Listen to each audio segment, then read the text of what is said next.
Well, you might see something a little bit new, a little bit different, and a little bit fucking kick-ass. No, not a little bit, a lot of bit. Dude, what's up, boys and girls? You're listening to Just My 2 Cents. It's Wednesday. It's December 21st, 2022. Good morning, good afternoon, good evening.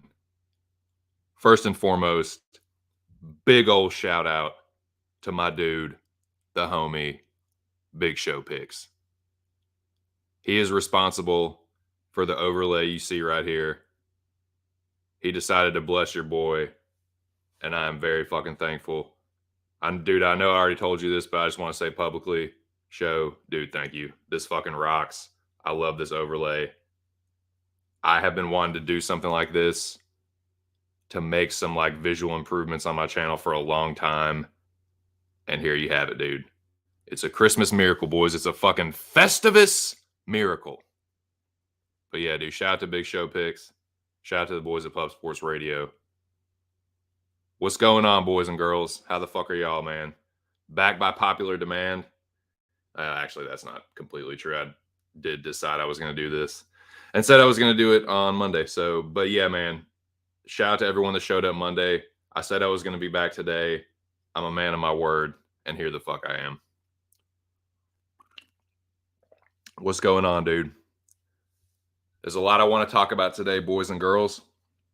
As you may or may not see on the thumbnail for the YouTube video, there's several things I'm going to discuss. We're going to talk about the next fight card, the first fight card of the new year, which will be January 14th, I believe. That's UFC Vegas 76. That's headlined by Nasruddin Imavov, and Kelvin Gastelum. That's a pretty fucking sweet fight. That will also feature a bout between Shavkat Rakhmonov and Neil Magny, which is really fucking sweet. That could be the headliner as well. In fact, maybe it should be the headliner. But Imavov Gastelum is a sweet fight. We'll talk about those, kind of preview that card. Like I said, Monday, I'm also going to, now this is by popular demand. Shout out to the homegirl, Miss Devil. And shout out to everyone else that asked for this. You want it, you fucking got it. I compiled a comprehensive list of the best submissions of the year. I got the best WMMA submissions. I got the best dude submissions from the prelims. And I got the best dude submissions from the main cards.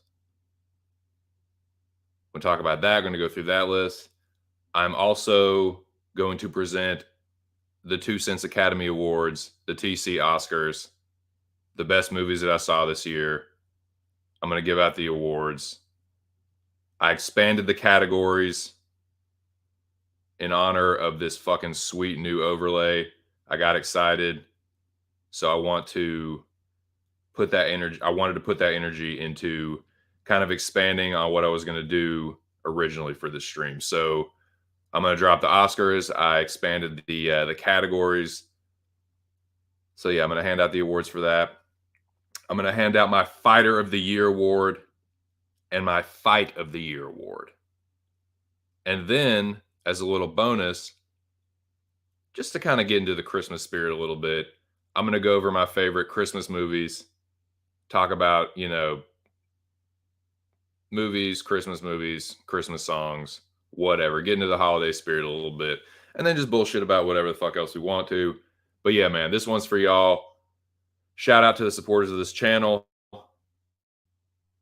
Shout out to Pub Sports Radio. Shout out to Fight Night Picks. And last but certainly not least, shout out to the motherfucking Arkandome, where some of the best, most knowledgeable predictors and handicappers dwell. Shout out to all you guys, man. I hope you're all doing good. I'm having a pretty good, what is it, Wednesday? What day is this? Well, I do work, sir. No, it's Wednesday. I'm having a pretty good one, man. It's pretty fucking cold out there, though, dude. Get a little chilly. So, yeah, man, I'm fucking hunkered down here. I just had a big-ass bowl of oatmeal, dude. I was scarfing that motherfucker right before I hit live. And, yeah, got my fucking coffee right here, dude. I got my pot. And the missus had a little overnight. She had a little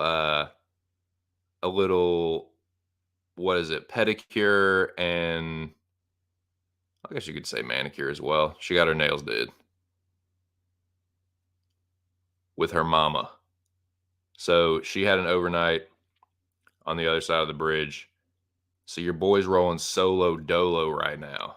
Got the house to myself for the time being. She'll come back later today, but right now I got the house to myself. Thus and so, boys and girls, I got the fucking banger, dude. Not the bubbler, the fucking banger. I'm really happy about that. So I'm going to sit here. I'm going to fucking take some bong rips, have a casual talk with y'all, sip my coffee, get warmed up, and then we'll get into this motherfucker, dude. I got a little time today, boys and girls, so I'm just going to be chilling. I hope y'all join me and have a good old time, man. Let me get into the chat. Got a few people up in here I see. Shout out to the 3 people hanging tough. What up, Real News? Shout out to Real News MMA. One of the usual suspects.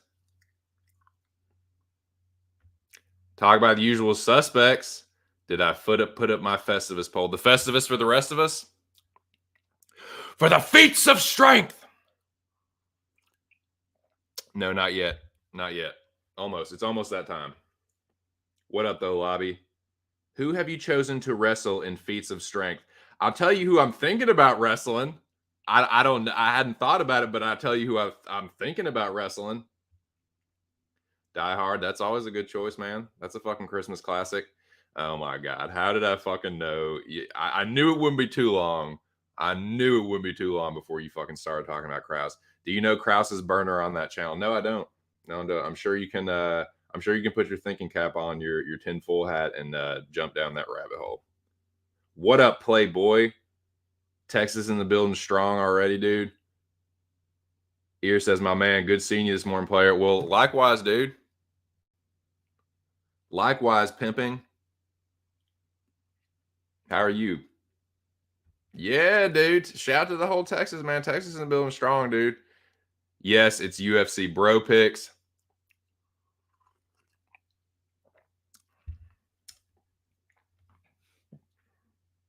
That's Krause's burner.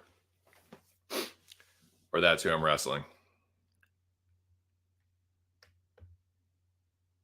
What's up, though, boys? Y'all like this fucking overlay? Yeah.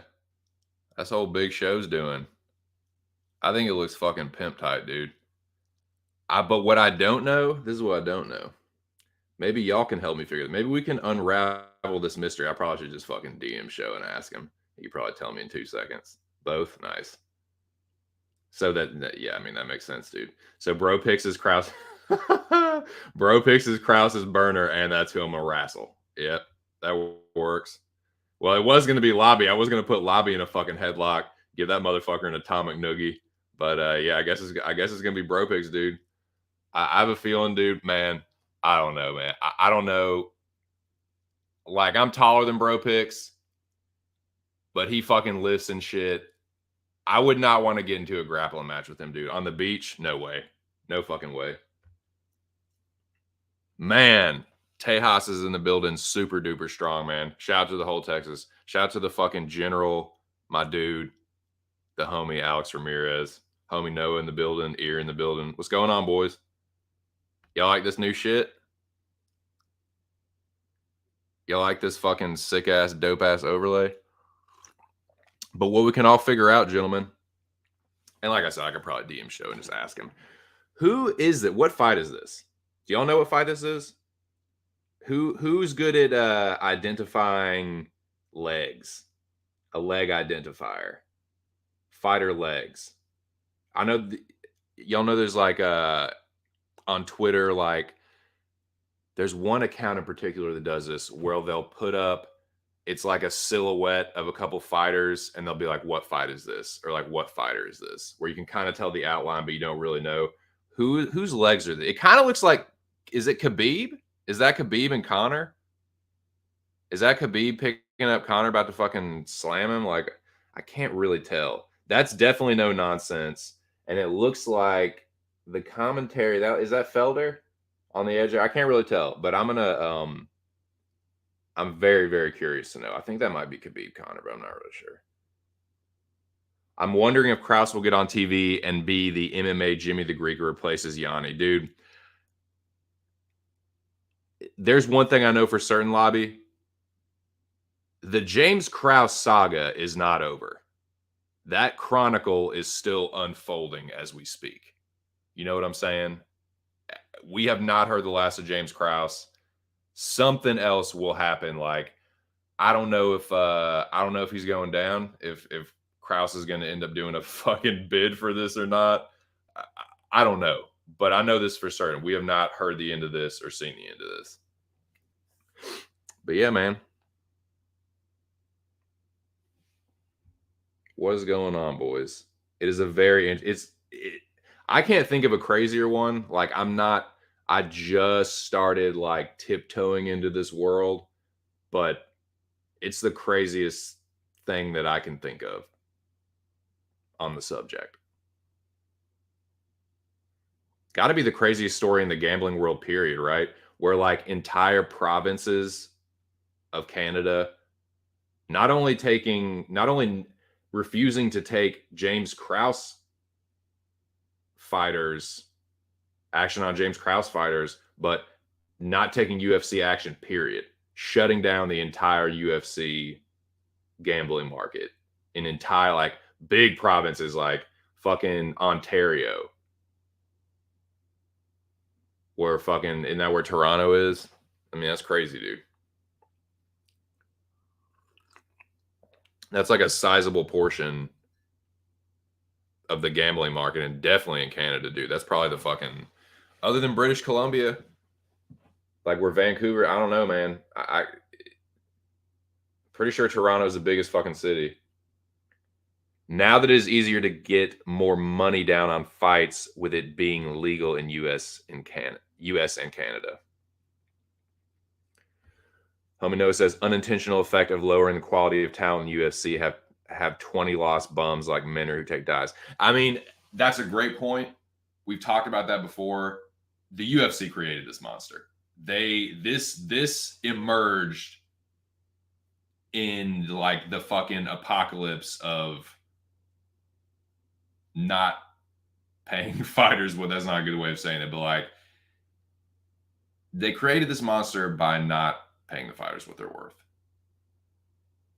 So they kind of came up with their own kind of, necessity is the mother of invention. They came up with their own way. Like, we're going to make fucking money somehow. We're getting fucking paid for this bullshit somehow. I can't really knock the hustle, but it's like, dude, you were not running a tight ship. You just won't. There ain't no way that you can say, like, yeah, it was a good idea. Just purely like the hustle of it, it was fucking genius. Low level fights that people really aren't paying attention to that much. But yeah, he flew too close to the sun like Icarus. The ego, the pride, and what was it like? A fuck? Wasn't that a fucking? Isn't that a fucking Bone Thug song? That song "We Ain't Scared" is a fact that most dudes' mouths get them killed. Well, they say the N word. I'm not gonna say that, but yeah, I mean, it didn't get him killed, but it might get him fucking locked up.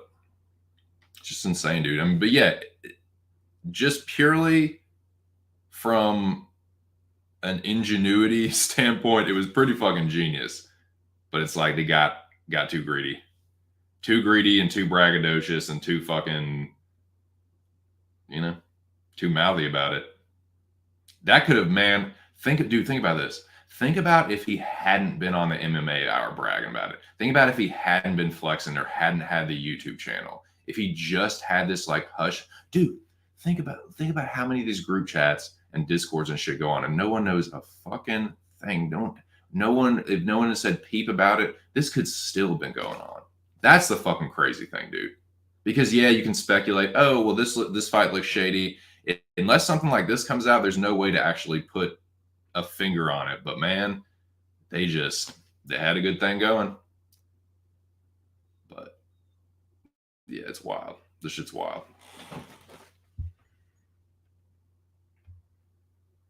The Canadian whales got Krause's inside info. This shit's wild, man. It's really a crazy story.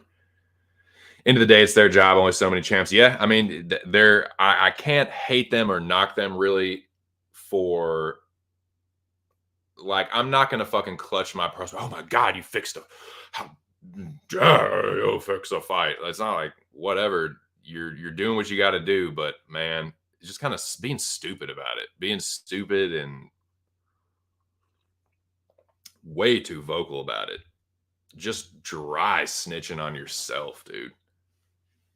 Not even dry snitching, like snitching. It's crazy. Nowhere near as strict as gambling.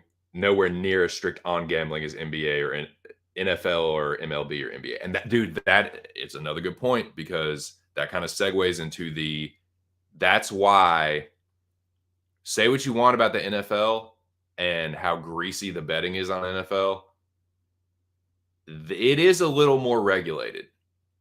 You can't be doing that shit in the NFL. There's an injury report for a reason, because it affects the fucking betting lines and the point spreads and shit. So yeah, that's a good point. It's definitely not. The sport's not as well established. The ties between, if you want to go that far, they're not as well established. So it's easier for stuff like this to happen. So yeah. But I'm interested to see how things are going to change, because they definitely are. This is kind of a milestone watershed moment, if you will. Yeah. Ear says, do you think that's Machida? Machida versus Rockhold was at the Prudential Center. Interesting. Hey, I know. Hey, my dude Big Show is a big old Lyoto Machida fan. Lyoto Sensei, like your boy. I think that might be Big Show's favorite fighter too. So yeah, trying to get to the bottom of what this fight is. Real News says, is that Covington Lawler? I'm not sure. It's definitely Keith Peterson. That looks like Keith Peterson. He was the ref for Machida Rockhold. It might be. Dude. Bananas and Grapes says, snitches get put in a body bag. Kill a snitch, dude. What's up, Bananas and Grapes? Really got suspended a year for making random $1,000 bets on DK while being injured. Great. Oh, it definitely can. I'm just saying, like, the betting with the injury reports and shit, like that kind of thing that happened with the Minner fight, that could never happen in the NFL. You want to talk about getting in some trouble? Great.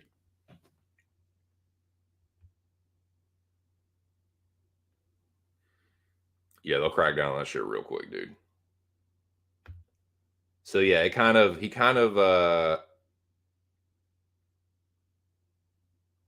fucked things up, man.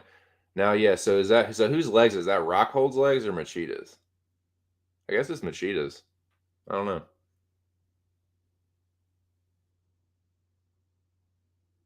But yeah, it's a dope overlay, dude. I feel like I'm right fucking there, cage side for a fight.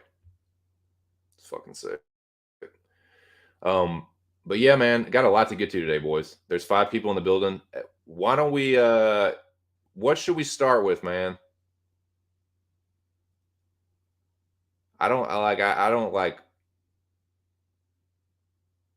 know if she's coming in, but I did, Miss Devil had kind of requested this list here. I know she wasn't the only one, but I did want her to be here for this, but I don't know what she's got going on today. And so I don't know if I should just kick this thing off or start with something else first. Y'all tell me, man. I am in a stream for a little bit today.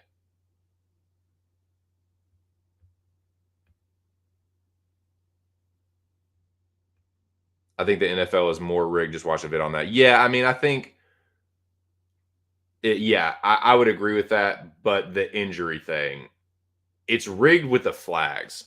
That's where I think the NFL is rigged with the penalty flags.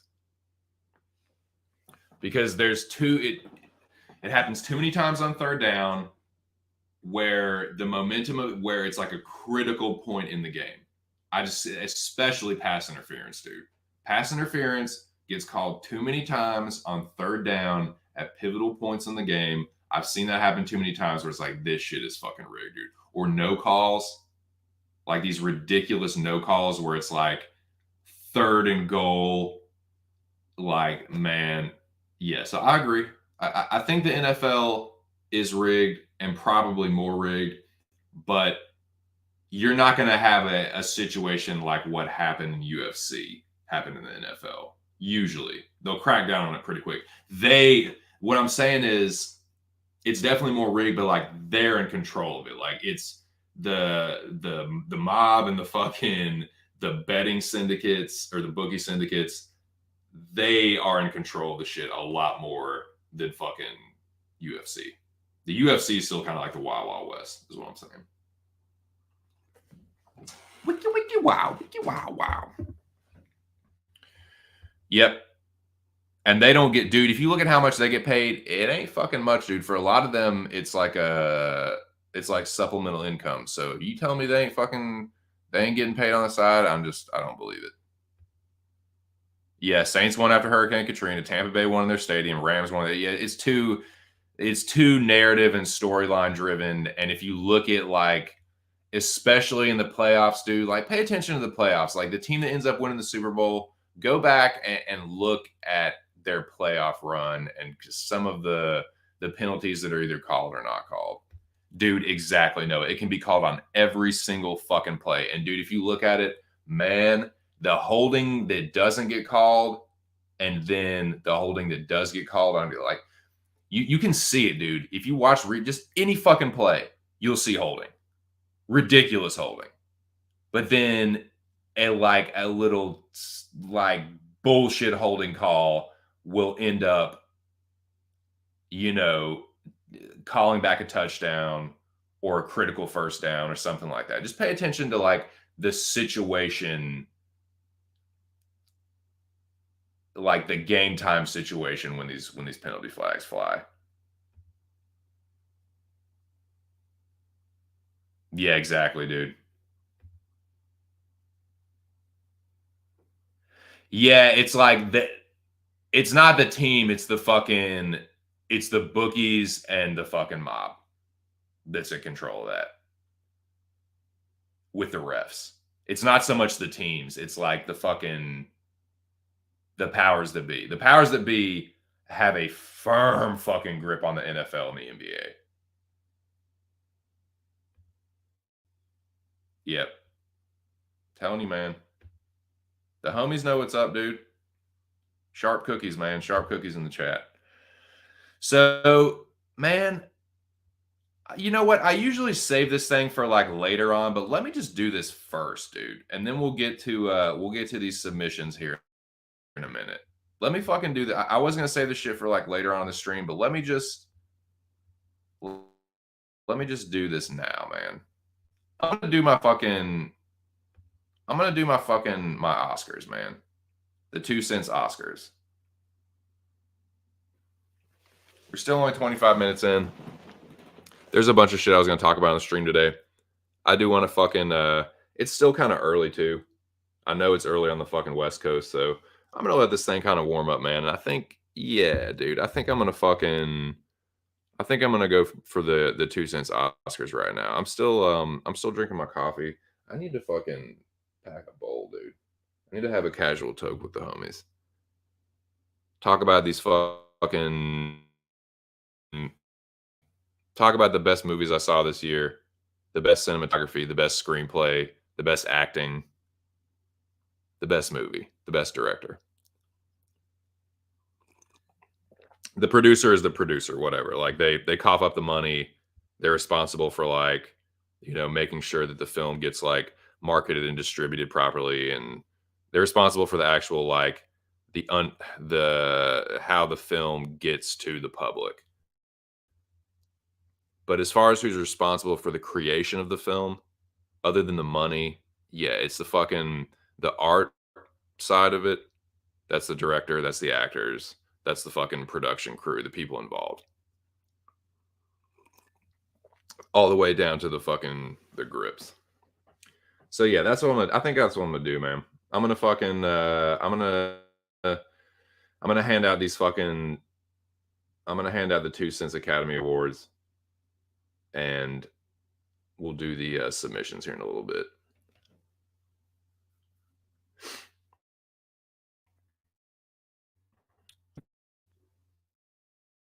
There's some good movies this year, dude. And I saw some movies this year that they didn't. So let me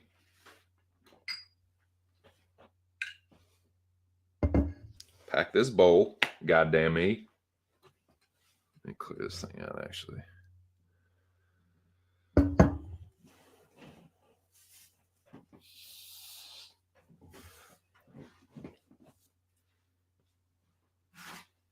Yeah, dude. Shout out to the 4 people in the building. Let's see, what avatar do I want to use?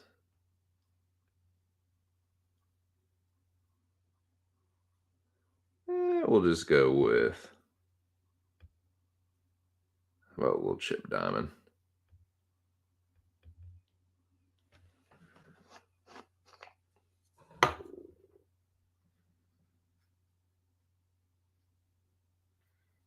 Yeah, the James Krause thing, unreal.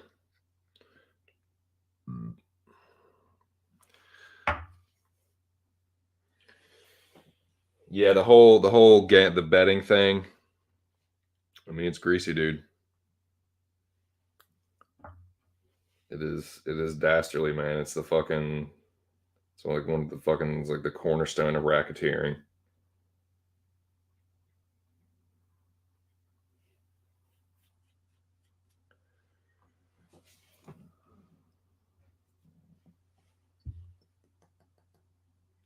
Shout out to my fake sponsors today, dude. Walmart for this Colombian instant coffee. Shout out to fuck, who grew that shit? God damn it, I don't want to say the wrong thing. I forget the grower, but cereal milk is good. It's good for breakfast. It's good for lunch. It's good for dinner. It's good basically any time of the day. It's a fucking dank ass strain. And it's what I'm smoking. I still got some of the guava too. The Nature's Heritage Guava 9. It's fucking bomb. Ground those 2 shits up. And that's what I'm partaking in. Join me, won't you?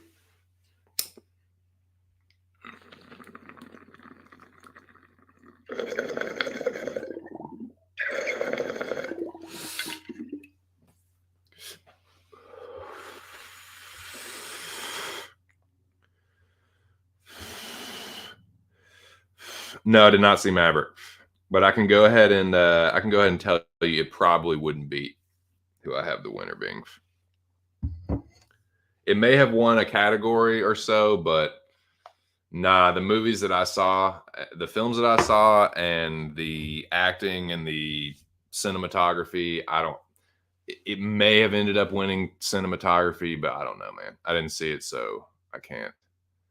I can't nominate it, but I do think it would have been good. It might have gotten nominated for Best Picture. It might have bumped one of these out, but it definitely wouldn't have bumped the winner out. The winner of Best Picture is fucking set in stone, dude. Yeah. Indeed. Indeed. From one cultured gentleman to another. Cheers, Bo Dick.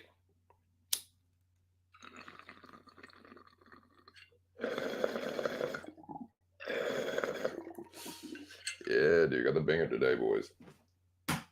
Good times. Yes, indeed. Bear Valley Organics, Garlic Breath, Live Rosin. Nice, dude. Am I waiting for Paramount Plus? Yes, I have Paramount Plus. And yes, it drops tomorrow. So yeah, I just don't think like yeah, it could have got nominated, might have won Best Cinematography, but I just don't think it would have won. It just wouldn't have won. Although I do think it'll be good. It looks good. My brother saw it. He has pretty good taste in movies. We have pretty similar taste in movies. I think it'll be good, but I don't think it would beat out the one that I have. So, without further ado, this is the Just My Two Cents 2022 Academy Awards.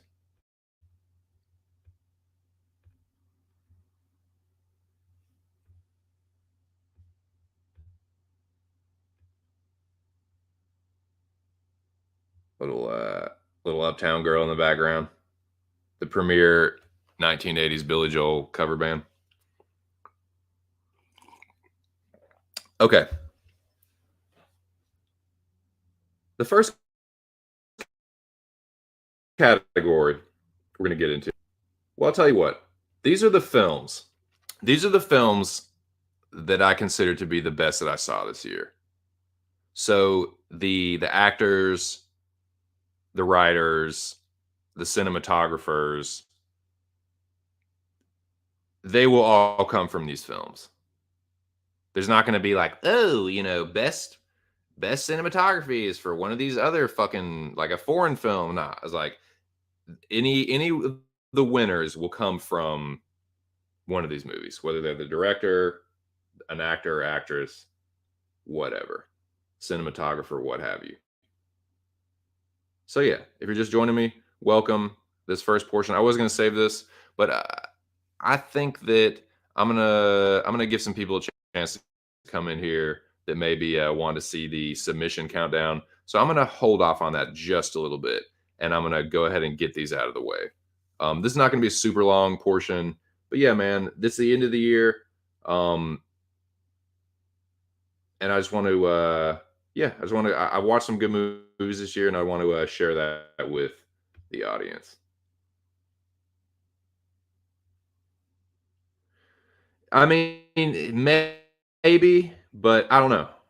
I don't know. We'll see. I'm thinking there's only one or two movies that could bump out. What up, funny man? What are you doing? Cracking jokes? Being almost as funny as me? You waiting for the Jersey Mike sub delivery? Man, I got that coming next week. I got that coming next week, dude. I set it up. Damn, I didn't see Wayne. Great. I wanted to see that one up. Yeah, it looks pretty good, man. Dude, I still need to see Us. That other Jordan Peterson horror. I'm not Jordan. Jordan Peterson, great. Jordan Peele. Jordan Peele. Sorry, both Jordan P.E. starting names. Jordan Peele movie, Us. That looked pretty good too.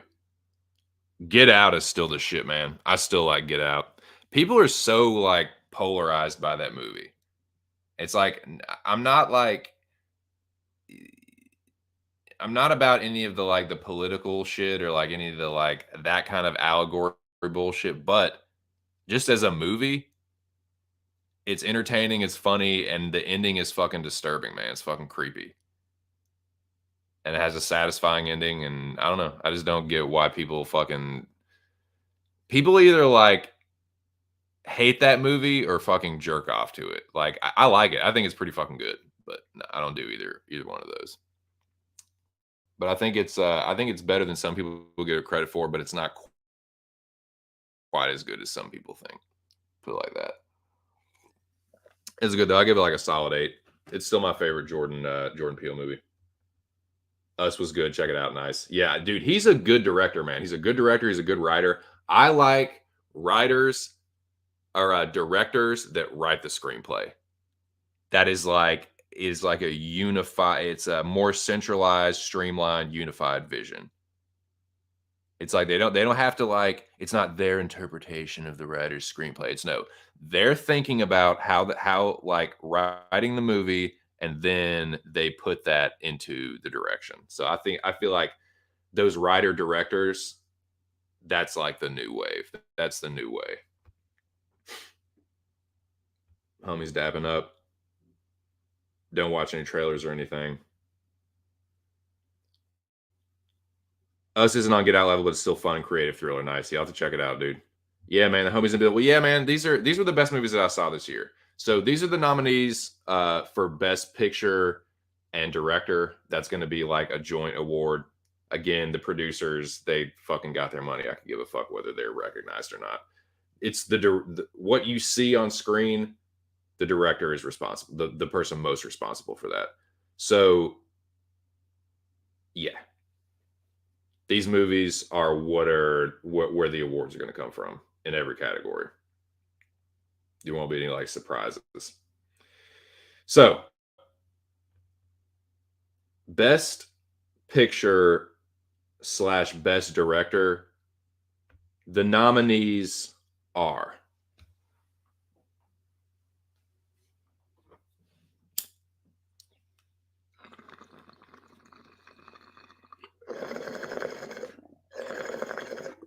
first up, The Batman, directed by Matt Reeves. I thought it was a damn good Batman movie. It's not the best Batman movie. I don't think it's the best movie that's ever made. I'll tell you right now that I still think there's 2 or 3 other Batman movies that are better, but just the movie in and of itself, I'm not trying to compare it to other movies. Just as a movie, I thought it was pretty fucking entertaining. There were a couple fucking scenes in there where it gave me the chills, where I was like, that is fucking really dope. That's awesome. I thought Pattinson fucking killed it as Batman. He might, dude, in the cape and cowl, the attitude, the voice, the action star aspect of it, he might be the best Batman. He might in the cape and cowl. He has like other than Keaton, like the least like cringy voice. I thought he killed it as Batman. My only knock on this movie is that I wish it had a stronger villain. That is the downfall of too many superhero movies. It's the one knock. I don't, and I wanted to see him, and maybe this is just me, like I'm a little too martial art movie in this aspect. Like I want to see the final fight, the final showdown in every single movie. Like there needs to be a fucking badass fight between the hero and the most badass bad guy. I didn't like, yeah, he fought like some henchmen and stuff, but like the villains were kind of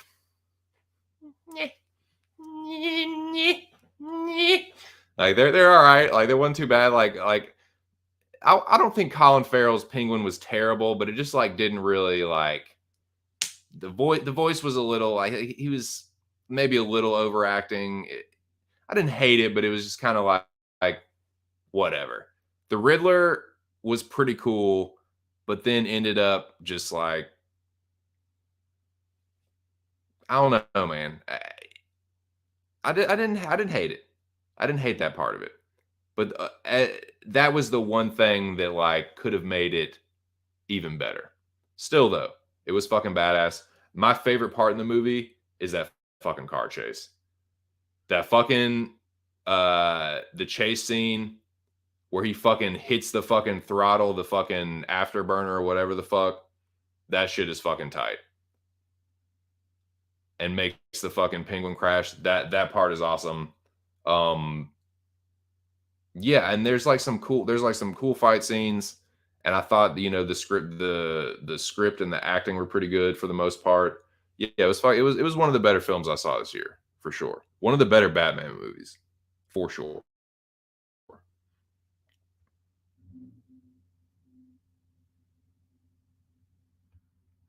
Could be, man. Yeah, I think so. There are more movies planned, right? I'm pretty sure.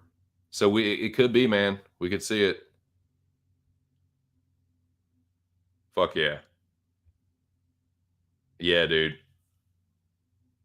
Um, the Christopher Nolan trilogy, dude.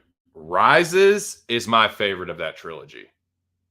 I know me and the general disagree on this. I know the general is a huge Dark Knight fan. The Dark Knight is really good. That's my brother's favorite, man. My brother loves the fucking Dark Knight, dude.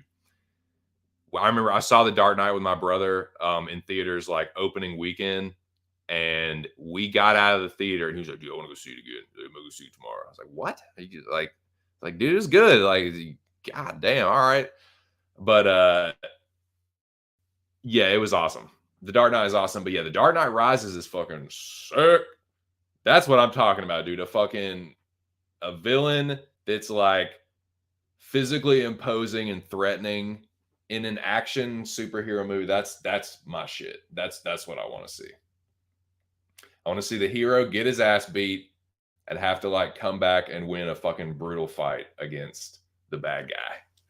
But again, that's my like I've seen too many fucking martial arts and kung fu movies and fucking like 80s action movies and shit. But nah, man, I do like the Christopher Nolan trilogy. It is like there's some parts of it that get like hated on, and then it gets a little overrated, but I still think it's fucking pretty good. But the Batman was good, man.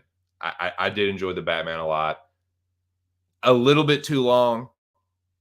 Villain could have been a little bit stronger. But other than that, yeah, I give it a solid 8 out of 10. Very enjoyable. We'll probably watch it again. That's the first nominee. Yeah, dude. Yeah.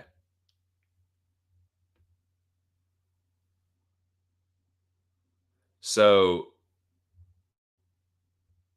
nominee number two for Best Picture, Best Director. If you have not seen this movie, do yourself a favor and see it, but be prepared. You do not want to see this movie if you are not in a good mood, or especially if you're feeling like, sad or vulnerable, or, you know, just make sure just be fucking prepared for this one. All right. Just make sure you're fucking ready.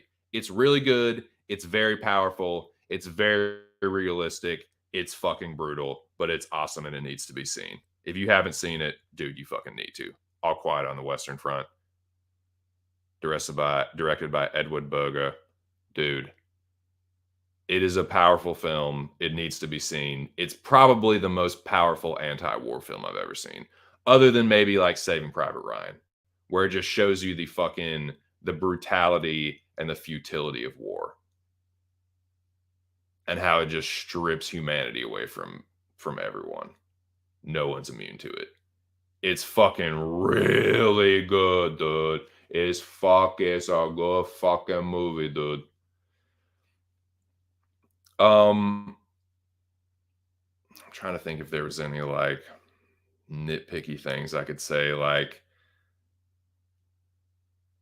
the ending, the ending is not the best part to me or the most powerful part. You'll see what I'm talking about if you haven't seen it. Once you do, like I'm not gonna say it's anticlimactic, but it's fitting. It's fitting for this, and really just fitting for how like the war ended. It's like, was there any fucking point to this? But it's good, dude. It is powerful. Best watch definitely in German. I got about 3 minutes into it with a dub, and I was like, oh, okay, okay, this nah, this we're watching this in German. But yeah, watching in German with English subtitles is what I recommend to get the full. I feel like I feel like foreign films should be watched in the language that they're originally spoken in. I feel like dub movies are fucking whack as shit. I never watch the dubs. Yes, it's a little more tedious to have to like read the subtitles and watch the movie at the same time, but nah, man, I don't like. I like listening to the foreign films in the native language. Ja feel? But yeah, dude, it is. It is. Other than Saving Private Ryan, dude, it's pretty realistic uh war brutality. It's a movie that needs to be seen though. Very fucking good.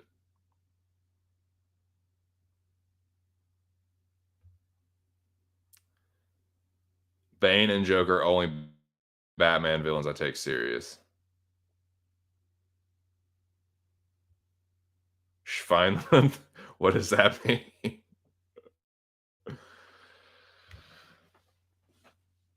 Oh, Scheißemann, Fräsemann, Scheißemann, Schweinenmann, Hunden. It's good though, dude. It definitely does not glorify war. It definitely does not glorify the German side of things. And but it's told from the German perspective for sure. Like you think about a man, think about people that are like, well, think about us. Think about like Americans. And when we think about like World War II, it's like victorious. We fucking crush the Nazis and Hitler, and we fucking win the war. We save the day. We're the fucking good guys. The United States like becomes this superpower, and like we become the swinging dick and just fucking cock slap the entire rest of the world. Like, yeah, we fuck our dicks, everyone. Yes, it's awesome for the United, but think about like for Germany. If you're not like a Nazi, if you're just like a regular like person and you grow up and you like learn about history and you're like, God damn, like that was us. Great day. Like, holy, oh my god, holy shot for this. Like and like imagine the shame and like the guilt, dude. The guilt you must feel. But like, yeah, man. So like that is definitely like in this. It's like I read this something. It was either an article or it was like on the Wikipedia page about the director talking about this movie. And it's like, yeah, man, this a lot of these war movies are told from either like an American perspective or a British perspective, which is to the victor go to the spoils. Like that energy and that like culture is in the film. But it's like for German people, it's like it's nothing. Like I said, if you're just like a regular like normal person, you're probably gonna in your German, you grow up learning about this, you're probably gonna feel nothing but shame and guilt.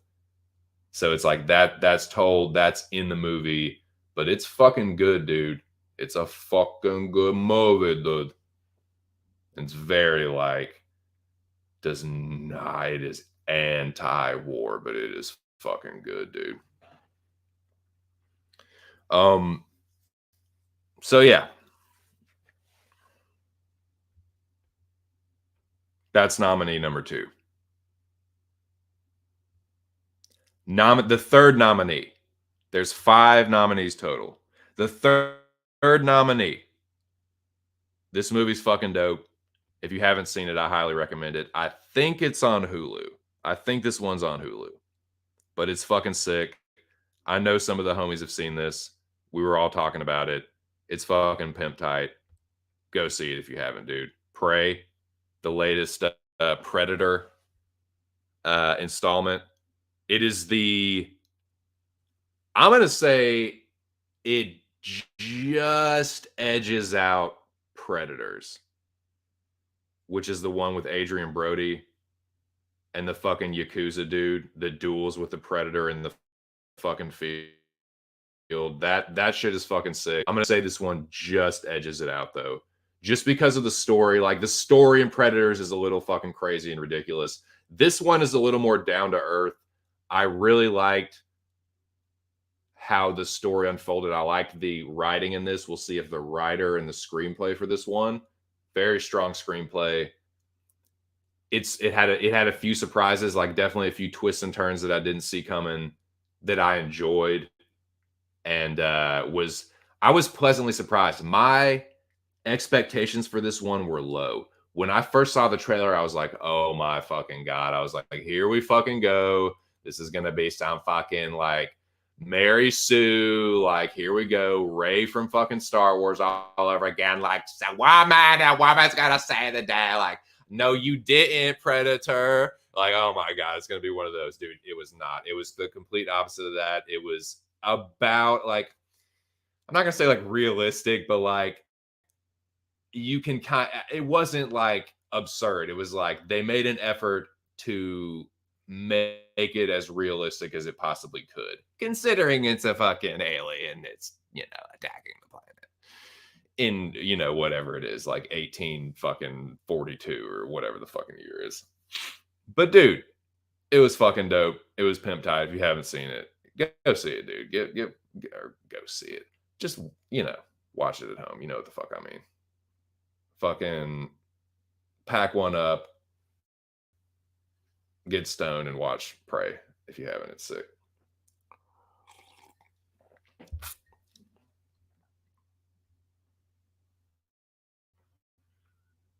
Shout out to Dan Trachtenberg for direct this thing. No, ain't no fucking Banshees of Inisherin. Oh yeah, that's Colin Farrell and fucking Brendan, whatever the fuck his name is, Brendan Glenn, or oh yeah, blah, blah, blah, blah. Just having a little fucking like a little Irish, little back and forth. Like no, thank you, no, thank you, dude. It's the best Predator. It's the best Predator since the Adrian Brody jank. The Adrian Brody fucking Walton Goggins fucking installment. Oh no, you didn't, Predator. You go, girl. You snap that Predator's neck. Nah, it won't nothing like that. But what up, Pablo? I do. What happened, bro? What I guess your fucking dick pics, she didn't fucking blast off enough to him. Only thing Cheyenne Bays learned on the ground from Deleedze is how to take dick, Sean. Yeah, Cheyenne Whackmas. Waxmas. Ha ha ha ha ha. Good at business. LOL, we have so many laughs together. So yeah, dude, Predator's fucking sick.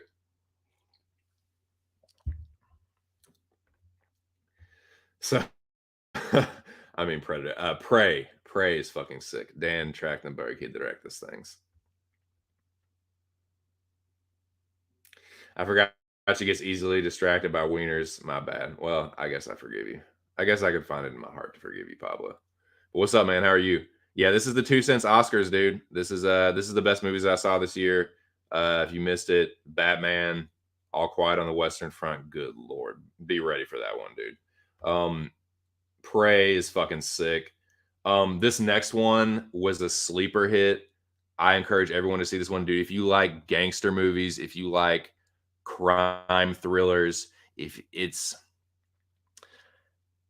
kind of a slow burn. It's not for everyone, but dude, like I said, if you like gangster movies or if you like crime thrillers that with a very satisfying payoff, this one's your Huckleberry.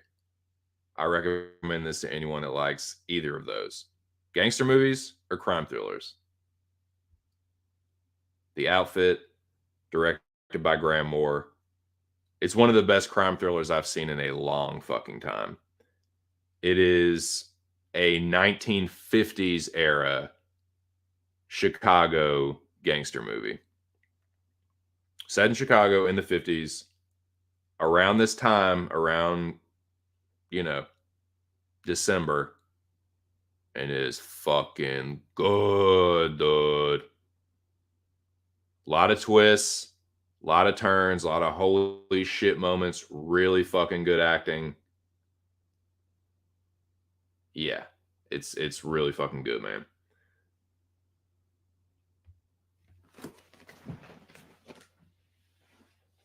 It's on Amazon Prime. Still on there. I checked the other night. The other night, meaning last night.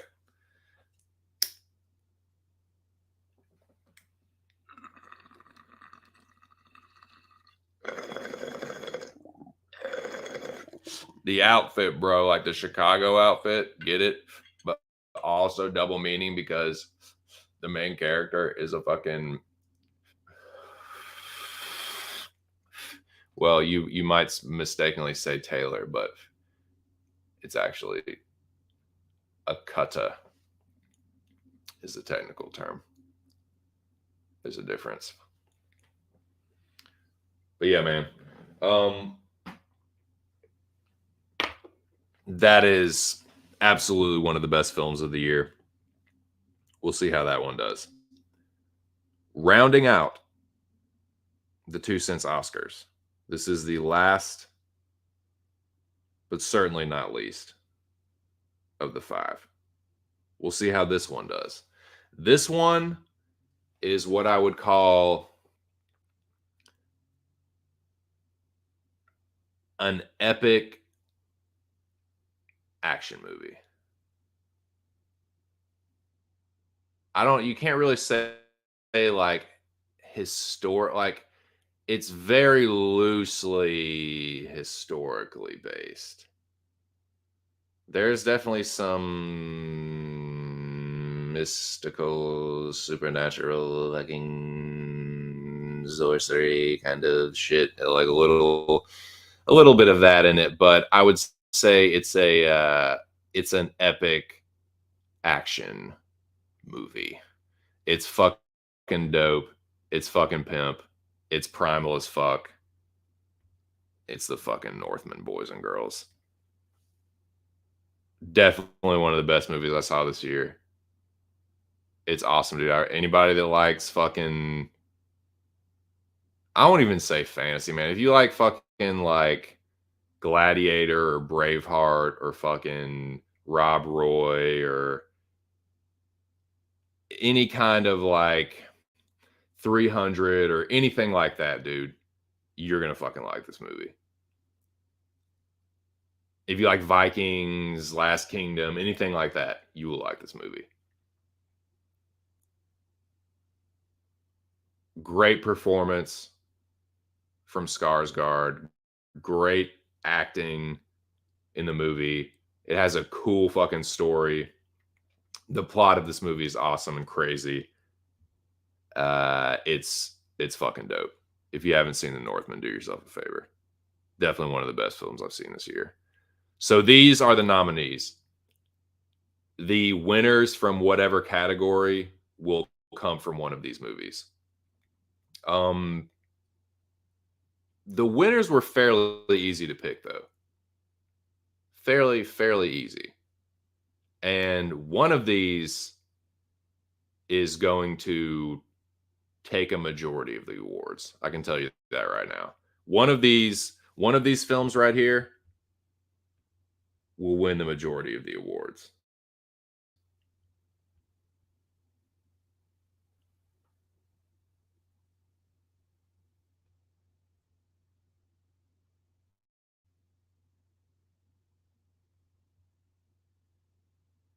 War seems so much cooler before. Oh god, dude, it's so brutal. What's up, Bigfoot? I just got here. Not good to see you too. How are you? Howdy, howdy, pard. What you know good? What are you doing, boys?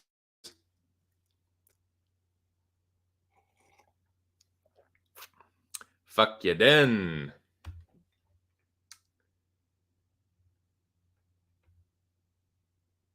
So yeah, man, good fucking movies. The Batman, All Quiet on the Western Front, Prey, The Outfit, The Northman. Those are the nominees for Best Picture, Best Director. But like I said, the other awards that I'm about to hand out real quick here in a second, those are going to come from one of those films.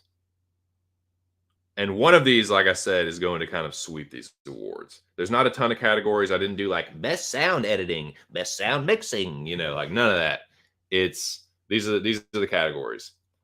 Best cinematography, best supporting actress, best supporting actor, best actor, and best screenplay. And then the best picture, whatever. Those are the categories, not a ton.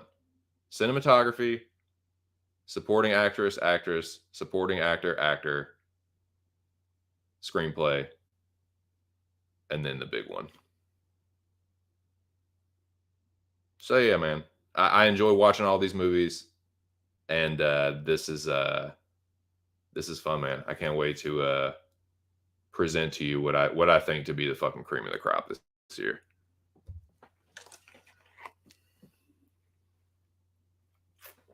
So let's keep it in the late 80s and let's keep it fun.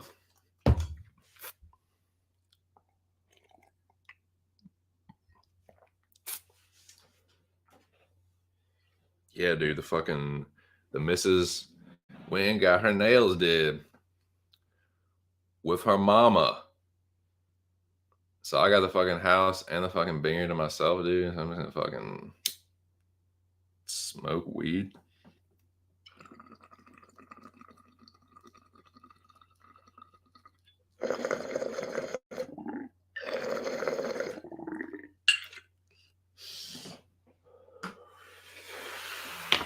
Cheers, boys. All right. 7 people in the building.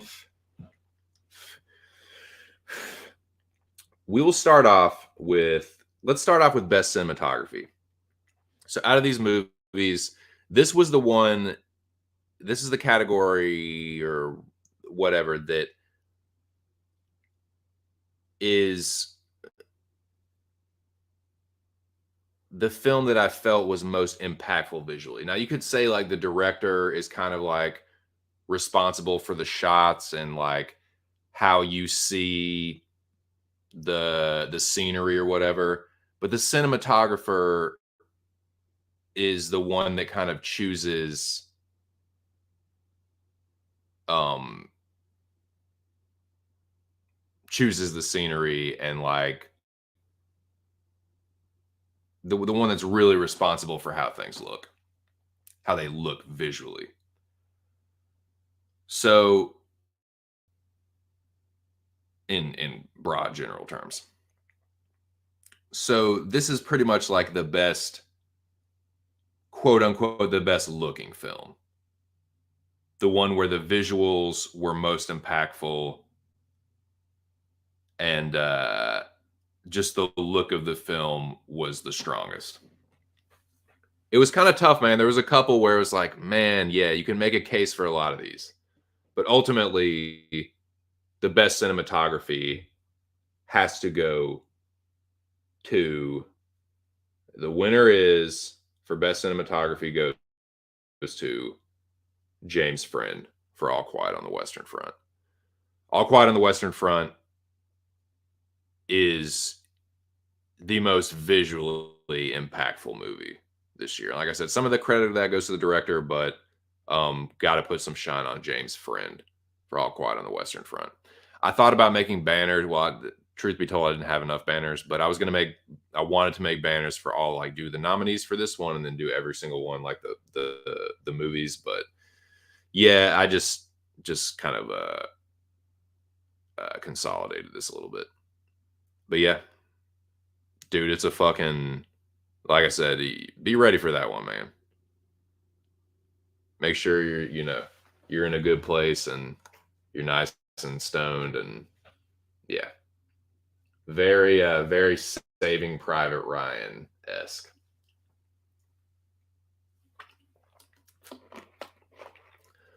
All Quiet on the Western Front does for tanks and flamethrowers and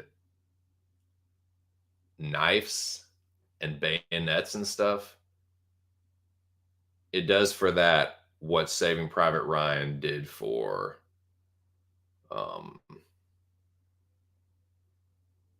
gunfire and snipers and stuff. It's like that. It does for trench warfare what Saving Private Ryan did for D-Day. Did for World War One what Saving Private Ryan did for World War Two. It's on that level. And yeah, definitely like some of the shots and some of the scenery is haunting. Um the best sound would probably go to this too. If I did a sound category, the music and the soundtrack is like haunting and powerful, dude. Very fitting. It's pretty minimalistic, but it's fucking good. So yeah, cinematography, yeah, All Quiet on the Western Front. Left the most visual impact in my mind for that.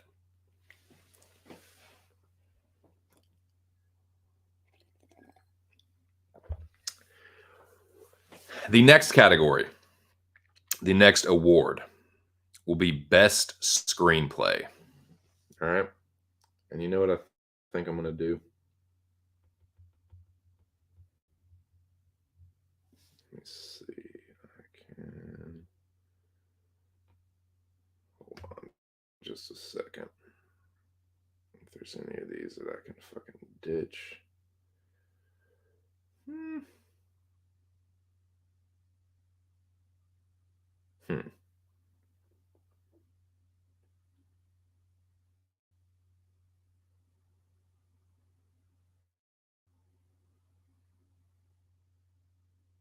I'm just going to leave it like I got it.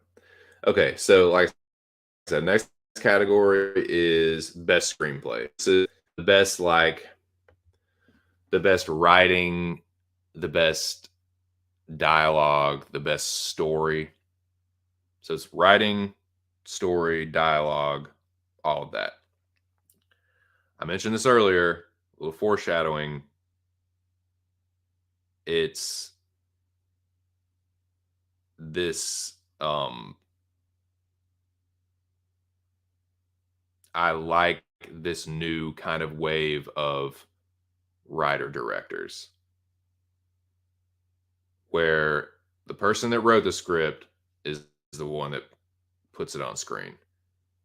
It tends to have a little more you ever watch a movie and it's like it's good, but it's like it seems like it's kind of a little, or even movies that are shitty where it's like the movie would have been good, but it was kind of all over the place.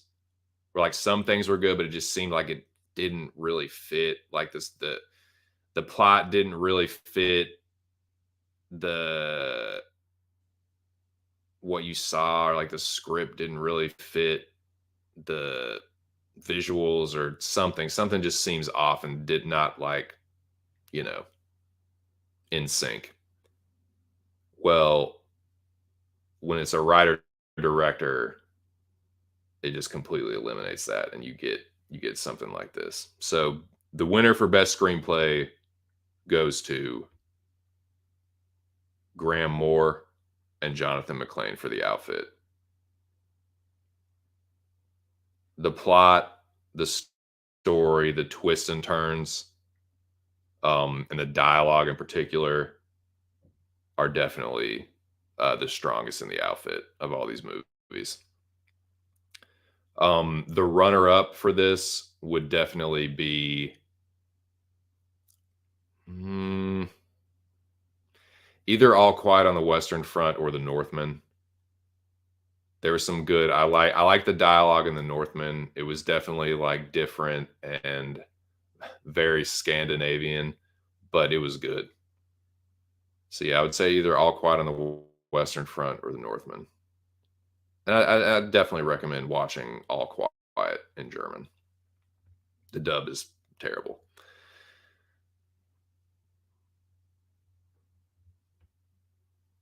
The last 3 Star Wars movies, yeah, trash. End of Game of Thrones, trash. Yeah, The Northman is the antithesis of that. The Northman is fucking dope. Very sad, dude. Especially the ending, dude. The ending is like, if you hated the ending of Game of Thrones, you'll love The Northman. That shit is sick.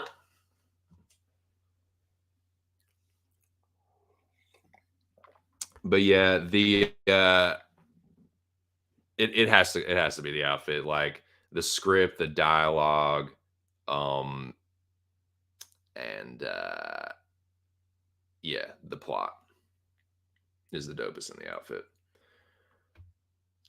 The next category will be Best Supporting Actress. Now, this one was a little tough because there were some good, like, there's good performances. So this would be like not necessarily she's not the lead role, but she's like the either the love interest of the main character or like another like woman that's in the movie that's you know a supporting character. Right? You know, you get the idea. You know what a fucking supporting actress is. I'm just trying to fucking for the for those that are a little slower. I'm just trying to tell you. So yeah, this is best supporting actress. This was yeah, there were some good performances, man, from the women in all these movies. But this one kind of stood out to me when I started thinking about it as pretty memorable. Um, Hell of a performance.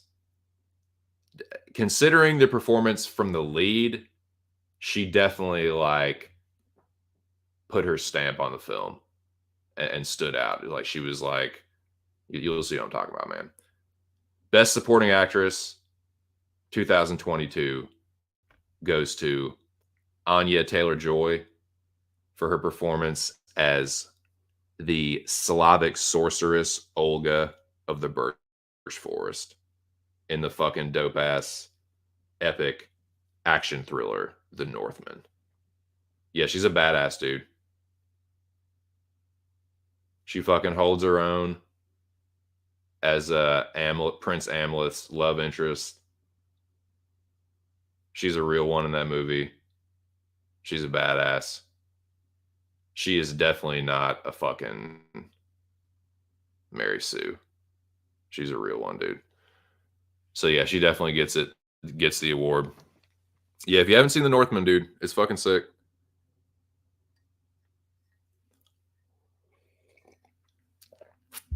Um, but yeah, that one. What it was like, there was some good ones, but then when I thought about this, I was like, yeah, this is the one. This is the one. All right, so that's best supporting actress, best supporting actor. This one was pretty fucking easy. I didn't have to think about this very long, and this one definitely stood out to me. Best supporting actor, 2022. The winner is British. I think he's I had to look it up. South African born, but British in like he was raised in the UK. So I'm gonna say British actor Johnny Flynn as uh Irish mob enforcer Francis. I don't think they ever say his last name, but as mob enforcer Francis in the outfit.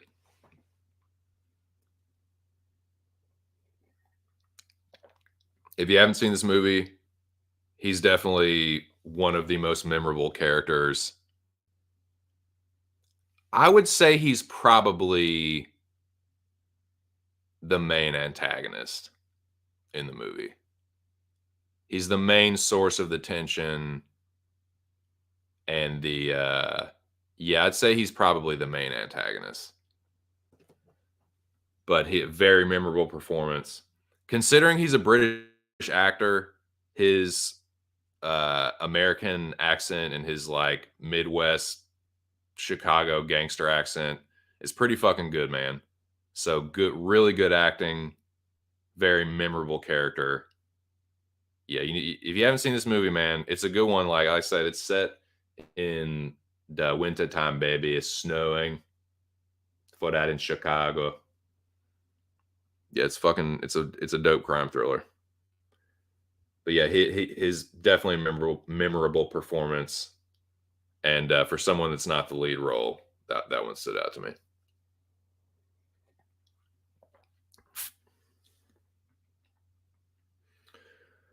Now we get to the heavy hitters for the acting.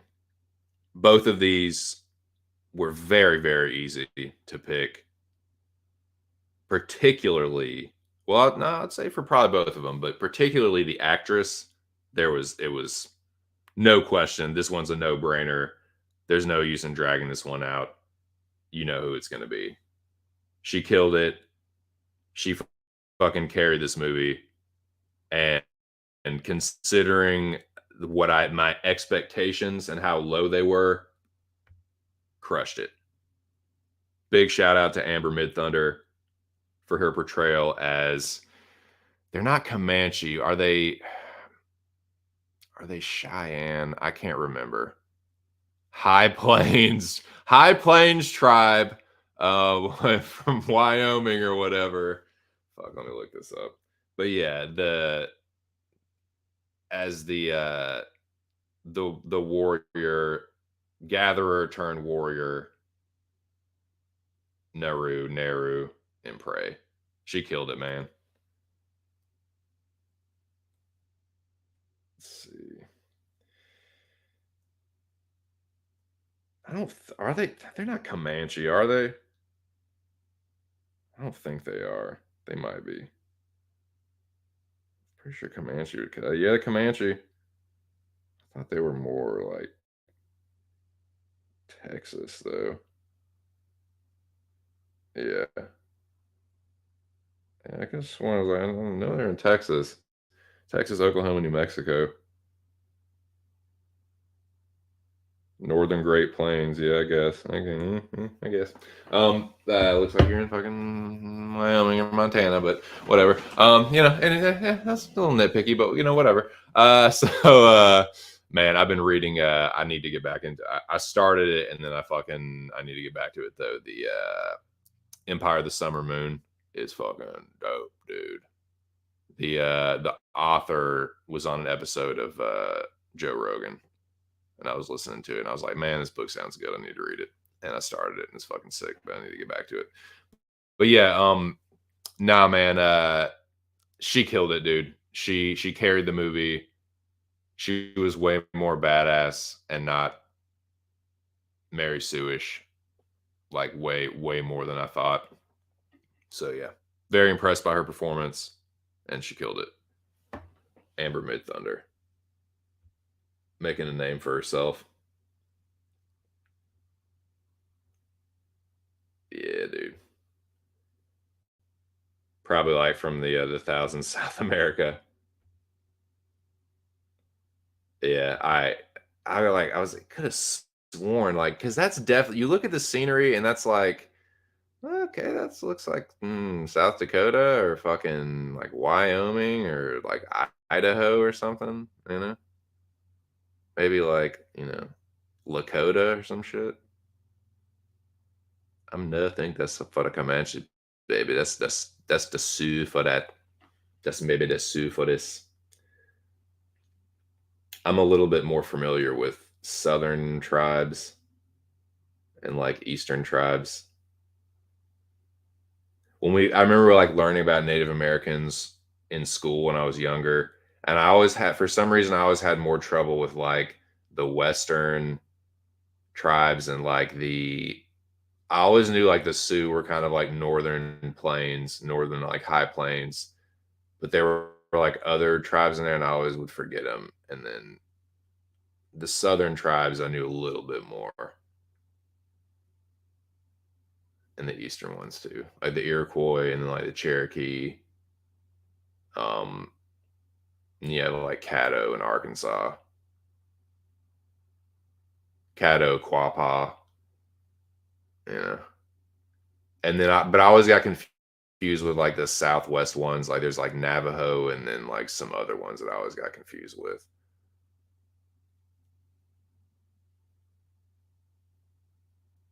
And I would get confused with some of the like the northern ones too, because I know there's like Iroquois, but then there's like Mohawk and what's the other one? Yeah, there's a bunch, man. There's a bunch. And yeah, yeah. The Trapper's gun was the same one from Predator 2. Nice. That's sick. Little Easter egg. Yeah, Prey is dope, dude. Prey was like way cooler than I thought it was gonna be. Talking about that shit makes me want to watch fucking Last of the Mohicans though. That shit is tight. Um, but yeah, man. So let's get to the next category, shall we? Shout out to the 6 people in the building. Again, man, shout out to my dude Big Show Picks for this overlay. Early Christmas present, dude. Fucking sick blessing. And we're trying to figure out who this is. Big Moise, if you're still in the building, what do you think? What fight is this? Ear was saying that it might be Machida Rockhold because that was in the Prudential Center in New Jersey. It looks like no nonsense right there. He reffed that fight.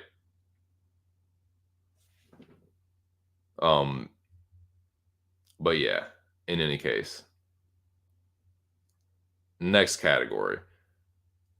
We just did best actress. The next one will be best actor.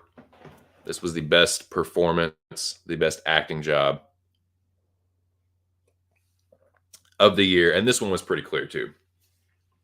If you haven't seen this movie, do yourself a fucking favor. This guy killed it. This dude, let me pull this up actually, because I believe, let me read to you some of the awards this guy has won. He ain't no joke, dude. As far as like acting skill, acting ability, classically trained, he ain't no fucking joke. And the proof is in the pudding.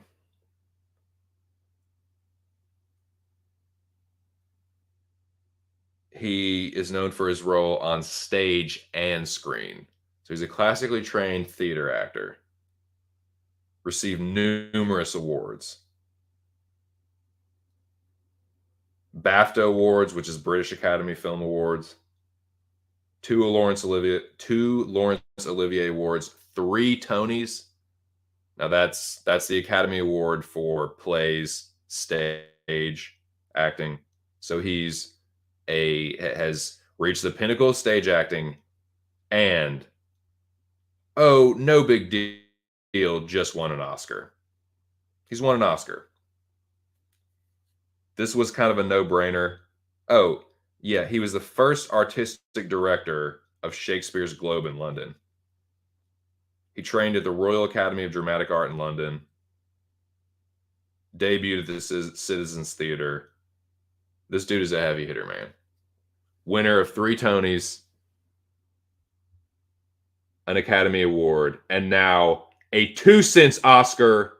I'm talking about the incredible Mark Rylance for his performance as the tailor / cutter in the outfit. This dude's a beast. If you appreciate good performances, good acting, look no further. Mark Rylance. He kills it, man.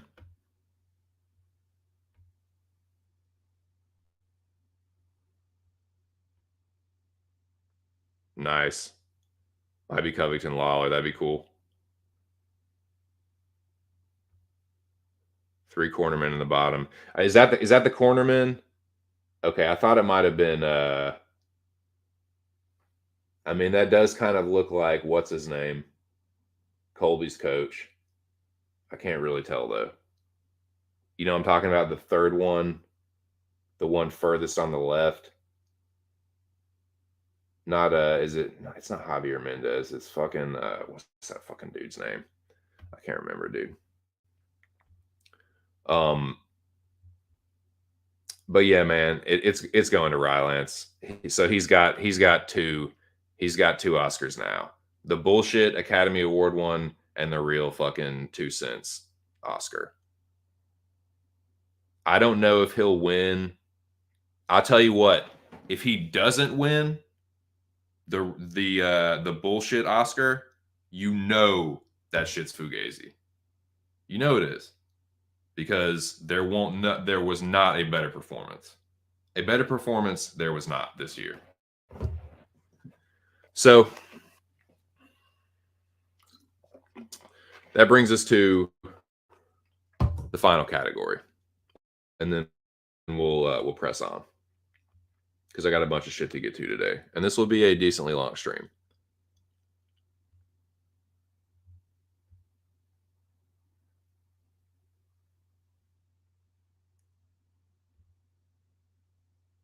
No, no, I did not.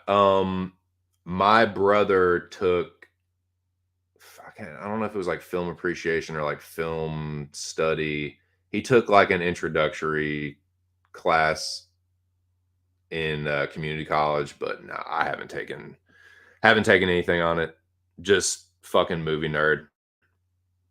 Been watching movies, man, since I was young, dude. Since I like probably 7. I can remember like 7 or 8, and then just loving movies. And then when I started smoking weed, dude, oh god, it was on.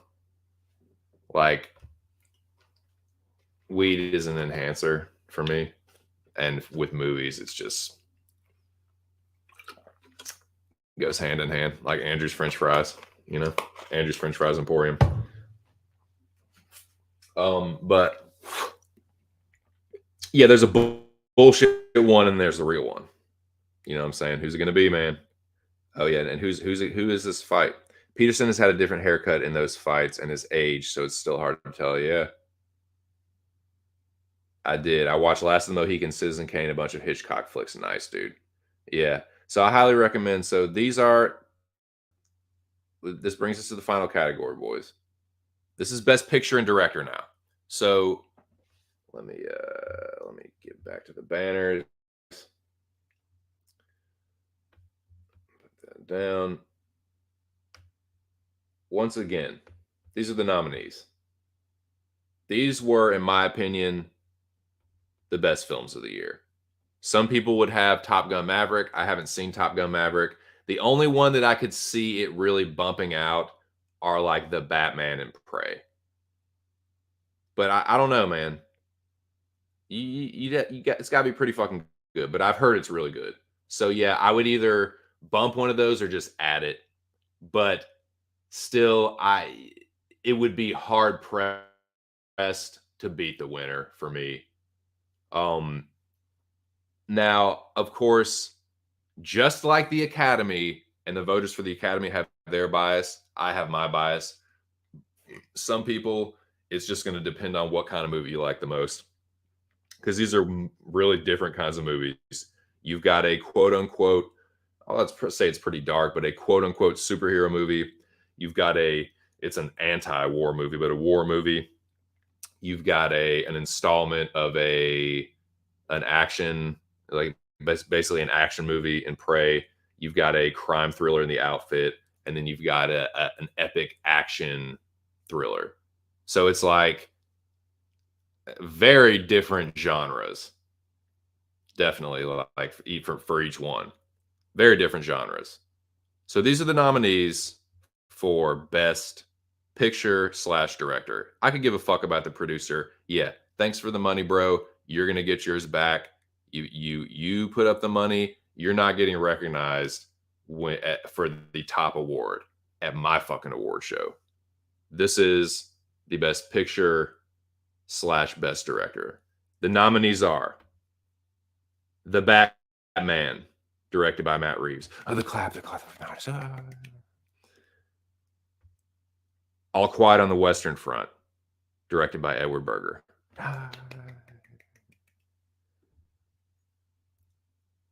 Prey, directed by Dan Trachtenberg.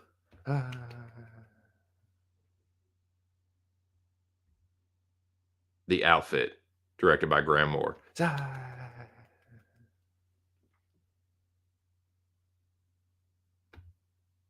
The Northman, directed by Robert Eggers.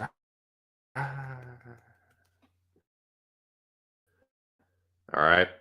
Those are the nominees.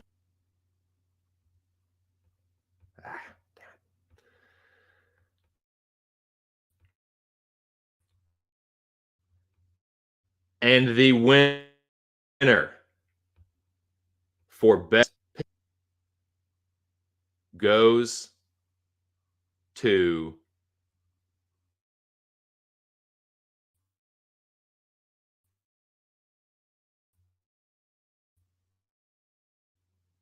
it, but the more I thought about it, this one stood out.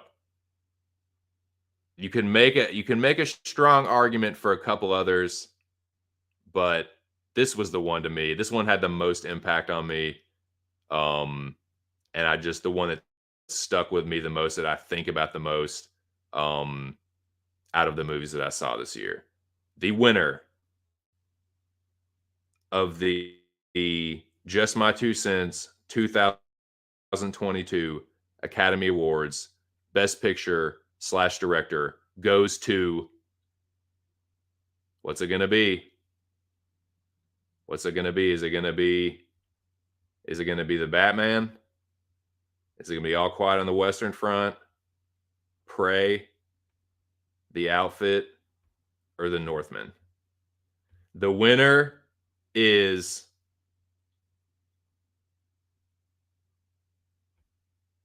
The Outfit. It's the best, dude.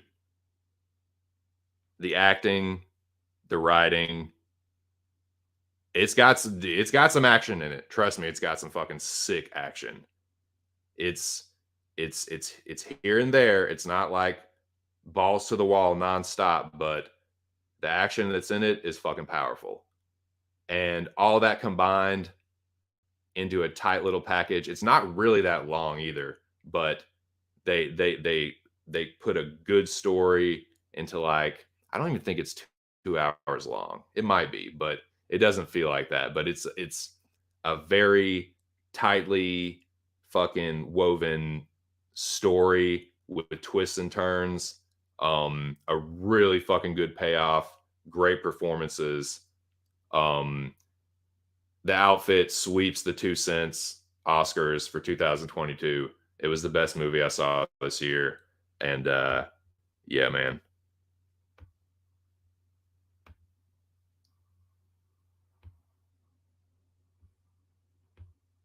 There you have it. It's the one, dude. I highly, highly recommend it.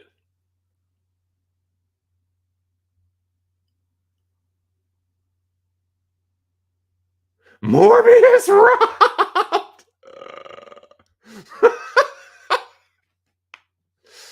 More no. Oh, man. Yeah, Rob Morbius robbed. Yeah, you hated it. I hated you.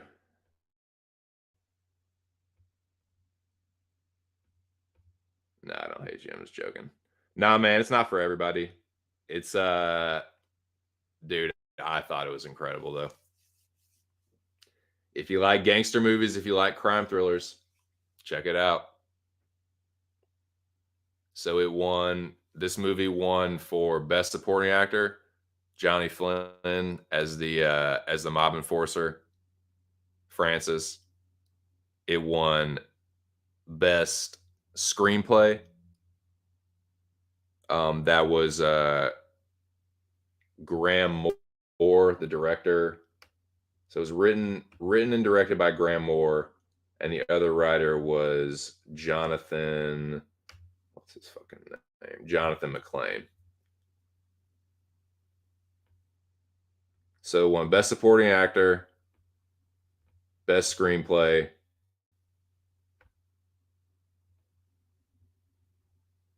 Best actor for sure. Mark Rylance wins another Oscar, the real Oscar, and then it also won Best Picture and Director. Shout out to the 10 people in the building. Yeah, written and directed by Graham Moore. I think it's his debut. He hasn't had that many movies if he has at all. But yeah, if it was his debut, it's a hell of a debut. So that was the best movie that I saw this year. All Quiet on the Western Front is a close second. If you had All Quiet on the Western Front as your favorite movie this year, I can't argue with you. It was incredibly powerful. Um, Good writing, good acting. Um, Dude, it's a rough one.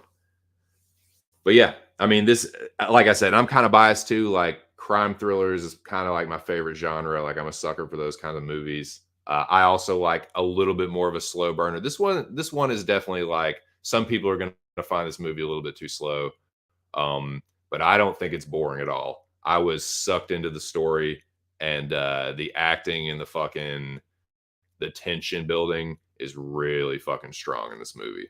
Really strong. Good acting from fuck, what's his name? Dylan. God damn it. So my cousin has actually worked with this dude before. He's hung out and fucking gotten stoned with this dude before, and said he's actually a really cool dude in real life. Fuck. God damn it, what's his name? Dylan O'Brien. Dylan O'Brien has a hell of a turn in this one, and I almost gave him Best Supporting Actor, but it would have been too biased. It would have been nepotism. It would have just been a fucking like that one would have stunk. But he does. He's a good actor, man, and he has a good performance as the Irish mob boss's son in The Outfit. But yeah, Best Supporting Actor had to go to Johnny Flynn for the mob enforcer Francis. But yeah, dude, this is a fucking dope ass movie. I really enjoyed it. Like I said, it's not for it's slow and boring, but man, if you like gangster movies and crime thrillers, it'll be right up your alley. So yeah. Well, that will do it for the 2 Cents Academy Awards. Man, 10 people in the building. What's up, y'all? What is going on, dude? If you're just joining me, The Outfit sweeps the 2 Cents Oscars. It was the best movie I saw this year. All Quiet on the Western Front is a close second. I haven't seen Top Gun Maverick. It wouldn't beat Outfit or All Quiet. It might beat out Prey and The Batman. I don't know if it would beat out The Northman. I really like The Northman, dude. The Northman was fucking sick. It was a rousing epic with a very satisfying conclusion. I don't know, dude. That might be holding strong in third place, but it might. I probably would have just added Top Gun, and it might have won Best Cinematography. But I don't know, dude. The visuals in All Quiet on the Western Front. All Quiet on the Western Front did win Best Cinematography. And shout out to James Friend. Yeah, All Quiet on the Western Front won Best Cinematography. Best Supporting Actress went to Anya Taylor-Joy for the Slavic sorceress in The Northman, Olga of the Birch Forest. And yeah, you know the rest. So yeah, man, that'll do it. 2 Cents Oscars, The Outfit sweeps. Yeah, man. Good shit. I do need to see Top Gun Maverick. I think it drops tomorrow. My wife cannot stand Tom Cruise, so I'll be watching that one myself. But that's what's up. I'll just watch it here in the man cave. It'll be a good time because I did enjoy the first one. Fucking sick Tony Scott movie. So there's 7 people in the building. What should we do next? Should we get into the submish? The countdown for the submish? What do you think, boys and girls? Round up the usual suspects. Of all the gin joints and all the, what does he say, and all the shits in all the world, She had to walk into mine. Oh, Casablanca? Oh, yeah, dude. Casablanca is like you want as far as classic movies go, it's one of the best, dude, for sure. Citizen Kane, that's another one. Um, my brother had to watch that in his film class. There's another one that's kind of like, um, fuck, what is it? It's escaping me, but yeah, for sure, man. Casablanca is a good one. I watched The Maltese Falcon. That was pretty good. Oh, ear, dude. Did you were you here when I was talking about small town crime? If you like fucking like PI hard boiled detective shits, that movie is fucking sick. If you that's another good crime thriller, small town crime with John Hawkes. It's that movie's awesome.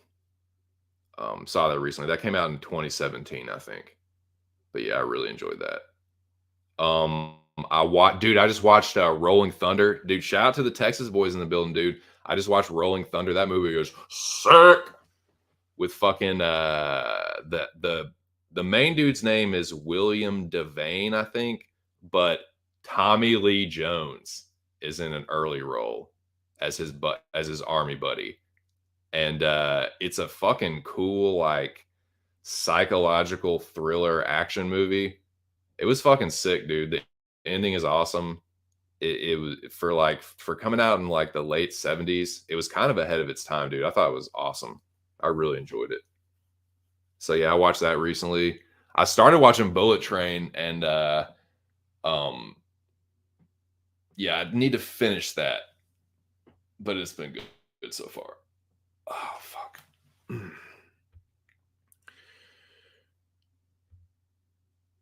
Yeah.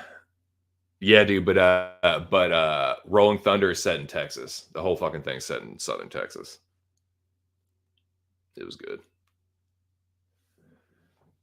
What else was I gonna say? Yeah, man, I've been watching some good movies recently. But yeah, Batman, Prey, All Quiet on the Western Front, The Northman, and yeah, the outfit was the best for me. Um, so yeah, what should we do now? It's 9 people in the building. I like to consider myself a man of the people. I'll let the people I'll let the people decide the next topic. I've been in here for almost 2 hours. Let me give y'all some options and I'll let y'all decide. Let your voices be heard. That was the 2 Cents Oscars. We can either start the submission countdown. We can talk about the next UFC card, which is in a little less than a month, or we can talk about the best. Well, I can save the Christmas shit for the very end, like the best Christmas movies and shit. That'll be the last thing. That'll be kind of like the send off. It's almost Christmas time. We can save that for the very end. So, um, do y'all want to talk about the next UFC card first, or should I start the submissions of the year countdown? I'll let y'all decide. I'm gonna hit the head real quick. So it's intermission time, and I will I will be right back. But yeah, let me know in the chat, and then whoever it'll be majority wins, majority vote, whatever.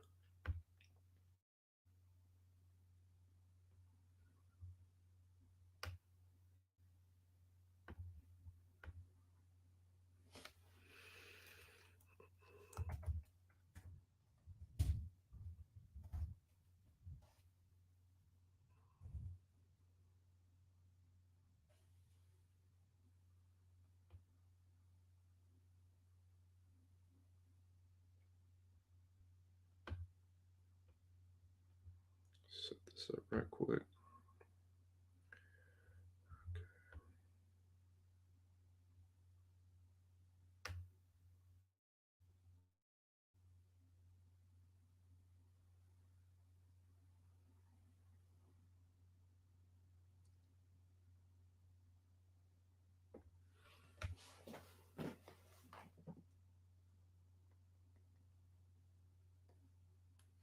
All right, I'll be right back.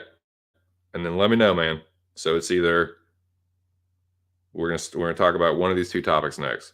We can start talking about the next UFC card, which will be in a few weeks, a little less than a month, or we can start this submission countdown, which is the top chick submissions and then the top dude submissions from the prelims and from the main card. So those are the two options. Let me know. I'm gonna hit the John and I'll be right back.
What's up, boys and girls? I'm back. Back in fucking action. Dude, it has been a lively stream so far, man. We had 10 people in this jank already. That's what's up, man. And that is thanks to y'all. I appreciate it. And once again, man, if you haven't heard what you now see, this overlay, that is all thanks to Will, my dude, the one and only Big Show Picks. Shout out to him. Shout out to the boys at Pub Sports Radio. That's where you can find Big Show. Holding it down, the sheriff of that damn chat. And yeah, man, shout out to all of them. Shout out to everyone that has come through today, dude. I hope you're all having a good holiday season. It's the holiday season. Just a couple days, dude. The big one, man. The biggest holiday of the year. Hope everyone is enjoying the fam bam time. And yeah, man. I got the house to myself today for a little bit. And I'm enjoying myself. I got the fucking I got the binger with me. So cheers, boys. Just gonna have a casual toke here, and then we'll we'll get back to business. I'm gonna look at the chat. No, are we talking about? Well, this is what we're talking about next. Um, the are we gonna do the submission countdown, or are we going to do some UFC Vegas 67 talk? Let me know.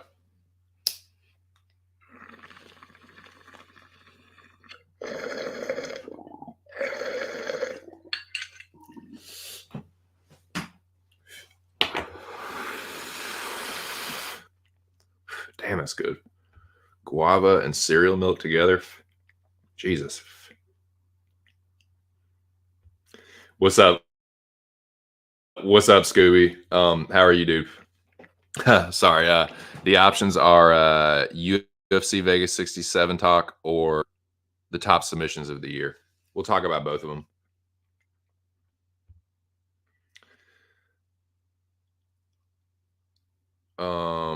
Bigfoot says next UFC card. So those are the top two. Next card, 420 was the biggest holiday of the year. I mean, yeah, I guess technically you're right. I suppose technically you're right. Should be anyway, right? But you know what I mean? Like the biggest like commercial holiday. It's the biggest fucking traveling holiday. It's the biggest like, everyone makes a fucking big deal about Christmas. And if you're religious, especially obviously if you're Christian, it's the biggest holiday of the year. That's what I mean, Mr. Smarty Pants. But yes, 420 is you're right. 420 is a big one. 420 is a completely fucking made up holiday, though. It started as something like very stupid, and it's kind of mysterious in origin. But, anyways, now it's morphed into just something like, else. But yeah, cheers, dude. Got the fucking cringer.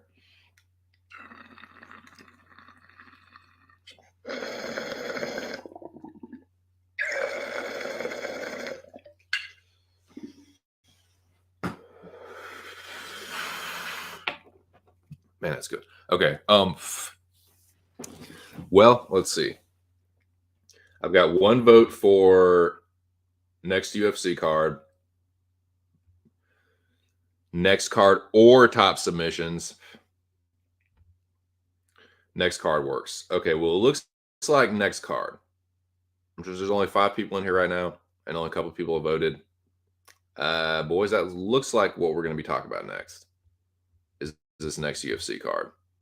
So let me have a Herb Dean inspection station look at this next card.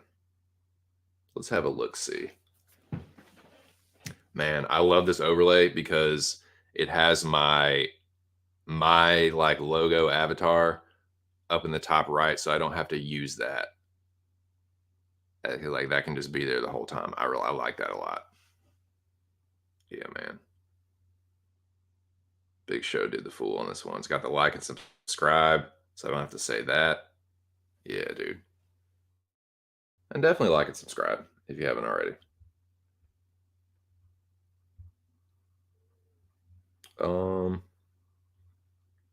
Okay. Let me take off some of these banners. Free up some space. And then I'll put a banner up for what we're talking about now for people that are just joining. Delete this one.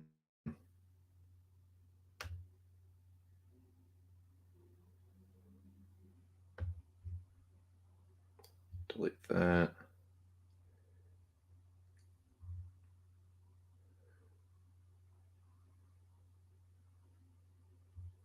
Delete that. Delete that.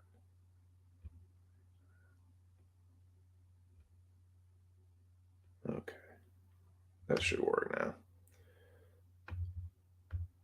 Take that off. Now, UFC Vegas 67 preview. Preview. Exclamation, exclamation, exclamation. Emoji. Shout out to the 6 people in the building. If you're just joining me, we were about to talk about UFC Vegas 67. Going to preview that card a little bit. It will be headlined by Nasruddin Imavov versus Kelvin Gastelum. Also featuring a bout between Shavkat Rakhmonov versus Neil Magny. Both of those are dope-ass, pimp-ass fights. I'm looking forward to both of them. And some of the other fights on the card look pretty good too, but I can't remember what they are. So I'm going to look at them and talk about them. Okay. So going on. All right. Hey. Jesus Christ. God damn, that's not what I meant to do at all.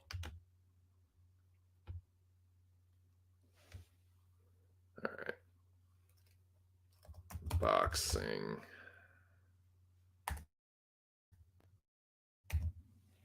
Boxing. Dude, some of the shit you misspell looks so funny when it's typed out. Be like one letter off, but looks so ridiculous. Boxing emoji.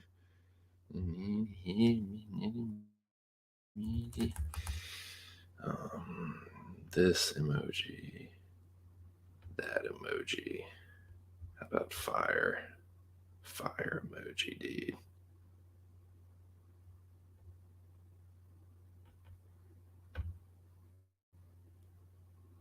Fire emoji.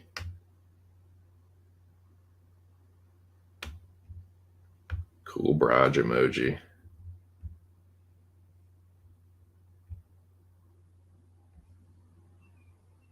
Fuck, I need to make that a ticker. Shout out to the 7 people in the building. Like I said, if you're just joining me, we're about to talk about UFC Vegas 67. Gonna look at that card, preview the motherfucker, and yeah. Yeah. Do that. The man himself. The man of the hour. What do you think, dude? What do you think of the fruits of your toils? I think it looks damn good. I was putting you over earlier, dude. I appreciate it. Shit looks fucking sick. Sorry, Jeff Neal, not Neil Magny. I'm a fucking idiot. What an idiot, dude. Yes, Jeff Neal, not Neil Magny, dude. It's the Neil thing. Fucking retard. Yeah, but you're right. It is Jeff Neal, not Neil Magny. Good thing I remember before I actually started talking about it, right? Fuck. Yes, thank you. Thank you. See, dude, that's what I got my old buds for. To help an old bud out when he's just a dumbass, you know? Just hide the nameplate. Yeah, dude, she looks tight. Oh, dude, okay. Hey, now that the man's in the building, show before you go, I gotta get you to let me know. If you would be so kind, DM your old bud and tell me what fight this is from, because we've been like speculating about it. We've been trying to we've been putting on our fucking like sleuth hats, pulling out the magnifying glasses, like, who the fuck is this dude? Whose legs are that, dude? And then and fucking like, well, that's Keith Peterson. Like, is that the coach or like the commentator? Like, I thought that was Paul Felder for a second, but we think it might be that's the coaches. So we speculated, if you could DM me if you're in the building still and let me know what fight this is from, that'd be fucking awesome. But yeah, dude, about to talk about UFC Vegas 67. And there's some good fights on it. But yes, it's Imavov Gastelum and Jeff Neal Shavkat Rakhmonov. Thank you, dear, regardless, for correcting my fucking stupid ass.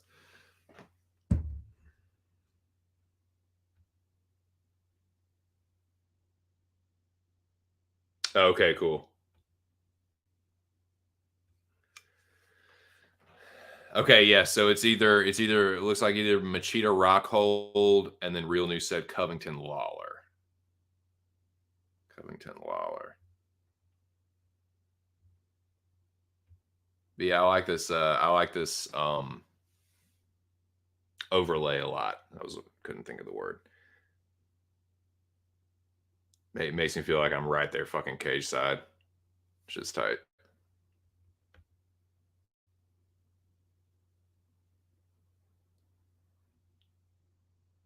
Colby Lawler. Is it Lawler picking up Colby or something? See a bald head up top, yeah. Yeah.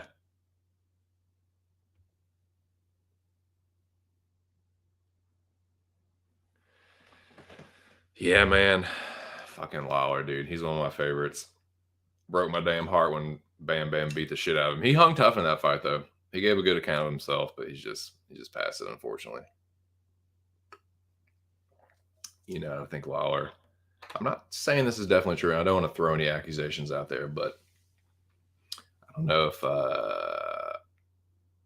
Lawler. I know he wasn't juicing the entire time, but yeah, I'll just leave it at that. But nah, man, Lawler's one of my favorite fighters. Always has been, especially for his like resurgence and his title run.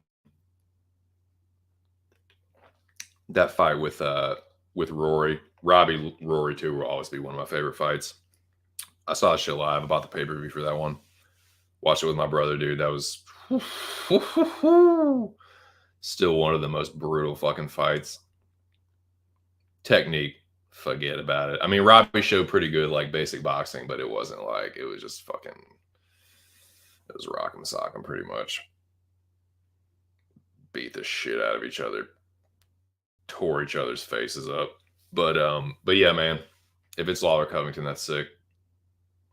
Love me some Robbie Lawler, dude. Colby's a good fighter too, man. Um, but yeah, you could be right. Could be right. We'll see. Let's see if Show hits your boy up.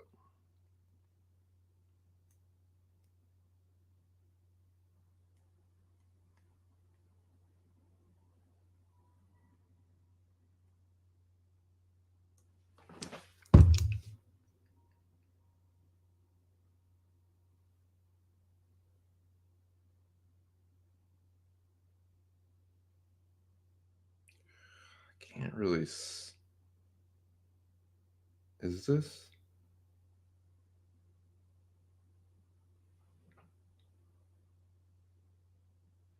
Okay, yeah. Somebody's got. I think. Is that? Man. I don't know.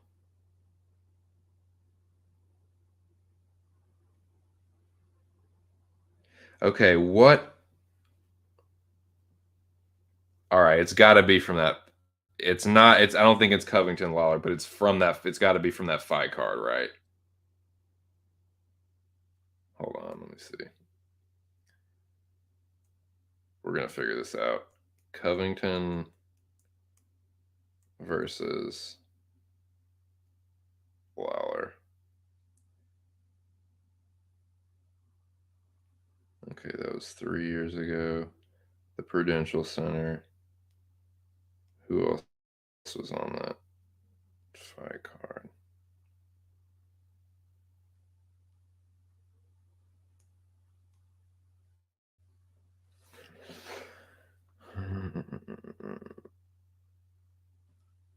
Man, I don't know. Oh, okay.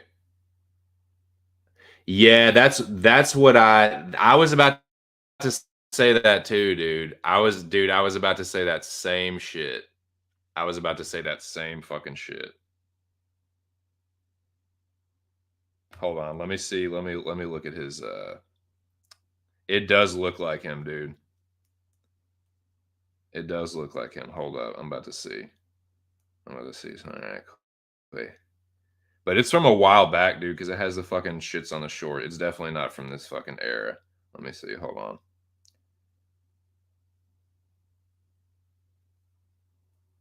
Prudential Center's in New Jersey, right?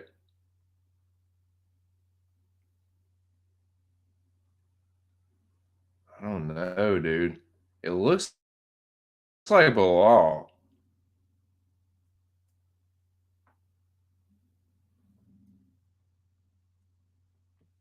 Let me see. Prudential. Yeah, it's in Prudential Center's in Newark. Hmm. Okay. Okay, so it's the Covington Lawler card for sure. That's definitely not Covington Lawler though.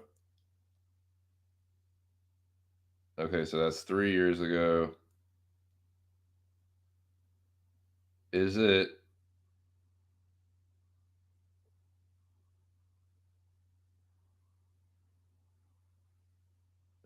Is that Mickey Gall and Celine? Hold on.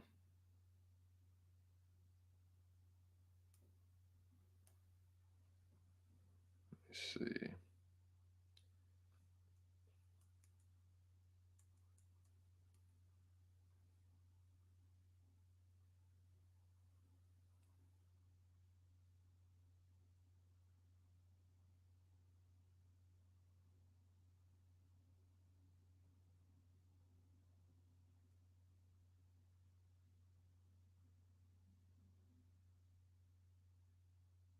Celine Chuhari.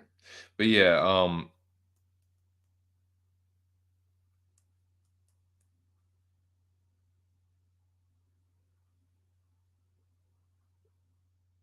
maybe it is. I don't know.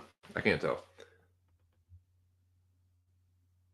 Oh, Nazrat versus Joaquim. Let me see. Nazrat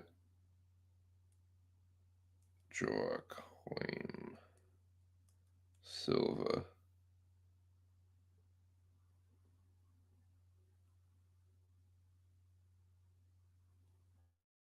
No, it's not that one because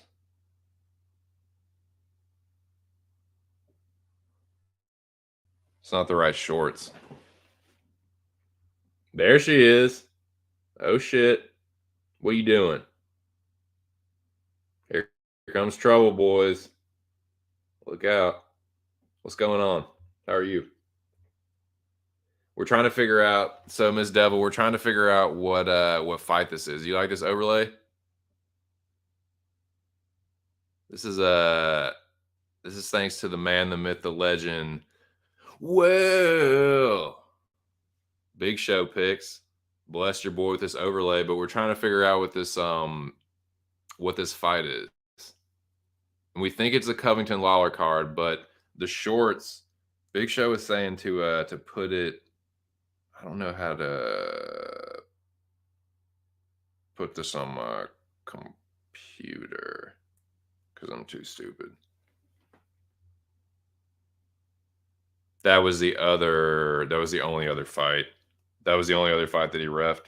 Well, I don't know. I'm not sure. But anyways, so we were gonna talk about Ms. Devil. We were gonna talk about the UFC Vegas 67 card, but I remember that you had requested the submission list, so I have that ready. I'm gonna ask you. I'm gonna let you get your vote in before we get this thing started. Which of these do you want to hear first? Do you want to hear about? You want to talk about this next UFC card, which is in a few weeks, or do you want to talk about this? Do you want to hear the submission countdown? I'm gonna do both, but which one would you like to do first? I'll let you get your vote in.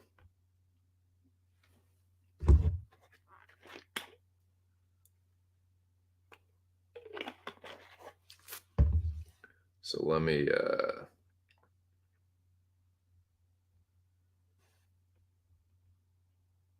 make this real quick.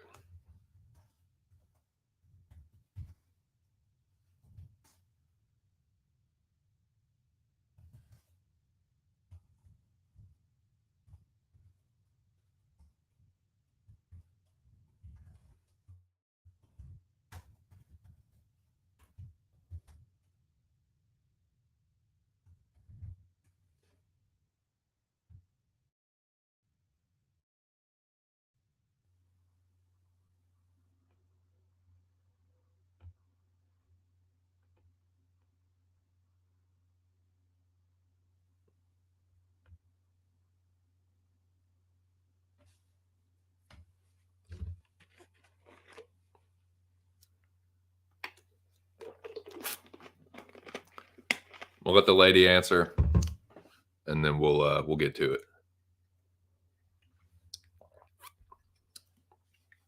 What do you think? Submission countdown. We were gonna get to like a couple of the boys said they want to hear the UFC Vegas 67 preview first. It really doesn't matter. I'm gonna talk about both, but I'm gonna let the lady answer first if she'd like to. Considering you were the one that had asked me to do the submission countdown thing first, I figured I would perfect time to just ask you what you want to do first.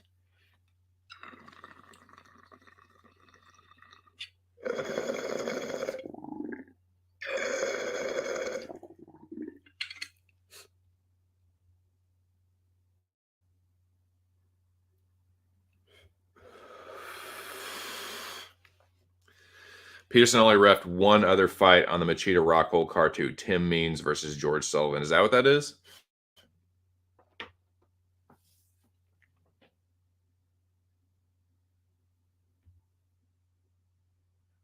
Nah, dude, it ain't lunchtime yet. I'll let you know. I'll let you know, and then I'll eat it right in front of your fucking face. Just munch all kinds of lettuces and fucking deli meats and cheeses. Jackie boy, what's good, playboy? What are you doing, Jack? Shout out to Northern England's finest, Northumbria's finest.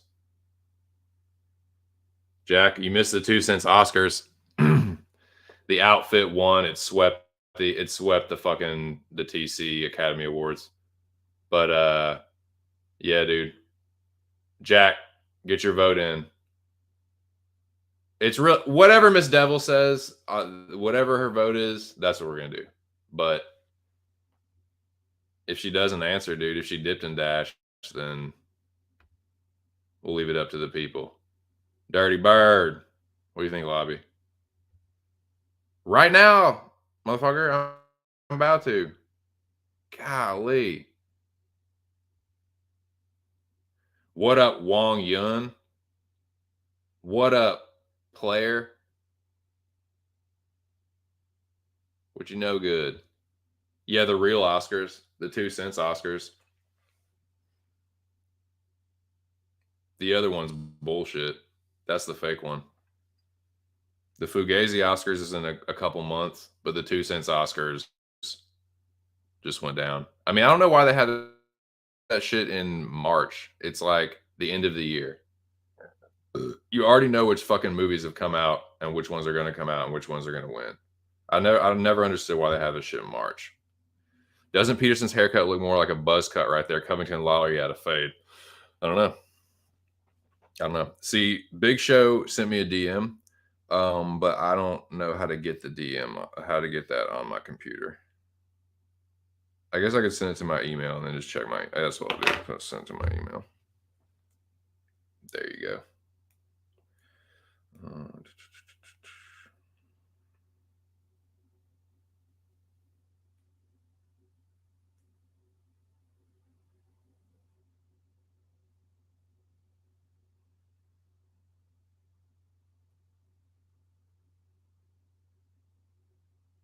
Mail.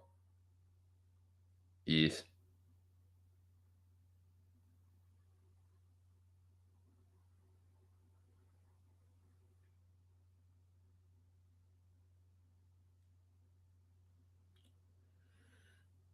Two.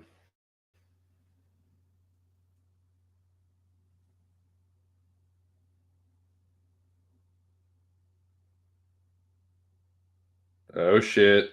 He says he knows what it is now. Oh my god for this. Okay, well, he says he knows what it is. Dude, will you tell me what it is and then see if they can guess it? That'll be a good time. If you after NCIS after that is hilarious, dude. So Big Show said he fucking Mark Harmon the shit out of it. The results are in and the shorts are a dead giveaway. Great. Second most famous fighter, great.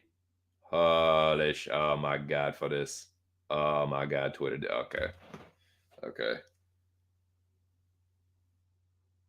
Dang. Holy shit. I knew it had to be back then, dude. This is crazy. We were Samsonite. I was way off. Dude, nah. Ain't no Swanson, no Samsonites, no fucking swimmy swam swappy. Nah, we were all way off, dude. Way off. I know, dude. We weren't even close, dude. Not even close, Bo. That's hilarious. Have you done the top sub yet? No, Jack, I have not. Yeah, get your. What do you think it's going to be, Bo Dick? Yeah, you have not missed that at all. Miss Devil popped in for a second, and I guess she dipped out on me. She's the one that requested the sub countdown. So I asked her like which one she would rather hear first, but I'm gonna do both of them. The people spoke in the chat and said to do the UFC Vegas 67 card first, but we're gonna do both. But you haven't missed it. Bananas and grapes says his fight of the year is Glover versus Jerry. Nice. Yeah, so I will also give my fight of the year and my fighter of the year. I have my pick for those.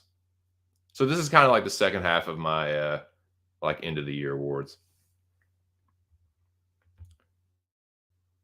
Jersey Mike's Jimmy John's Subway. Yeah, I would say you know what? I will give Subway the edge over Firehouse, not because Firehouse isn't good, but because they're fucking overpriced, man.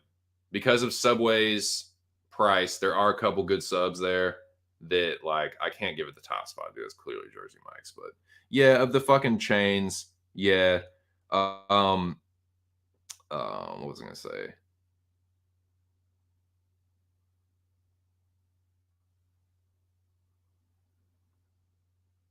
Schlotsky's, dude. Y'all ever had Schlotsky's? That shit's dang. They don't have too many of those. I think that's more like a Texas thing or something. But and Quiznos, dude. Quiznos is fucking bomb. But they don't have Quiznos where I'm at anymore. Didn't something happen with Quiznos? Am I imagining that? Am I just fucking stoned? I mean, I'm definitely stoned, but am I fucking imagining something happening to Quiznos?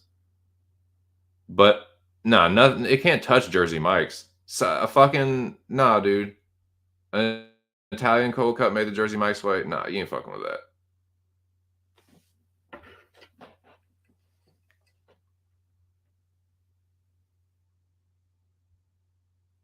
Okay, let's get some guesses. Let's get some guesses, dude.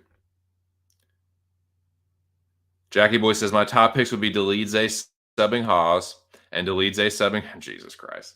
Okay, Jack's Jack's fucking. Who is the biggest Delidze stan? I'm the bit. I will say I will completely fall on this grenade and say that I'm one of the biggest Magomed Ankalaev stands there is. I'm one of the biggest Kamaru Usman stands there is. I'm one of the biggest Piotr Jan stands there is, for sure. I'm guilty as charged. You know, caught me red-handed. Delidze, Jack, you might be the one. You might be the number one Delidze stan. Just wear it like a badge of honor, and no one can hurt you with it. It's nothing to be ashamed of. I'm not like I don't think less of you for it. I just think it's fucking hilarious. I mean, he's good, dude. He's good. He's a fucking cheater. He fucking glove grab like a mug, dude. But you know what? That fucking calf slicer was slick butthole, but he did fucking glove grab to set it up. The fucking cheeky motherfucker, cheeky bastard. But yeah.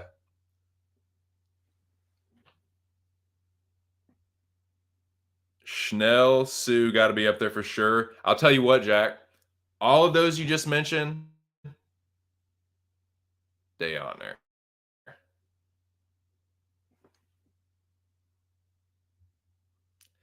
Yeah, yeah.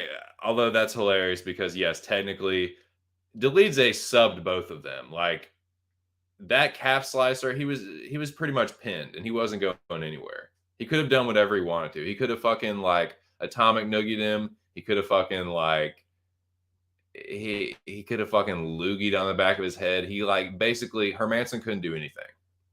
And he decided to just ground and pound him. But yeah, he could have done any number of submissions he wanted to. But yeah, that there all those you just mentioned, like the Sue one, the Glover Jr., they're all on there. Quiznos, dog. Man, don't tell me you don't know about Quiznos. Don't tell me you don't know about Quiznos when you do. No, I'm stupid. I'm not that stupid.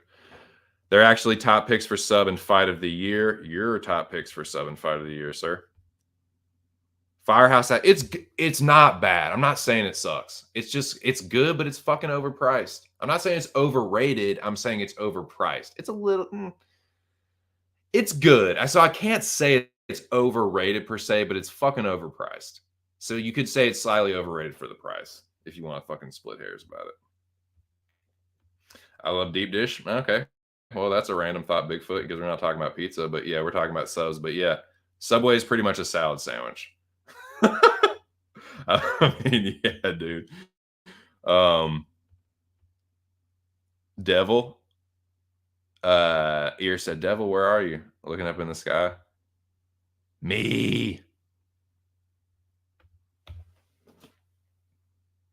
Okay, so oh yeah, that reminds me, dude.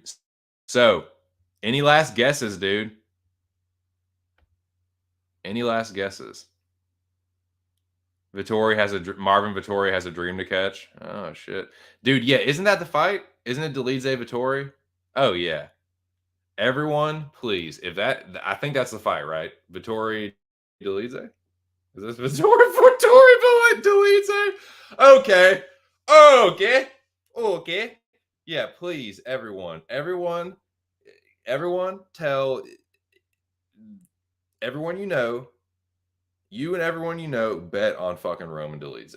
Please. Please. Hammer that Delize line for the love of God. And get me something real tasty on Sloth. Dude, Sloth is gonna put a hurting on this motherfucker. I could, oh my God. I can dude, get the are you kidding? Do you see how fucking effortlessly Hermanson took him to? He's not gonna get caught in any of that bullshit. Dude, Sloth is gonna fucking he's like, hey guys, dude. He is gonna hey you guys all over this fucking dude.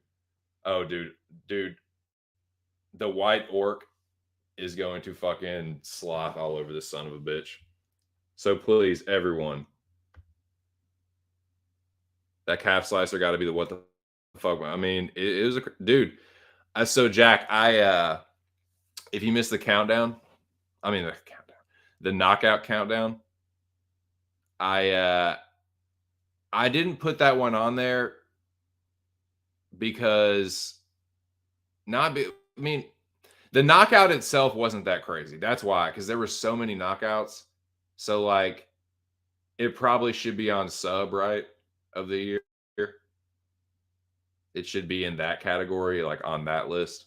It's not sub of the year. I can tell you what sub of the year is. I'll tell you this. It's not sub of the year, but I know how much of a Delize fan you are.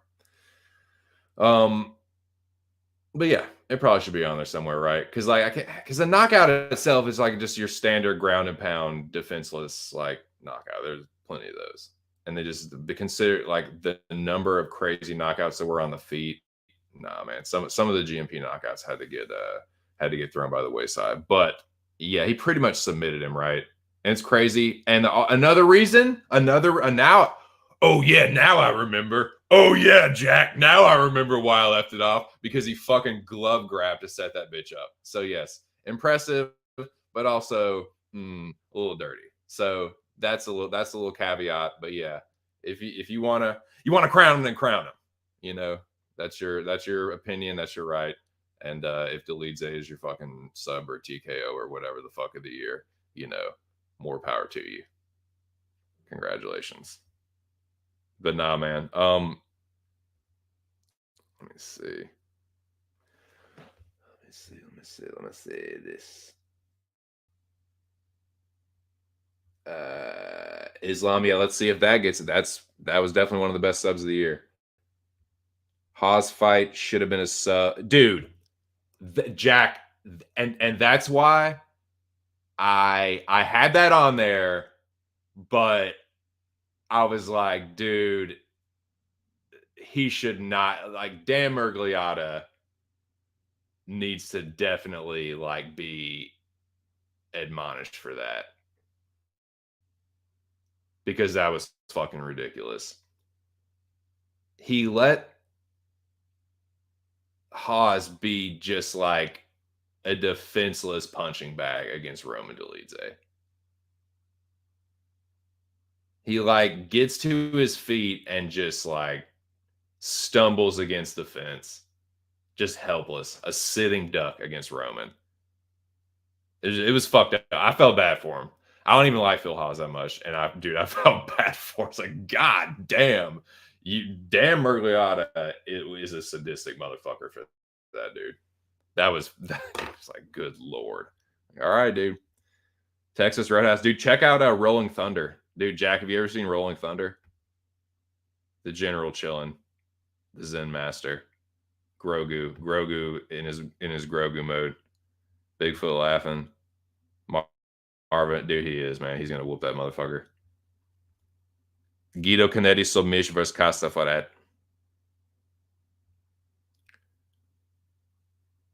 Big Show says companies love pushing names like Roman. Yeah, oh yeah, dude. He's a fan favorite, man, for sure. Oh my god, Jack. Dude, you are the leader of the Roman Dolidze fan club. You got to create a whole Jesus Christ. You got to create I can't even read it. You got God damn, I got to hold on.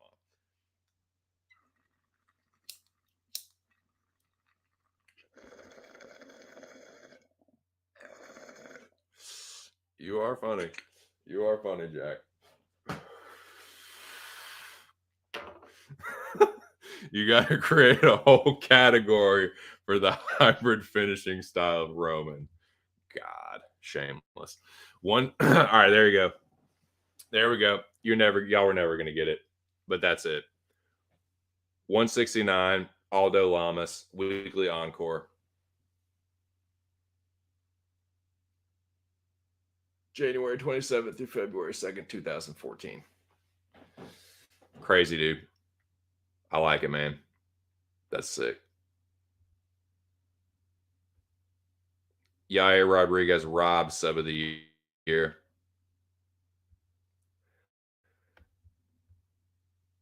Oh, yeah. Will that get the top spot? I'll tell you this. Craig versus Krylov. Let me make sure. Before I fucking.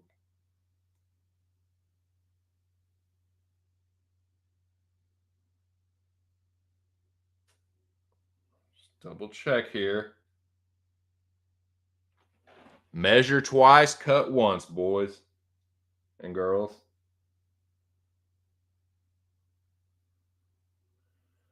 Where the fuck?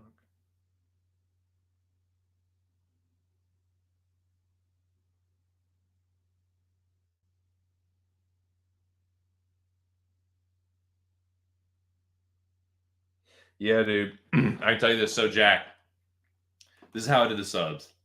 I did it the chicks, and then the dudes. I broke into prelims and main card. So yes, Craig versus Krylov is a top sub of the year, but that's on the prelims.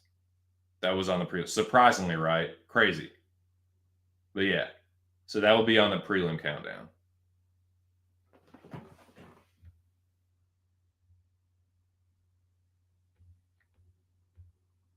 But yes, Double factoids. Josh Emmett pulls off a split. Craig Hill last year, yes. I think Craig Hill was 2021, which is crazy, isn't it? Dude, the last couple years have really flown by. The pandemic just feels like a fucking blur. What was I looking at? Paul Craig, the Berge, the fucking Berge.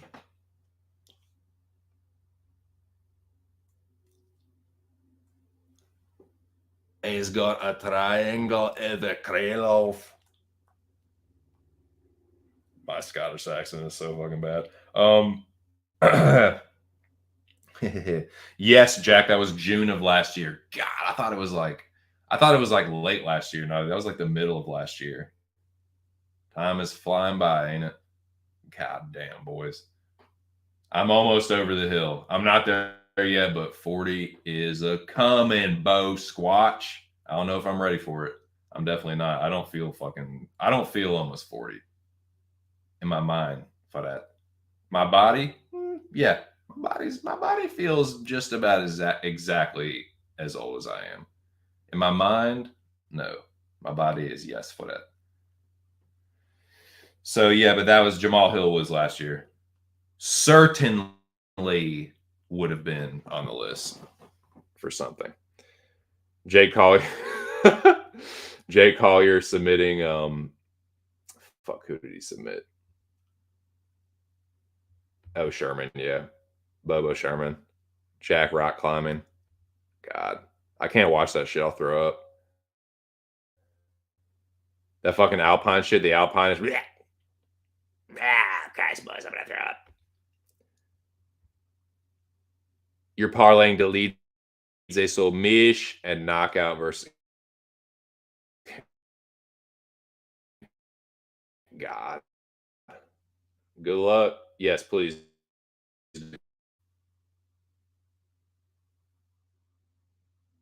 Damn, I was about to guess St. Pierre versus Hardy. No, it's Aldo Lamas, the man himself. The ruling came down. The Honorable Justice Show laid down the law, dude. Aldo Lamas, 2014 for this.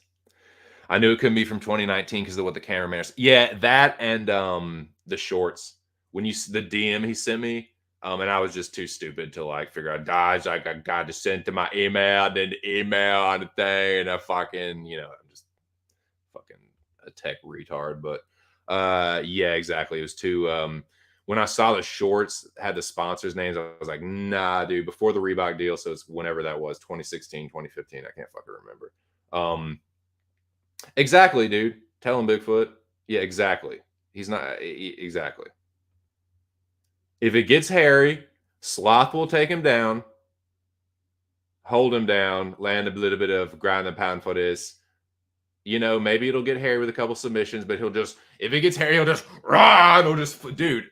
I could even see him doing something crazy like spiking, like Roman grabbing a crazy submission and Sloth like Andrade Rose just fucking spiking his ass on the fucking ground, getting a knockout. Dude, Sloth is winning this fight. Sloth is going to fucking Goonies his way out of this fight and win it. Yeah, dude. So everyone hammering the hammer. I'm just kidding, dude. You know Roman's gonna win. You know Roman's gonna win. Just hammer the line. Just bet it.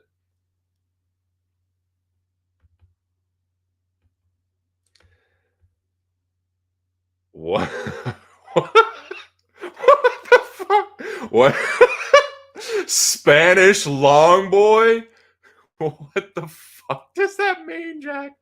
What happened to that Spanish? Jesus Christ. I do not know what that means. Dude, British people have the funniest insults.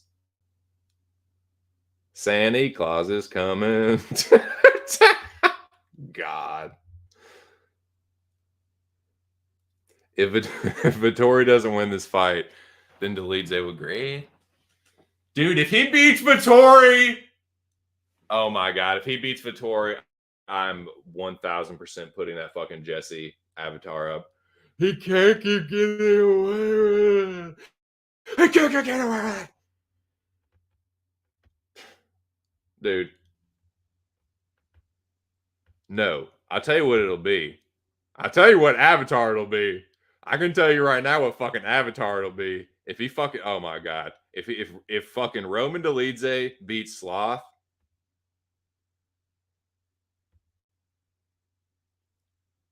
unfucking real. Unreal.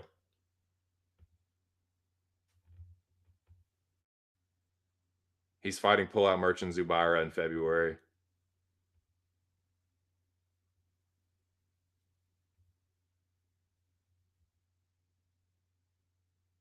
If he beats Vittori, I'm still not picking him on his next fight. Dude's delusional. Oh man, Bigfoot not liking the Dolidze. Jack, you hear what fucking what Bigfoot's saying about your boy? Bigfoot talking spicy about your homie, dude. You just gonna take that? I think you should probably like fly over here and throw down with Bigfoot, backyard wrestling style. Bigfoot, you want to get drunk and backyard wrestle with Jack? Jack seems like he could be a backyard wrestling champion. My money's on Jack, dude. Jack minus 225.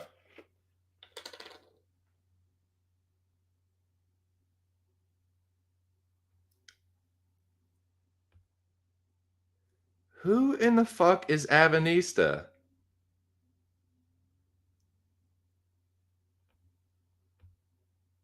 Oh dang, he said no, that's my training partner, dude. I can't fight. He's in the same camp, man. They're out of the same. He said we're out of the same gym. I can't fight Jack. When is Dolidze ever cashed as a dog against a step up in competition? I don't know. I'm not sure. Tell me. I'll tell you what though. It'll absolutely be a fucking Chip Diamond if he fucking beats, dude. If he fucking beats, yeah. I mean, I agree, Wong. He's just looking. He's looking for love, not fights, not backyard wrestling fights against Jack. All right. Well, you know what? The time has passed. Miss Devil was in and out. So I got to make a ruling on this. I got to fucking, are we, Jack, what do you think? Jack, what's your vote? UFC Vegas 67 or submission countdown. We're doing one or the other right fucking now. We're 2.5 hours into this bitch, over 2.5 hours into this motherfucker. And I'm about to do one or the other right now because I'm just rambling and yeah, it's getting a little ridiculous. I'm going to drink the rest of this cold coffee. Oh my god. Oh my, I'm glad that fucking Chip Diamond fucking thing is up there. Well, look who it is. Look who decided to show.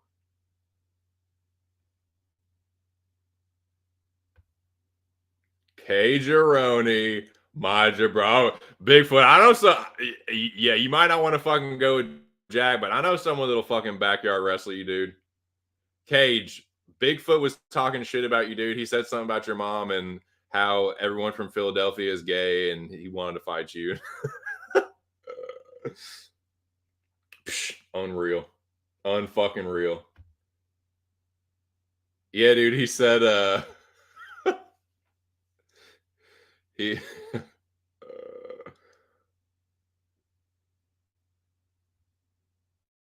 dude, you don't remember that? It was like 5 minutes ago. You're like, what? That Cage guy, like he's pretty gay. Like he's pretty gay and stupid. Nah, I'm pretty sure you did. Yeah, see? See? Cage will fight you, dude. Cage will fight you whether you talked about him or not. Nah, Cage, it wasn't him talking about Philly. I was the one saying they were gay. Yep. Cage, my IQ. What's up, Cage? What are you doing? All right, Cage, get your fucking vote in, dude. Jack. Bigfoot said next card. Noah said next card. What do you think, Jack?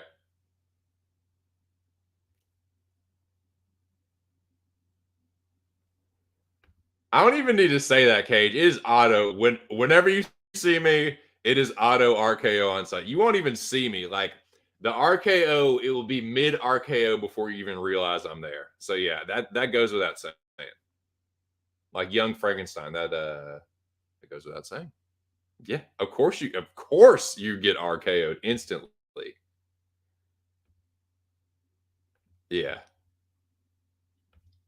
Unreal. All right. Well, yeah, I think Chip Diamond's going to make a ruling on this one. We are going to go. It seems like more people want to talk about. Yeah, the next card. It's the next card. All right, there we go. Next card. Thus and so, we go to the inspection zone. Let's look at these next fights. Let's inspect these next fights.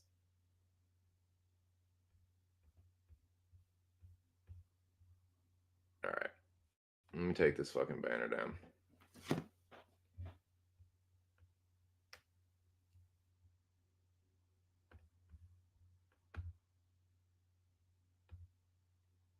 Here we go.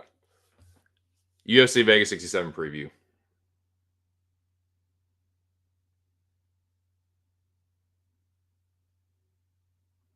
How do I want to do this? I think I want to fucking pull the shit up, dude, and share it on screen, but my fucking shit. Actually, the old lady isn't on her fucking computer today, so let me see. Let me fucking put all this janks on airplane mode. Yeah, dude, airplane mode. That man. Airplane mode. This jank right here. All right, let's try this, man. If the sound cuts out, if it starts getting screwy, then I'll take it down. But I will pull up the topology. Is there a topology? I think there's a topology, probably topology page for the UFC Vegas 67, headlined by Nasruddin Imavov and Kelvin Gastelum. You think they're both going to make weight and the fight's going to go through? Well, it's a middleweight, right? So Gastelum should be fine as far as weight goes. I know Nasruddin ain't no fucking welterweight, so yeah, I think it's a middleweight. I'm digging the Herb graphic. You like that? Yeah, dude. I can't remember what fight that was from, but it was someone. He was looking at someone's trainer. She was a thick thing, and Herb got his sights set on her, locked in, and I kind of like I kind of like caught the fucking like I caught that viral tweet's coattails. Basically, I rode the coattails of a viral tweet. This avatar you see right here, I fucking I can't remember what the tweet was or who sent it, but it was the video. It was a video, short like video clip of Herb Dean basically just fucking mugging this girl down. And then she turns and looks at him and he gives her like, oh hey, how's it going? Like, oh no, I wasn't just fucking I wasn't just fucking like looking you up and down. It's hilarious. But yeah, I captured this screenshot and I fucking posted it as a reply, and it got like the most likes I've ever got on any fucking thing on Twitter. Got like fucking, I think it got over 1,000. I know it got over 1,000. I haven't looked at it recently.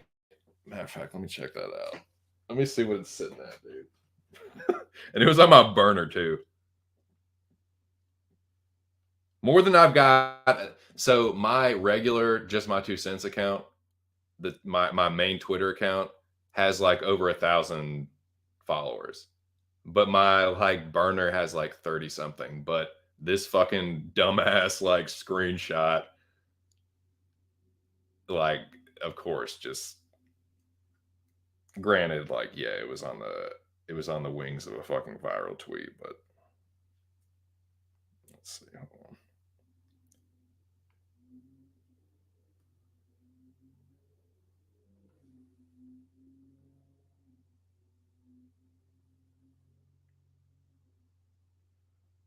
What's going on here?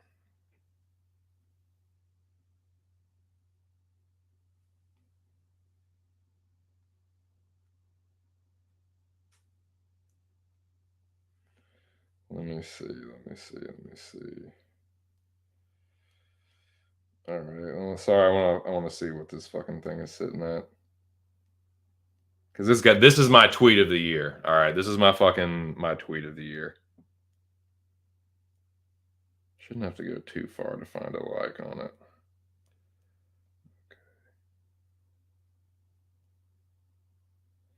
Yes, so it's it. It's got 1,320 likes. Replying to Deep Ocean Eagle. Shout out to at capital D Deep, capital O Ocean, capital E Eagle. It's a reply to Deep Ocean Eagle's tweet.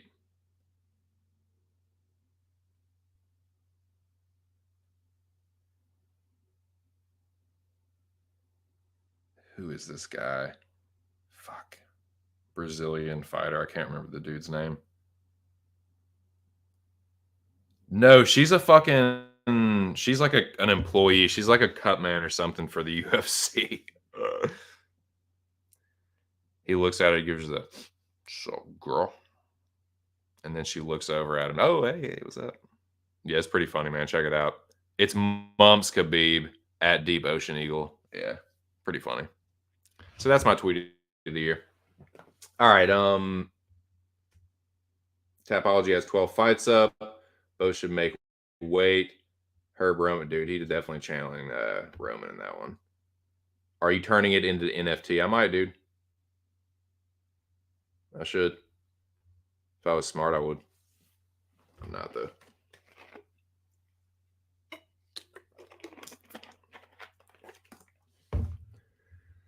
Yeah, exactly, dude. She was an employee of whatever that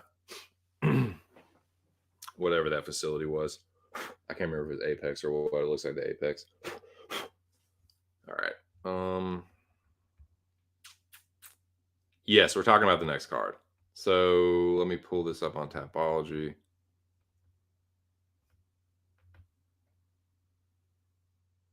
If the signal starts getting weak or if it starts like the sound starts cutting out, let me know. Put the R2 Cents 2 or something like audio is bad or something. Because sometimes the signal goes out. Let's see.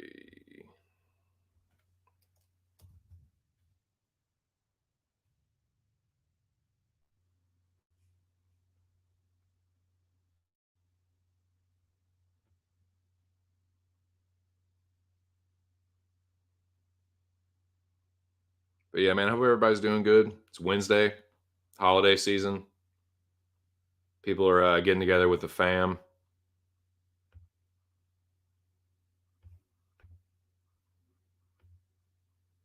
Getting the last bit of Christmas shopping done. Hope to God everyone's got their Christmas shopping done. I'm pretty much done with mine.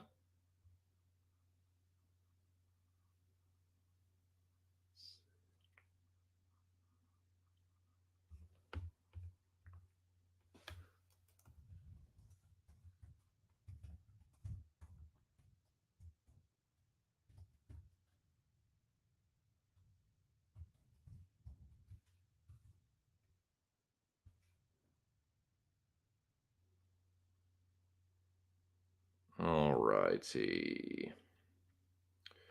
Let me get to February. Okay, here we go. Here we go, gents.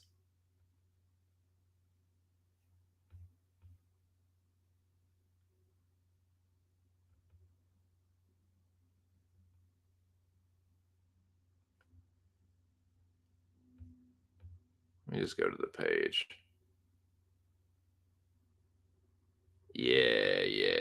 Here we fucking go. All right, let me. I got it now. I got it pulled up. Now let me share it. Shout out to the 7 people in the building.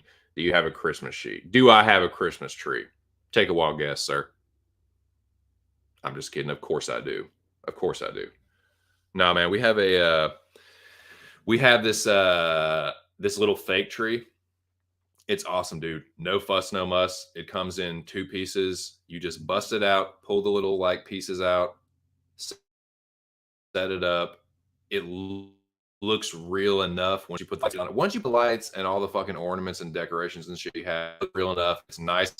We put it on top of this card table and put a nice the old lady is, I told y'all, man, like my wife is a Christmas elf. She goes crazy with the Christmas decorations. So she put we put it on this card table. She put a nice like cloth down and made this little Christmas village in front of it. Cause it's a small tree, but it sits high enough. The bottom is high enough off the ground or whatever that you can put shit underneath it. And she made this little like Christmas village with some of the decorations and shit we have. So, dude, it's so easy to set up and take down. No fucking like spruce needles or fucking pine, fir, or whatever the fuck you use. And then no having to worry about fucking picking the bitch out or throwing it away or setting it up, making sure it's got water, making sure it's set up evenly. Nah, dude. Just fucking pull that thing out, set it up in 5 fucking minutes, and then you can just start decorating. So easy, man. But yeah. Man, please. Against who? Taking who? Not from Aaron Blanchfield. You about crazy as fuck. Your next Festivus aluminum pole? Yeah, right. Hell yeah, I prefer a real one so I can go downstairs at night and go up to it and smell it. No, yeah, I do like the smell of of evergreen. I do. I won't even lie to you. Oh fuck! Gotta stretch. I'm sorry. Gotta stretch. Yeah, man. Yeah, we got a Christmas tree, but yeah, it is cool, but dude, we also live on the fucking 3rd floor. Anybody fucking trying to fucking drag a Christmas tree to the 3rd floor? No, I'm not fucking with that. It's for the birds. So yeah, fake tree is the way to be. Early thoughts. Yeah, sorry, Cage Roding went right over that. Early thoughts. Oh, well, how about RKO to fucking reverse RKO? Early thoughts on Santos versus Blanchfield. Blanchfield by Solmish. My thoughts. I'll tell you my thoughts, Cage. Aaron Blanchfield is the mother of my children. And I won't have her name sullied or bounded about this chat willy-nilly. That's what I think about that. That is a stern, that's not even, dude, that is a warning shot. All right. So if you even if you even mention her name again, no, I'm just playing. Yeah, Blanchfield by submission. Solmish for that.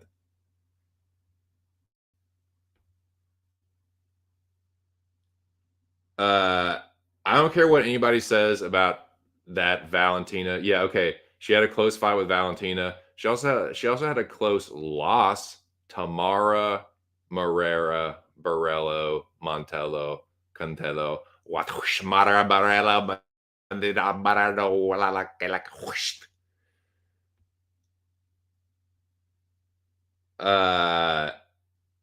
Aaron Blanchfield submission grappling fucks her. Submission grapple fucks her. Nah, dude. I mean, I love Valentina. She's been a super dominant champion. She can out grapple most of these chicks, but nah, dude. Aaron Blanchfield ain't getting out grappled by a blue belt. I don't care how good she is. She's not, dude. If you can't definitively even beat Mara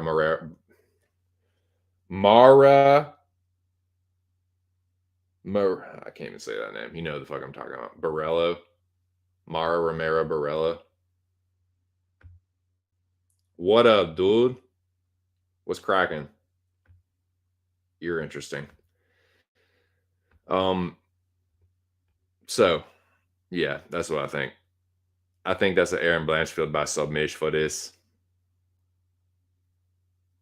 Maybe ground and pound. Aaron Blanchfield inside the distance. I don't know. I don't know. Just bet on Tyler Santos and fucking give me a good money line. I'll bet Aaron Blanchfield somehow, some way. What I'll probably do is like better inside the distance with like a half sandwich, like a half unit, and then like a even less by submission, like 0.3 by submission, and then probably parlayer if the money line's not too fucking ridiculous. But I don't think it will be, man. I think when people like be like, oh, dude, she beat Valentina. Like, okay, yeah, please think that. Please think that she's gonna fucking out grapple Aaron Blanchfield. I love it. I love that. Please, Fadet.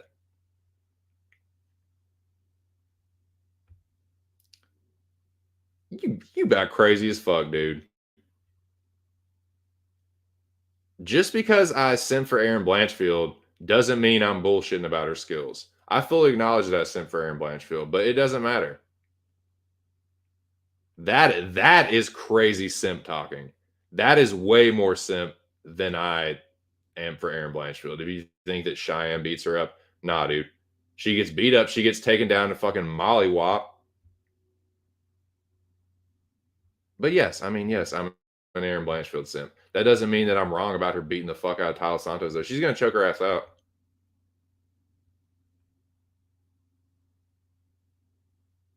Yeah, she gets crushed. Yeah. Lil Poppins fucking beat the shit out of fucking Cheyenne on the ground. Dude, Aaron Blanchfield will fucking smoke her on the ground. Dude, and dude, she's so young. She's like 23. Are you kidding me? Aaron Blanchfield by submission. She's the future, boys. She's the future. And yes, I'm an Aaron Blanchfield simp, but it doesn't mean I'm wrong. Just because I'm a Magomed Ankalaev stan doesn't mean I'm wrong. Doesn't mean and you know goddamn well, Magomed Ankalaev should be the rightful fucking champion now. Don't even get me fucking started, dude. Don't even fucking get me going. I've already had one cup of coffee. I might have another one. Just really start fucking bouncing off the walls and really getting fucking crazy. Start talking about, oh, dude, don't even get me started. Don't even get me started on how Usman is going to fucking take that belt back. Don't get me started on how, oh my God, dude. I don't even know, man. I will say that, yeah, Aaron Blanchfield by submission. That's what I do know.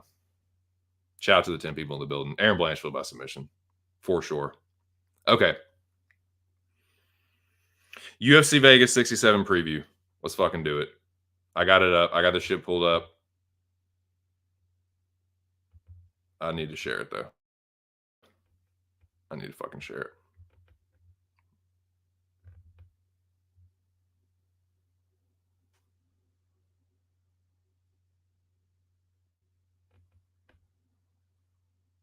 Aaron Blanchfield until the fucking wheels fall off. Your boy is beating that Aaron Blanchfield war drum. I am the fucking conductor of that hype train, just shoveling coal into that fucking steam engine, dude. I am leading the charge, the Aaron Blanchfield charge. She will be. That's a future champion. Aaron Blanch here. Hear me now. Aaron Blanchfield is future champion. You gonna see too when she smokes Talia Santos and chokes her the fuck out. I can just see Talia Santos right now. Just her face, just.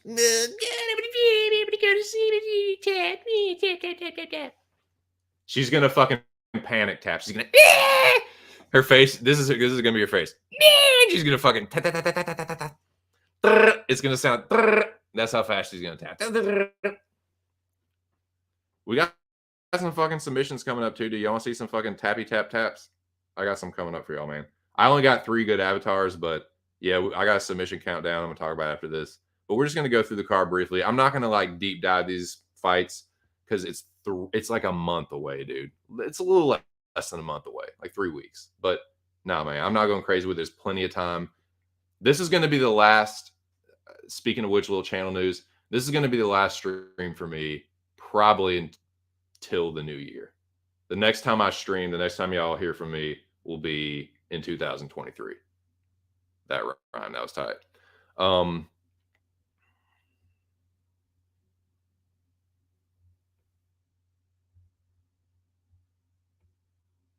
You like that? Jokes and jokes and jokes.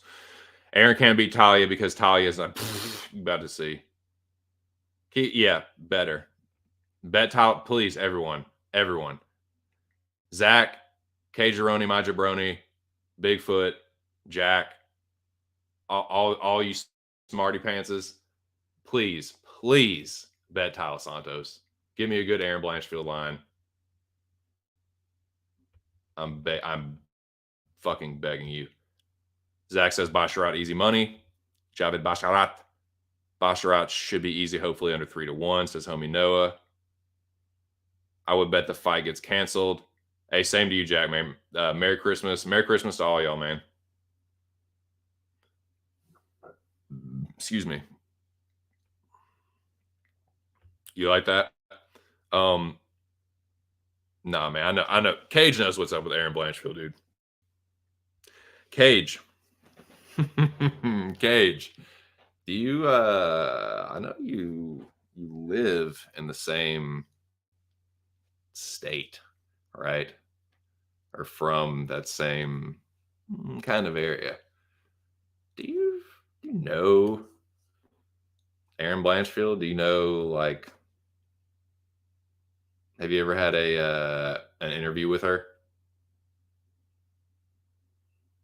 Could you ask her, like, if she'd ever, like,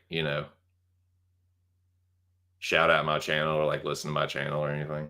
I mean, you don't have to. You don't have to. But no, I'm just playing. I'm just kidding. I'm a married man, dude. I'm just joking around. Nah, man. I do have a little bit of an Aaron Blanchfield simping obsession. But bet the house for yes. What Bigfoot said. Bet everything you own on Tyler Santos.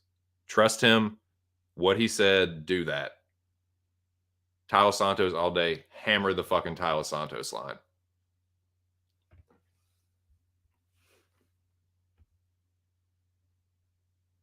Oh my god. Okay. Oh my god. All right. Nah, dude, I'm just fucking around. That's funny, dude.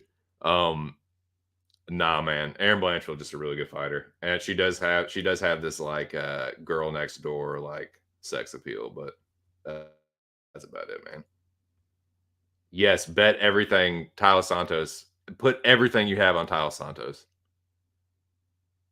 Don't you don't fucking tell me to lose everything, dog. Come on, dog. Yes, bet what Bigfoot said. Bet everything on Tyler Santos. So yeah, man, let's talk about this fucking card. I'm gonna share this thing. Present arms. Order arms.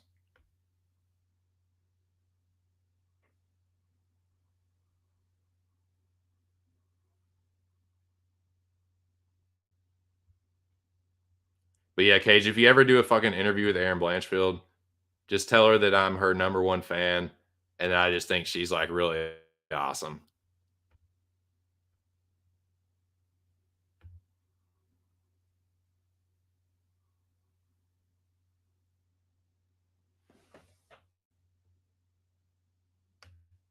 No, she's definitely the fighter I sent for the most right now.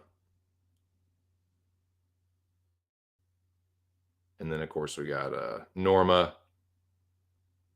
I mean, that's really just it. Aaron Blanchfield and Norma.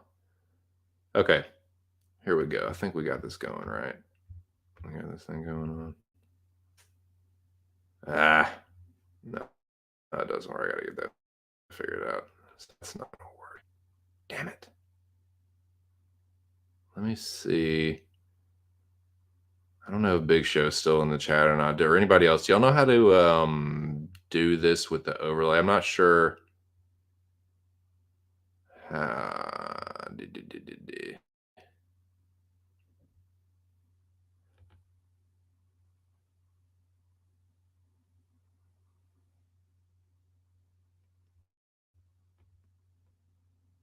Yeah, I will figure that out, but I'm not smart enough to do it right now. But I will just look at this real quick. Like I said, I'm not going to get super deep into this card, but I just want to kind of glance at it. Yeah, Basharat, that's a fucking Javid Basharat is as close a thing as there is to a lock on that fight. Or on this card.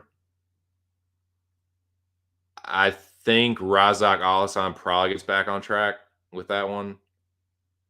I've been hearing some stuff about this Mateus Rebecki dude against Omar Morales. I'm gonna have to tape that one before I pick a side on that one. Umar Nurmagomedov. I think he beats Howney pretty convincingly. If that is anywhere like around 2 anything, if it's 2 anything on Umar, I'm probably gonna stick him in a parlay. If it's 200 minus 200 anything, even if it's like 290 or something, I'd rather it not be. But if it's like minus 250, oh my god, I'll stick down the parlay so fucking quick. But Puna Kopylov, that's a tough one, dude. Kopylov flattened Alessio Di Chirico, but man, if he fights Puna the way he fought Alessio, Puna's gonna knock his fucking block off, dude. Puna's a good wrestler too, man. I don't know, I'm kind of biased a little bit towards Puna, but I don't know, dude. I need to look at that line, man. If Puna's an underdog, I'm gonna fucking bet up Puna, dude. I don't know. Jeff Neal, I mean, okay. Truth be told, I am a Shavkat Rachmanov stan. It's just, I am. I think he beats Jeff Neal, but Jeff Neal, I don't know, man. After what he did to Luke, dude, I don't know. He might be I haven't looked at these lines, man. Maybe I should look at these lines, but he should probably be the rightful favorite with the experience, right? But I don't know, man. Shavkat he's another guy. I think he's a future champion. And for the record, I do think he would be Khamzat. Yeah, dude, yeah, man.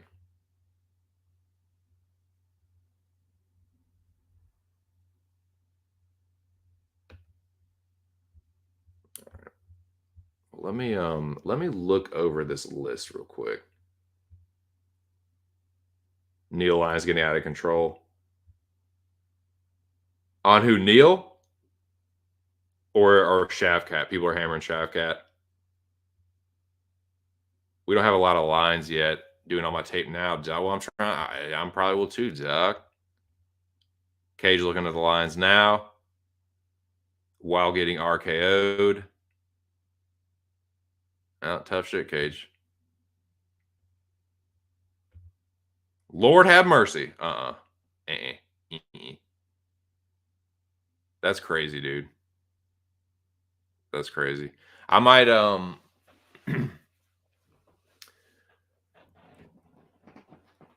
decision Jeff Neal. I think Shavkat finishes him though. I think Shavkat knocks him out. But yeah, dude, or I could see ground and pound. Rachmanov is so fucking good, dude.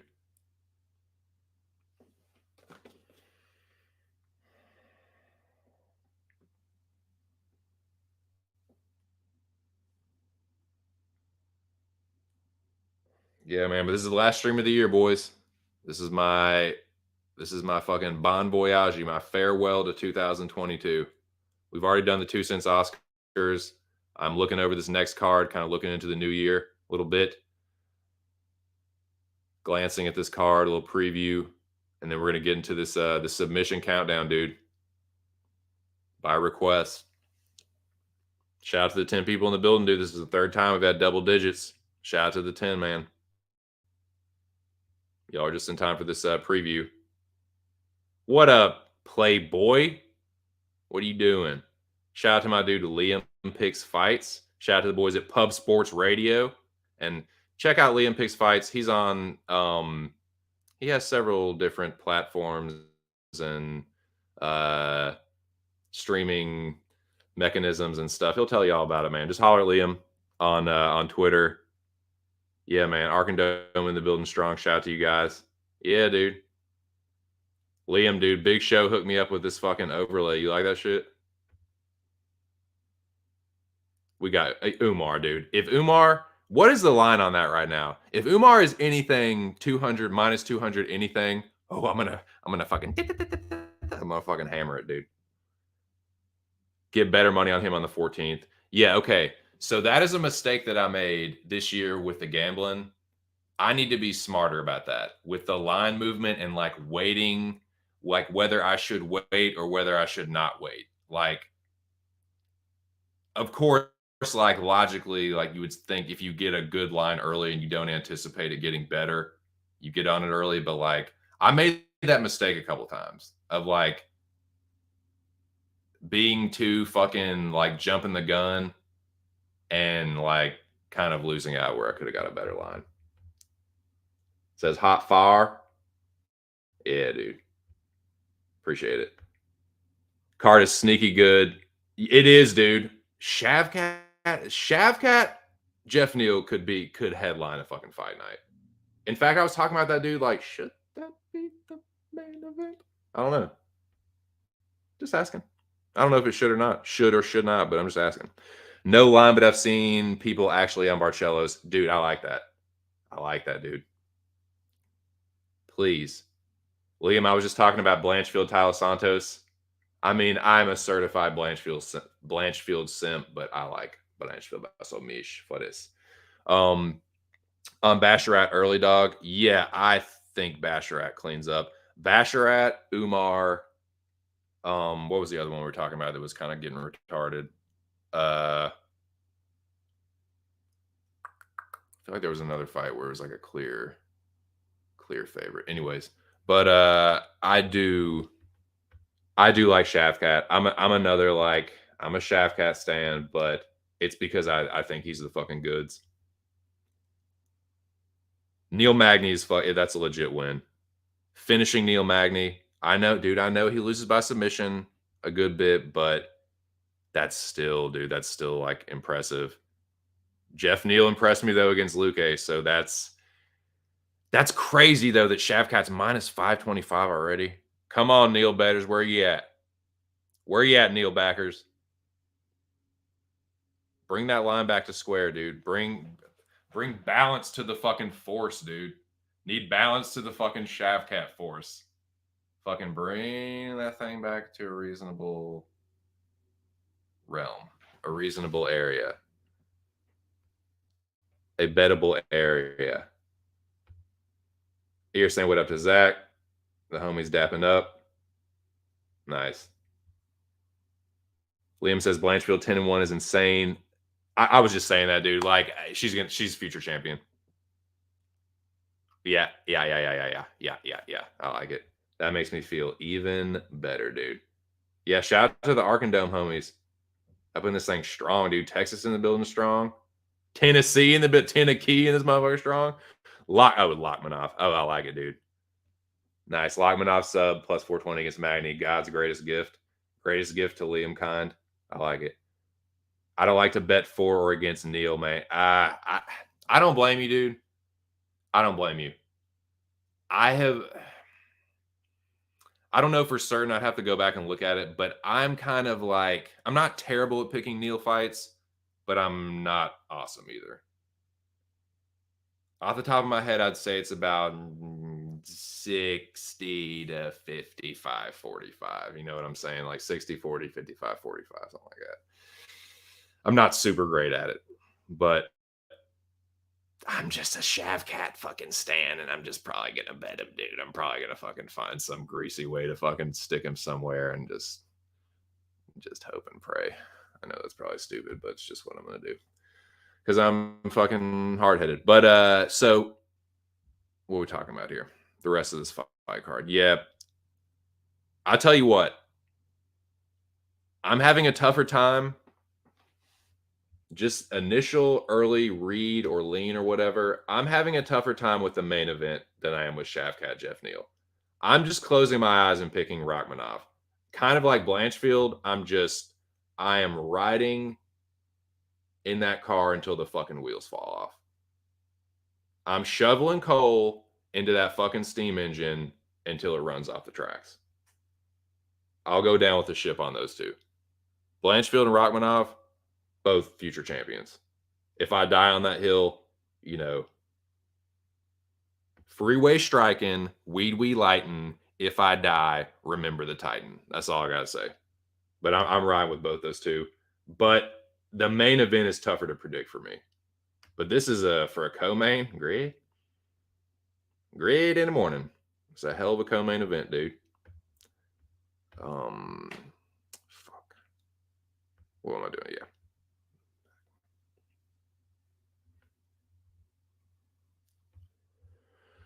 Yep.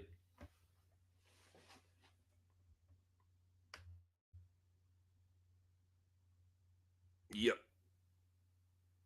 Gastelum Imavov, dude. I'm having a tough time with this one. Kelvin Gastelum is someone that I like. Kelvin Gastelum. I'm not a stan. I'm a Kelvin Gastelum fan, and it's burned me a couple times. He's a dude that I have a tough time getting a read on.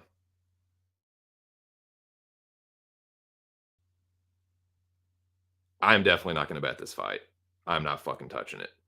I'm too inexperienced. I'm too not good at picking Kelvin Gastelum fights. Gun to my head, pick. Dude, this just feels like one where like Imavov should win and Gastelum like pulls one out of his ass. But I'm probably gonna pick Imavov, and I'm not gonna bet a fucking red cent on it. It just Gastelum has fucking let me down so many times with predictions. I don't know, man. He just consistently like underperforms in big spots.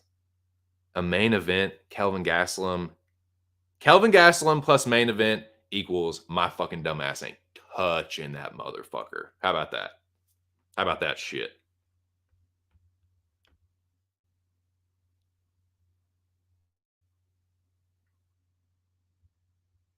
I'm picking Imavov. Dude, I don't blame you. I really don't. Has Kelvin won a fight in the last fight? I don't know if he has. Without looking, I cannot definitively tell you. I can't say with any kind of confidence. So I'd probably say no. I'm gonna go with no. Isn't that wild, dude? It feels like he should be like 35. He's probably like 35, 36 in fight years, but dude, I just not touching it. Not touching it. Jackson over dude. I was thinking about Dan Ige actually, but I might not touch that one either. He is tough. He is tough, man. That's why I'm kind of like, I'm not gonna do it. I'm not gonna do it. I'm gonna pick Imavov and just fucking pass. Pass. Pass a fire. Pass the fire. That's what I think. It has. He's been fighting like really top level competition, but it's like he's a top level, been a doormat for these guys, man. He is. He is. I hate it. I hate to admit that, but he just is. It's true. Cliche. It feels cliche to be like, oh, it was one of those wars, dude. The war took a lot out of him, dude. But it did. It did. I know exactly. It's like I've talked about that before, though. It's like level of competition, whatever. The damage is the damage. You're. I mean, not. I don't mean any kind of pun with like Elkins or anything, but like whether it's top level competition, mid level competition, damage is damage. And that's like whether it's one fight or 20 fights, like that was a lot of punishment. And he hasn't, whether it like physically took it out of him, he just like hasn't been able to pull the trigger. So, like, dude, he fought his fucking ass off. He really went out there and tried to fucking kill Adesanya, and he paid for it dearly. And he hasn't looked like the same fighter since. So it's yeah, like it's a cliche, but it's a cliche for a reason. Like dude, just took a lot out of him, man. I don't know what else to say. It is, dude. It is for sure. Yeah, you're right. You're right. Which is why it's like I don't know. Like he's definitely like. It's crazy to say that Kelvin is washed too, being that he's only 31. So it's like this one's tough to wiki cap. Like I'm gonna have to tape this thing and like look at some tendencies and look at some of the striking defense of Imavov and I'm just gonna pick Imavov though. So I don't even know why I'm gonna do that. I'm just gonna pick him. I'm just gonna pick him and just not bet it. Yeah. Yeah, I don't know, dude. I don't fucking know. I know. It's like, is Imavov among that ilk? Is he of that stuff? You know? Adesanya, Cannonier, Robert Knuckles, the gorilla. I don't know, dude. We about to find out. We about to find out here in a few weeks. But yeah, Liam, dude, I made a it was by request. Miss Devil requested. I made I did my knockout countdowns, but this is my submission. I do a countdown for submission. So I hope anyone that knows what they're talking about with the grappling, Liam picks fights. Forgive my ignorance. I'm super duper ignorant when it comes to the ground. I know a little bitty bit about striking, but the ground, nah. I don't really know what the fuck I'm talking about. But I have watched a lot of UFC. So I do my best to at least try and understand, at least to enough to speak about it in layman's terms. I'm not going to speak intelligently on it, but at least enough to get through a countdown. You know what I mean? So yeah, feel free, please, anyone, correct. If you hear me say anything stupid about the submission countdowns, which I am going to get to here in a second, just let me know, because I've literally taken one Brazilian Jiu-Jitsu class in my entire fucking life. And it was during a free week of classes at an MMA gym. So yeah, we're going to get to it here pretty soon though, man. I'm excited about it. I did yeah, it's the chick fights and then the prelims and the main card. There were some good ones though, dude. A lot of fucking submission.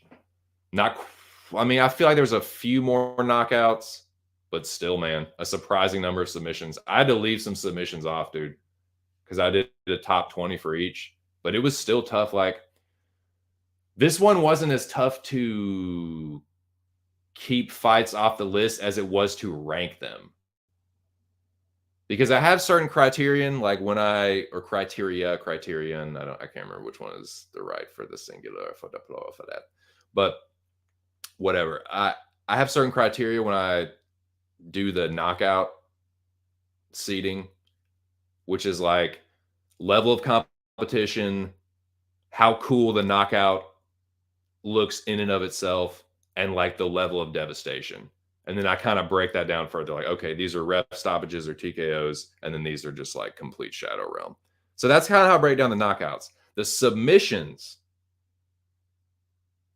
I just split it into prelim and main card. I thought about maybe doing like tap and nap, but I don't know if there would have been enough. Like, I feel like more people tap than they go to sleep for this. Some people, dude, yeah, they go out on that shield bow. But yeah, it was fun, man.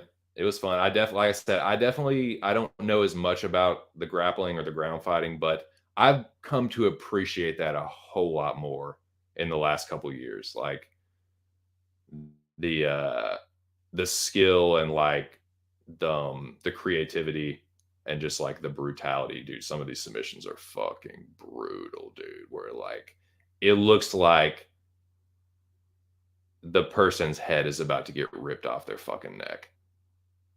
So yeah, dude, I had fun breaking this shit down. And I'm gonna get to it here in just a goddamn second. I swear to fucking God I am. I know I'm a rambling ass son of a bitch. But oh yeah, like a fucking like curdled milk, dude. Kiera Pennington, who you got? God, I don't know. You tell me, Cage. I'll tell you what, Cageroni. What we're gonna do is I'm gonna RKO you for about the 10th fucking time today, and then I'm probably gonna flip a coin on that fight. What do you think about that? I think it's Ige. You must have forgot spot. That's what I'm saying, dude. That's, oh my God, dude. I had the same energy that I had about Armin Sarukian and Manel Kopp. I'm feeling that about Dan Ige, dude. I'm feeling about sticking Dan Ige into y'all must have fucking forgot parlay, making that part two. Part two, what you gonna do? I don't know, man. We might. I'm gonna see. Till, yeah, true. a little bit more closer to. I mean, Till had that close fight with Whitaker, dude. K. Gironi likes Vieira. He won 2 fights in the last 5 years. Heinisch and Jacare Souza for this. Yes, man. Yes, that's a good call. Thank you, Ear, man. Ear has been on point with the facts. Kelvin last finish was eyeless. Great. Yeah, no, man. I'm not going to touch that fucking fight. No, sir. No, sorry. Pass. Y'all can have it. I'm going to kick back, eat some popcorn, have a casual toke, and just watch people cry over that one. I'm not fucking touching it. Imabot, he is, dude. He's fucking good. Submish. Dude, I've been thinking, oh, man. I wish it wasn't so expensive. I haven't looked at, I'm in a new area now, and I haven't explored MMA gyms around here. I know there's a couple. I think there's one here in Salisbury, but I would have to check, dude. I've been wanting to get back to it, dude. I haven't trained in a long time. The last time I got punched in the face was like 2016. I did that like week-long course at that MMA gym, but it was just like it was like a boxing class. We didn't spar or anything, but it's been a while. It's been a fucking while. Asking Liam if he enjoys the subs better than KOs. Question. Yes. Santa Claus. Yeah, at the end, dude, I think I'm going to go through my favorite Christmas movies, dude. Kellen, my girl. He said, you better not slander my girl. Put your ass in the ninja choke, motherfucker. Stop Brazilian hate. Great. Dude, he is. Jackson has momentum, too. I know, dude. Bet Jackson. That's good for me, baby. That's the great thing. I like subs and KOs, but subs I'm better at predicting. Certainly nice, dude. Well, I'm gonna remember that. I'm gonna take that little nugget and stick in my brain. Speaking of nugget, I'm gonna fucking repack this Kringer. But also, I gotta hit the John boys. I gotta just take a brief, just a little brief intermission.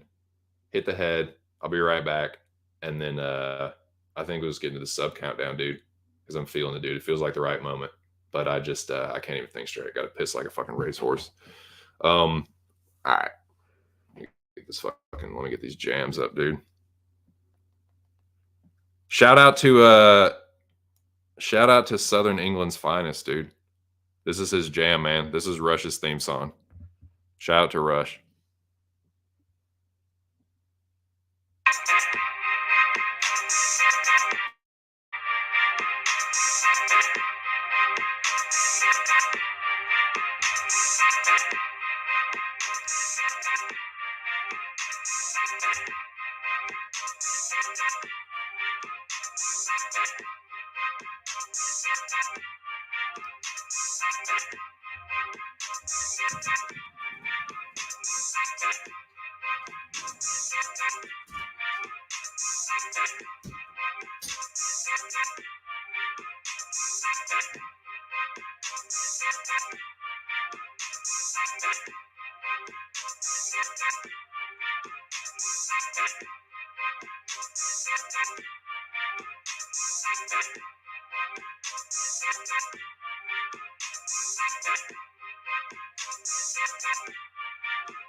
Sorry about that, boys. Yeah, coffee plus water plus pushing 40. Yeah, that equals PP in the potty. Sorry. Yeah. But I'm back. If you're just joining me, this is just my 2 cents. We are in the middle of my my last stream of the year, my end of the year breakdown. We just briefly went through and previewed UFC Vegas 67, which will take place January 14th, the new year of our Lord and universe, or whatever the fuck you believe in, 2023. But I'm back. This is going to be my final countdown of the year. I'm going to give out 2 more awards after this, but this will be the final countdown. This is the best submissions of the year in my humble fucking Cro-Mag Neanderthal retard opinion. Like I said, I'm very ignorant when it comes to the ground aspect of mixed martial arts. I took judo when I was in fucking 7th grade. I got to yellow belt. I learned a couple of hip tosses and how to fucking scarf hold. That's about it. So yeah, that's about all I know. I took 1 fucking Brazilian jiu-jitsu class, but other than that, nah. My background is in striking. I have a brown belt karate and done some boxing training, but that's it. So yeah, I know nothing when it comes to the ground. So this is from an ignorant, like just dummies perspective. So here we go. The first thing I need to do in order for me to complete this countdown is repack this binger and have a casual talk with the boys and just get my head right.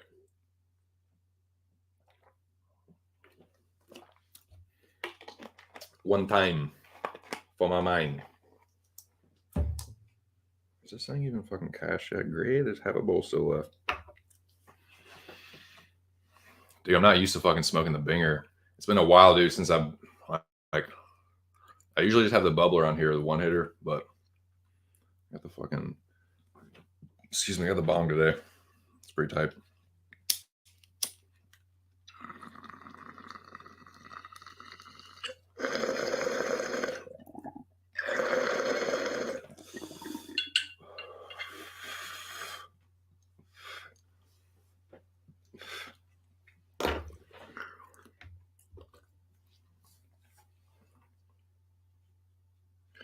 Yeah, dude, I need to get back in the fucking gym, but it's money's kind of tight, and I want to do jiu-jitsu because I don't want to get punched in the face. Like I know I want to get back to boxing. I love boxing. I love boxing training. And it's not like that I mind the sparring. It's just like I gotta pick the right gym, man. Cause some they don't give a fuck, man. They'll just throw you in with whoever and just. I'm not looking to get in there because this is the thing. I'm tall. They put me in with the heavyweights every fucking time. They're gonna pick the biggest dude, and I'm not trying to get in there with like these big fucking like heavyweight amateurs looking to fucking sharpen their skills. Nah, I ain't trying to be their fucking sparring partner. So that's why I kind of like gotta kind of be like picky and choosy, like fucking pushing 40, want to get back at it, but like want to ease back into it. You know what I'm saying? So yeah. But anyways, enough about me. But that's kind of just like I want to give people a little bit of perspective. Like I don't really know what I'm talking about when it comes to the ground. I just what I see. I have watched a lot of probably like more submission technique videos than I even realized. I've watched a lot of them, man. A lot of Henry Gracie videos, some Frank Mir videos, actually, a bunch of catch wrestling videos, like a bunch of like different channels. I used to watch Chujitsu. There's some other ones I've watched before. There's a bunch of good like channels out there. I don't even know the best ones, but I've definitely come to appreciate that aspect of mixed martial arts more. The submissions and the ground game. And it's become, hey man, some of these submissions, these top submissions, again with the criterion, it's level of competition. And dude, there were some crazy submissions in title fights for all the fucking marbles. So yeah, the ground game is just as important as the stand up. Because if it gets to the ground, you don't know what the fuck you're doing. You're getting smoked and probably choked.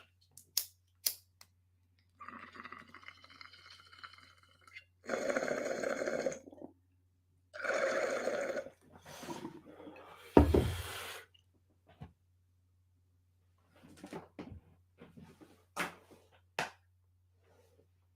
right, let me repack this thing real quick, and then we'll get to this countdown.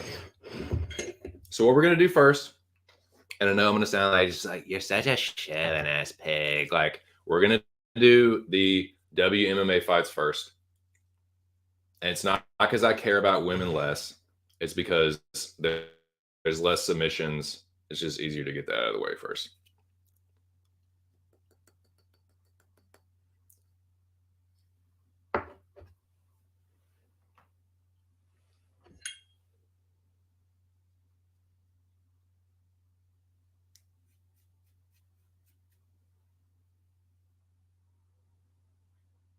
Yeah, man. Oh yeah, another big shout out to my fake sponsor. Matter of fact, no, I got this shit right here, dude. Yes, dude.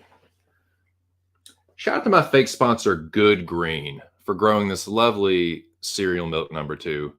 It is just hitting all the fucking, it's pushing all the right buttons. I'll tell you that, boys. Cereal milk number 2, and also Nature's Heritage for procuring, or growing, I should say, that fine guava 9. Ground them both up, mix them together. Yeah, dude. Weed Cali in the water chalice. Irie poof. Casual toke with the homies. Cheers, boys.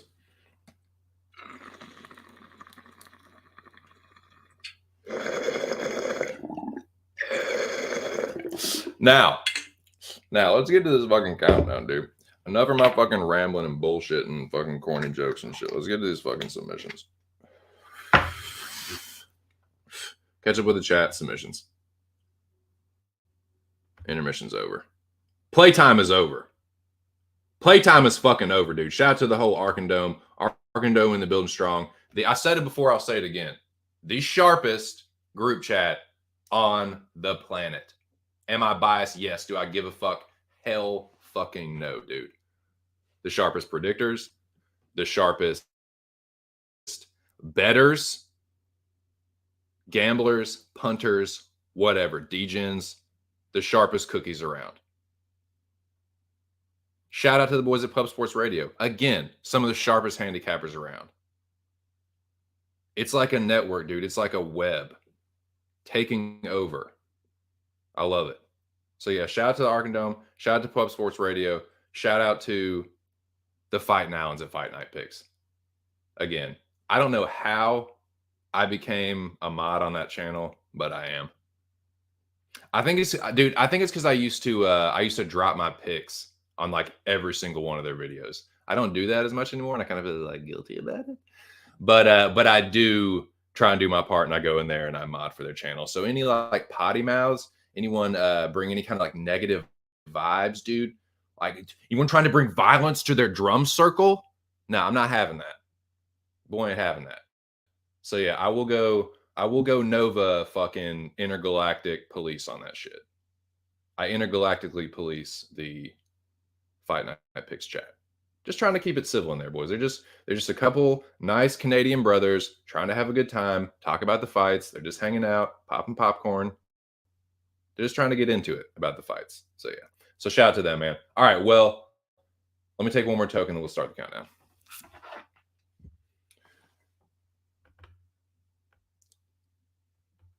Last time I got punched in the face was at a poker game about 15 years back. Yeah, the last dude that punched me in the face was I won't drop his real name, but it was this big dude named Timmy. He was like the biggest dude at the gym where I was God, I'm so fucking glad I decided not to try and be a boxer. But yeah, when I thought I was gonna fucking start my boxing career, and yeah, he was the last dude to hit me in the face. Fucking spun me around like a top. Yeah, good times. Yeah, dude, the Zen master in the building. Lobby, I cannot see what that says. StreamYard's blocking it. Jams. Pump, pump up the jams. Pump it up. Oh yeah, baby. We live, baby.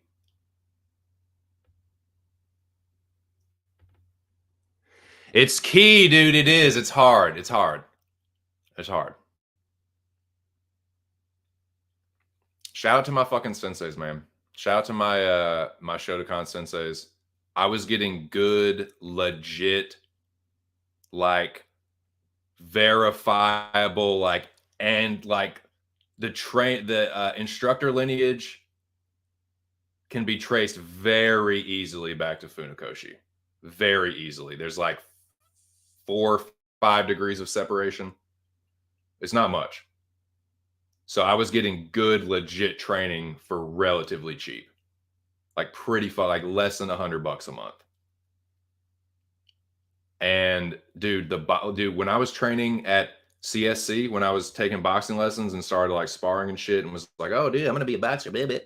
Uh, that was pretty cheap too, dude. That was only like $75 a month. So shout out to Combat Sports Center. That's where Amir Sadali used to fight out of. I don't know if they still have the same building they used to, but I used to train at the one over off Broad Street in Richmond. So yeah, that's the only training that I have. But yeah, man, it's just like finding the right place to train and then finding the shit that's like not gonna fucking crush the wallet, dude. The good training is expensive, and I don't blame them for like charging what they do because I know with the situation they're in, especially if they're like counting on money from the fighters, good fucking luck. So I don't blame them for charging what they do, but it's also like I just can't afford the shit, especially if it's like Brazilian Jiu Jitsu. I don't know, man. I don't even really know the places around here, but yeah. Anyway, I know I'm just a pig. You're such a fucking misogynist. Yeah, a little bit maybe. I'm sorry. I don't like. It's not something that I'm proud of, but I probably if I was to get like analyzed, like psychoanalyzed, like most, especially like feminist women, be like, you're a fucking misogynist pig piece of shit.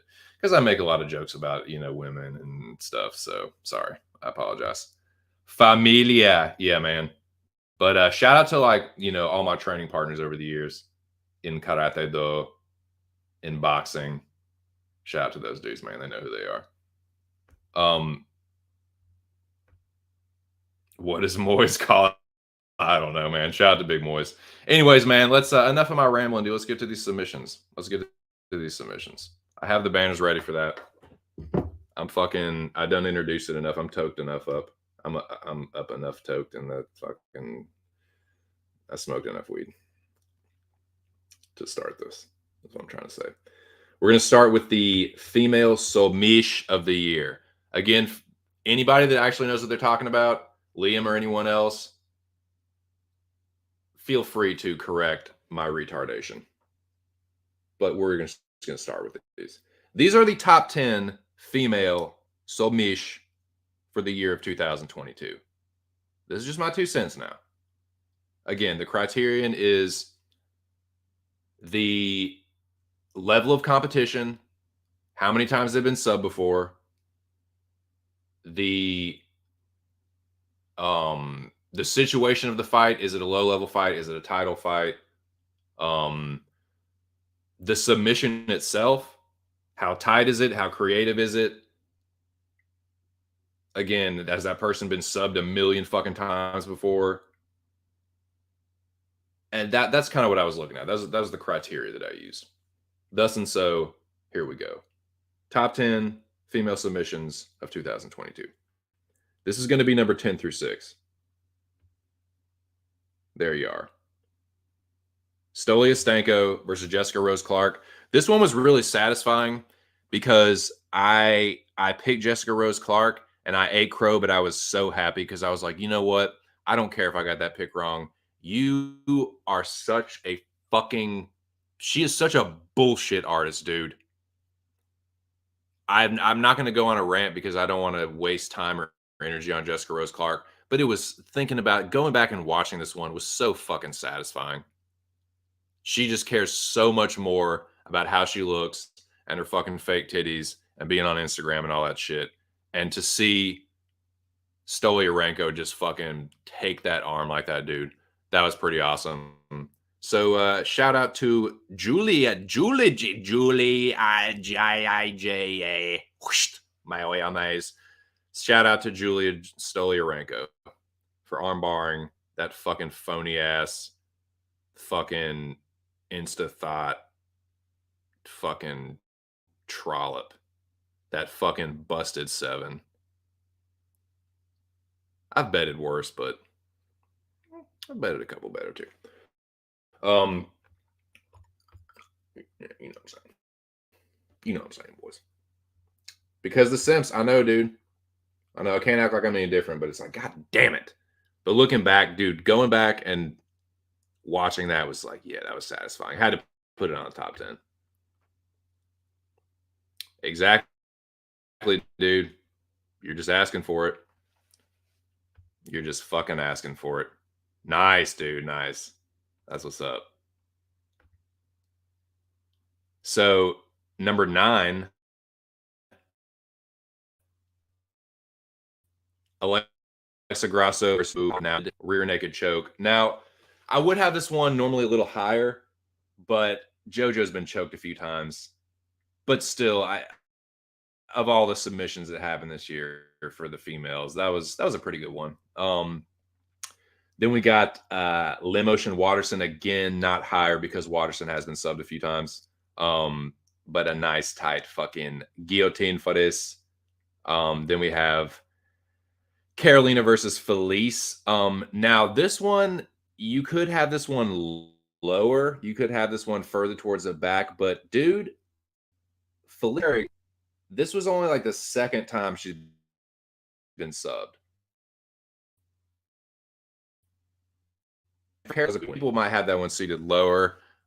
I need to put this one on fire. Yeah, turn that fucking Wi-Fi off.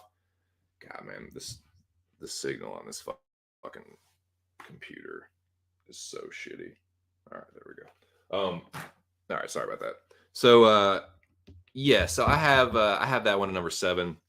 Now this one, dude, Demopoulos versus Silvana. This one initially pissed me off because I had picked Silvana. And I thought I had it. I thought I was being so fucking clever and slick. Like, oh, dude, all these people picking Demopoulos. Yeah, I'm about to fucking show y'all.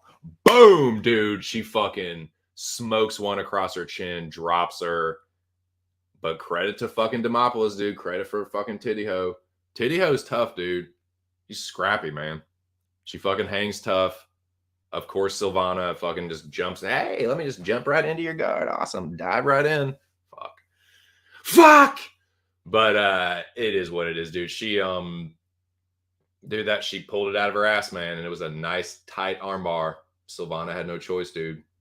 Nice, sweet comeback, victory, submission. Had to put it on the list, dude. Couldn't leave it off. Had to do it.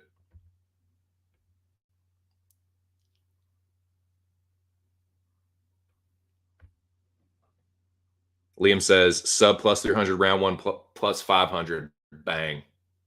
Kill shot. Sniper bullet. Grasso to end the year, champion 16-1.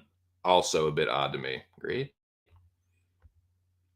Was on demo and thought it was over too, man. Yeah, dude.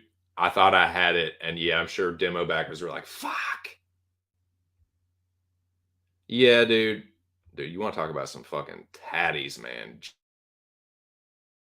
Jesus, dude.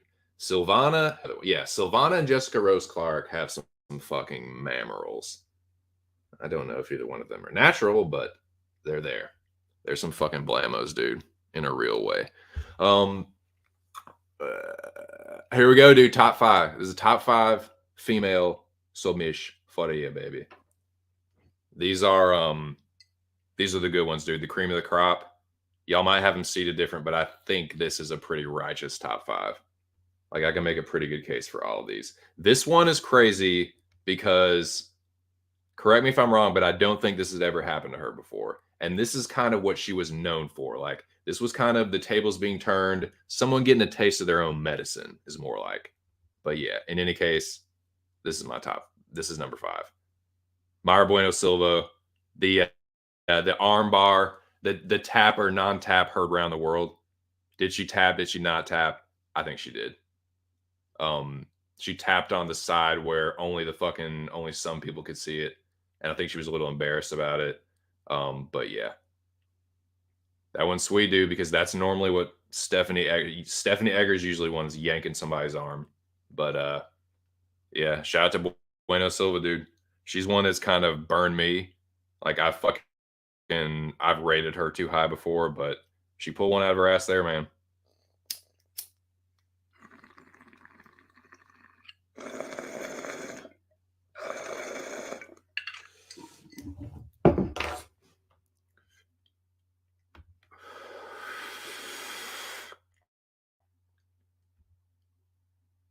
Yeah, dude. She tapped it. I had Egger, so she didn't. Great. I like that. Like, nah, that's my story. I'm sticking to it. I like that style. So yeah, Jack would love that one. Shout out to Jackie boy. Number four, I mean, yeah, you can call me a fucking simp. I'll be that. I fully admit it. That's why I don't have this higher. I don't have it in top three, but it has to be top five, dude. She had two. I could have, you know what? If I really want to be a fucking simp, I would have both of her fucking submissions in the fucking top five. God damn me. But I only have one and it's not even top three. So give me a fucking break, dude. It was really tough for me. So back off. All right. Aaron Blanchfield versus Molly McCann. It was a big spot. Everyone, not everyone, but like more people than you would. I don't even know, man. There were some casuals on Molly. I'll say that. Most people, like most of us in the either prediction or handicapping community, knew what time it was. But yeah, man, this was. I'm gonna put this one on the list just because of Molly's popularity and the kind of run that she had been on. I knew that based on the level of competition and how good Blanchfield is, this was easy pick. And yeah. Now Blanchfield also submitted JJ Aldridge, but I thought this one was a little more impressive given the spot. She made quick work of her, man. So yeah, shout out to Aaron Blanchfield, my little fucking the object of my simping. And yeah, she got it done here. Got to give her the top five. Come on, it's not too bad. I would expect some. Yeah, yeah, yeah.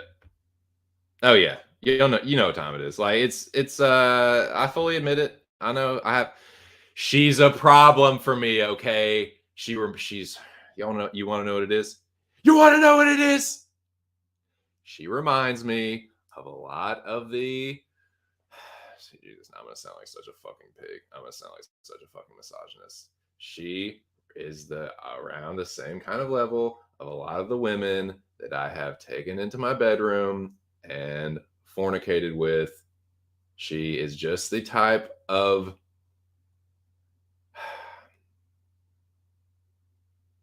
known for taking a seven. That's all he do. That's what it is. I think that's what it boils down to. She's got the girl next door. Like, that's what it is. But man, I could have had her way higher.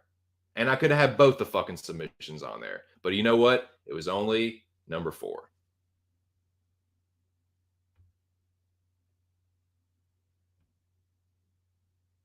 She's 23. It's not like I was like, I haven't been following her whole career. I just learned about her existence like 2 years ago, I think. So yeah. But no, man, I'm a married man. It's not like I'm fucking going after Aaron Blanchfield, but I can joke about it and fucking talk about it. Just,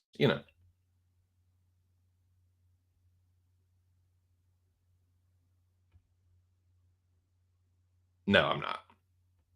Nip. So that brings us to number three. That was number four. Like I said, man, as much as I like, as highly as I think of Blanchfield as a fighter, I could have her higher than that. But it's still just spot number four. It's not too bad. Number three. This one, some people might have this number one, dude, but this was crazy. Not because Maria Agapova is some like world beater, and I know Jillian Robertson has a lot of submissions, and Agapova has been kind of a. I think it's fair to say she's a little bit of a busted prospect just because of how highly some people had her touted. Not like she's not terrible, but she can only beat like jobbers like Mazo. You know what I mean? Like she's a little bit of a bust. So it's not that. It's how crazy tight this submission was and her defense of it, man. This is one where she was fucking biting her tongue and like using that to try and like keep her mouth. I guess she was using it to like Liam. I don't know if Liam's still in the chat. Like, help me. Like, was she like just trying to keep her mouth open so that like she could? I don't know, man. I don't see how that was going to help with like a fucking was like a blood choke, right? So I don't know, but she was trying. This is one where she had her like she was like biting her tongue to like keep herself from going to sleep, but it didn't work because she definitely went to sleep. And like Jillian let it go, and she was like in suspended animation, like head like off the fucking canvas, like tongue did just like that that's the sound that I imagine she was making, like like biting down on the tongue. It looked insane. It looked fucking crazy. I still stand by number two and number one because of the level of competition and all, but like this one was fucking gnarly. But I think it's well placed at number three. It was insane looking.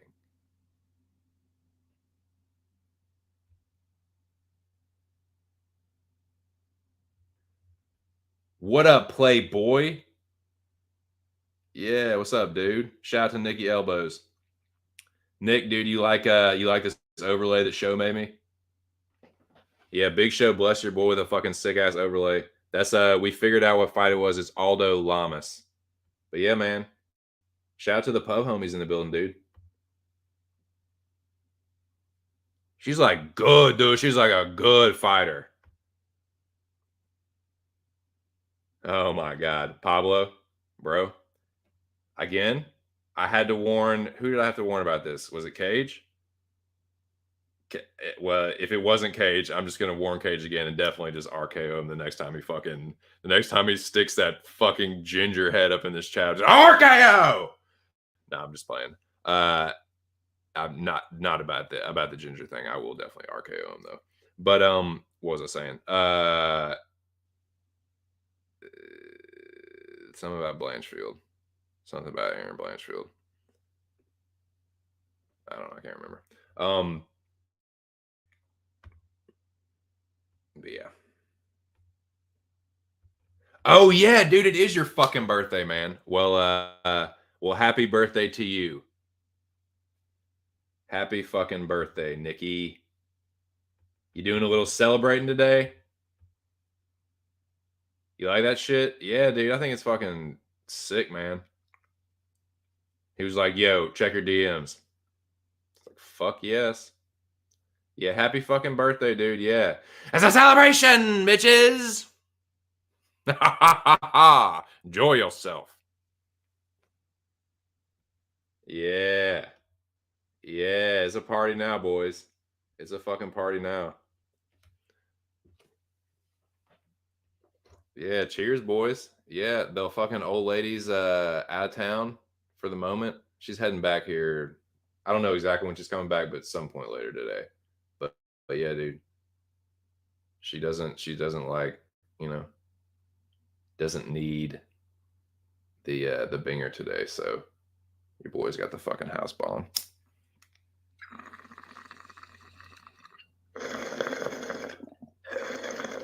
But Nikki, you came by just in time, dude. I'm in the middle of this fucking countdown. I'm about to get to the top of the fucking Charlie Murphy. What up, partner?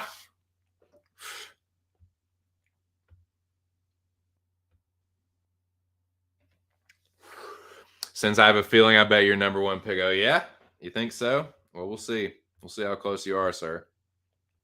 It's coming down to it, though, boys. This is number 2, though. If y'all don't know, if you don't know, now you know. The winner of this fight here, dude, that I'm about to show you, this is spot number 2. This is spot number 2. I only have it at number 2 just because of, like I said, some of the criteria is level of competition and the spot.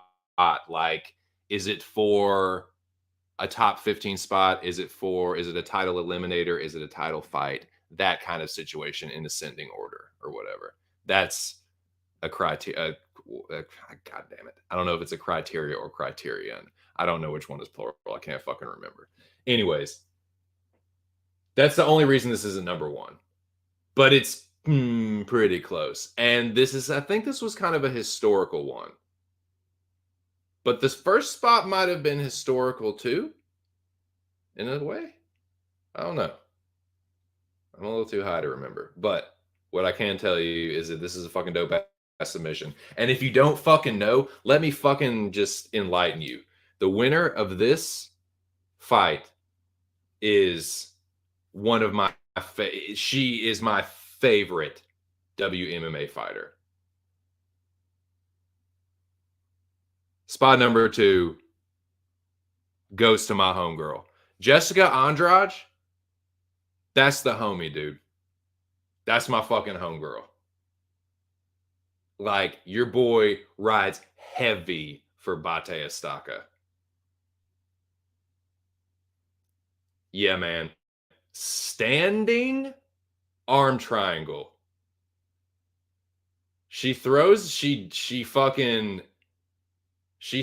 the left hook, ducks the left hand, right, from Limoges, and then uses that momentum to like wrap her left arm around and just like go get around the back and like standing arm triangle her. And because she was using, what was it? I was watching some YouTube channel that was breaking this down, and I can't remember what it's called. I can probably let me look at my YouTube history. But they were saying that because she went to the rear naked choke grip instead of the like a guillotine grip, or the fucking, what is it? The fucking not palm to palm, not the gable grip, but the figure 4. Instead of one of those, she went to the rear naked choke, and it pinned Limos's arm down. So she couldn't get her left arm out of the way. And so that allowed, that was like, her arm was just trapped there in the fucking choke. And she couldn't escape, basically. And Jessica is just so fucking skilled and is so strong, dude. That fucking squeeze. Nah, man, she had no fucking chance. That was crazy. I'm pissed at myself. This was a fucking rookie. It was a real rookie maneuver. Yeah, Groobs made a real rookie maneuver on this one, and I fucking bet Andrade by TKO. She gonna fucking knock her out, dude. Nah, no, you idiot. She's gonna fucking standing arm triangle her. But nah, man, that shit was crazy. It was awesome, dude. I love me some fucking Bate Estaca. She's so badass, man. Jessica is the fucking homie. But yeah, that was sweet, man. But I couldn't quite give it number 1, boys. I couldn't quite give it the number 1 spot. But I think by now y'all probably can surmise what the number 1 will be. It's not a big shocker. It's not going to be a big shocker. But I think it is rightfully deserving of number 1. Like number 2, it's the mechanism itself, the choking mechanism itself, is not necessarily like that novel of a choke or anything, but the way it was set up and the way that this certain position was used that you don't normally see it get used like that. That's what I thought was cool. So, as y'all can probably guess, and I got the avatar for this one, boys. Let me catch up to the chat real quick, and then I'll give you the number one. Then if I can give you the number one.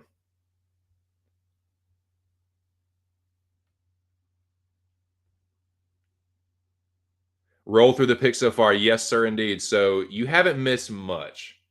You haven't missed much. I started with the Chicky D's. This was top 10. Stanko fucking submitting that fraud with the fucking Beltons, like my dude Nick Alexander likes to say. Shout out to fucking Western Australia. Grasso Jojo, Limosh Watterson, Carolina versus Felice, and then Demo Tidio on Silvana. Then we got Myra Bueno, the tap or non-tap heard around the world. My simping obsession, taking just smoking Molly in short and very, very quick fashion. The biting of the tongue, insane, just insane. And then of course my fucking my day one homie, my fucking day one homegirl, Bate Estaca, with a fucking historical standing arm triangle in a chick fight. Shit was dope. But yeah, as you can probably guess, this number one, I think is right. Based on my own criteria, it's the submission itself, the creativity, the tightness of the fucking choke, the like,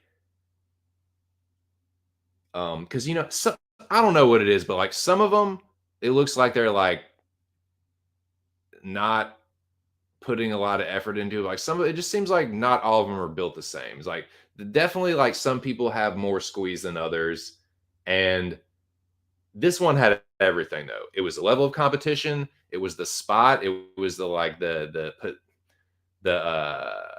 order on the fight card. It was a main event, not only for a main event, but for a fucking title.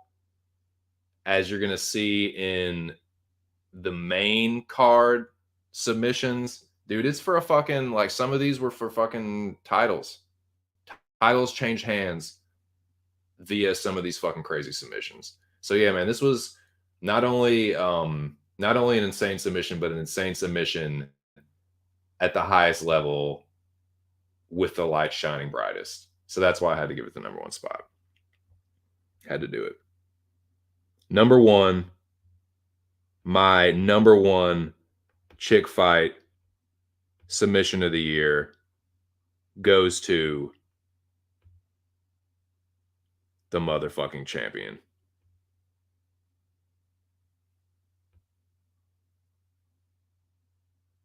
She put her in a fucking crucifix, but instead of trapping the other arm, she was like, no, I'm just going to trap this one arm and then choke ya while you only got one arm to defend it. Shwip!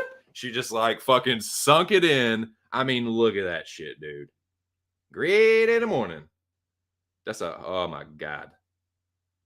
Now, I like Carla Esparza. I picked Carla. Pretty sure I bet Carla. I ate crow. Fucking got my fucking tickets burned. Like Jam's mom burning my fucking Kiss tickets.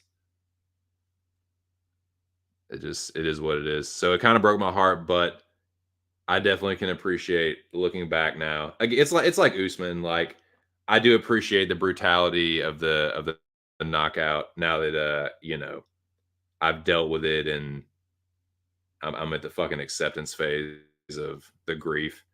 It's like that with Carla too. Like this fucking choke is so sweet. So yeah, she's got her fucking right arm trapped. Good luck defending the ferocious fucking Wiley Zhang. Man, I was blown away by how fucking good her grappling was. People were trying, dude, shout out to Nikki Elbows. Shout out to the fucking birthday boy, dude. Birthday boy tried to tell me how good her fucking grappling was. She was like, "Since no, dude, her wrestling's good." I was like, "Yeah, okay, dude. Yeah, okay, yeah, sure thing, bro." I was like, "Yeah, right, dude. I was like, whatever, dude. Carla's gonna beat her. Nah, nope, no fucking way, no way, Jose. That's a fucking. That's a damn thing. Look at that shit. That's the champion. That's the former champion. Excuse me, former champion. About to get the fucking life choked out of her. Mercifully had the ref stop it.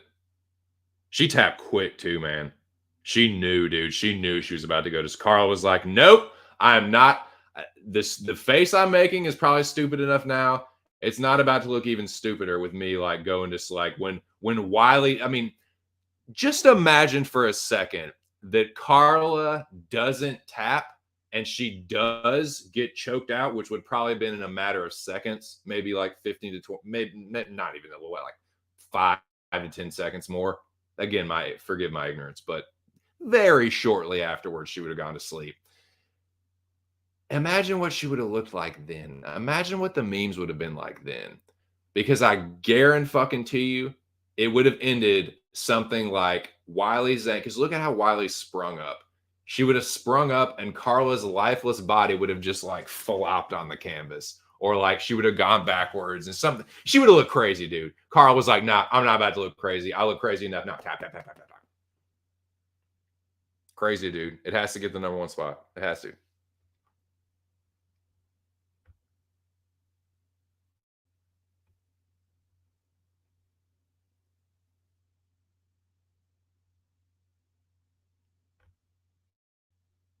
Tristan, I'm sorry, bro. A criteria is a criteria. Okay, you're using one. Okay, well, criterion, excuse me.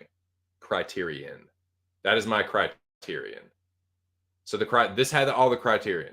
It had the spot, it had the level of competition, the choke itself was like I said, rear naked choke's a rear naked choke, but she had it in a crucifix. Whereas like normally they like trap both arms and use the other one to like elbow the Christ out of the opponent. But I thought this was an interesting little setup. I don't know if that's the real Tristan Tate or not, but whether it is or not, welcome.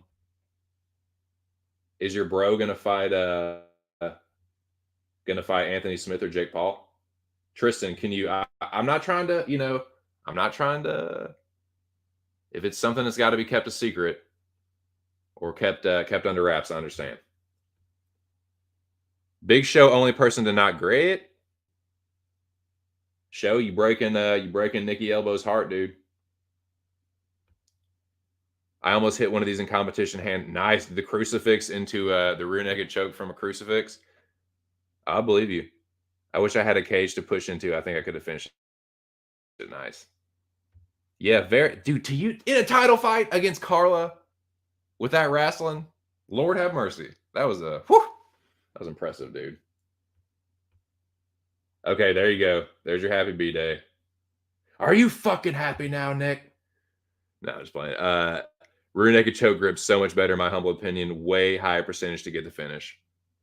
Yeah, it seems like that's the one, man. And that's the one I've tried to I've actually tried to practice that on I've tried to practice that on like a fucking pillow. I'm sure there's something better you can try it with. But and I watched a fucking Henner Gracie video on where you keep your hands and slipping your hands, keeping them right against each other and then slipping it right behind the fucking neck as you slip the other hand behind the into the fucking crux of your fucking elbow or whatever. So I've that's the first one you learn, right, Liam? That's I don't know, the first one I took the one class, right? The free week at fucking shout out to Ground Control Columbia. So I take the fucking free class, right? And he showed me an armbar and shrimping, and it was an hour-long class. But isn't the rear naked choke, isn't that the gold standard for your basic beginner self-defense? If you get in a bad spot, and you can get the rear naked, you know what I mean? But yeah, to set it up like that in a title fight, in that kind of spot against someone that's known for their grappling, and that's how I thought Carla was going to win. That's why I fucking picked Carla. That was my whole prediction, was based on her being able to out grapple Wiley. And Nick was like, "No, dude, I'm telling you, she got good grappling." And I was like, "Nah, dude, I don't think so." Well, Now you see what happened in the fruits of the happening. Liam says Wiley Zancala Esparza wins by sub plus 700 was comical. Great day in the morning. Telling you, dude. These dudes are sharp cookies. EB is a goat. EB.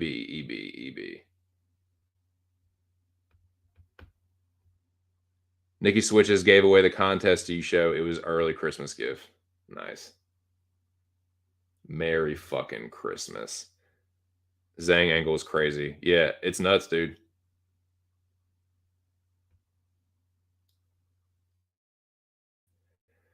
So I had on that's on there, but I wanted to keep it a nice tight 10 because here was the problem.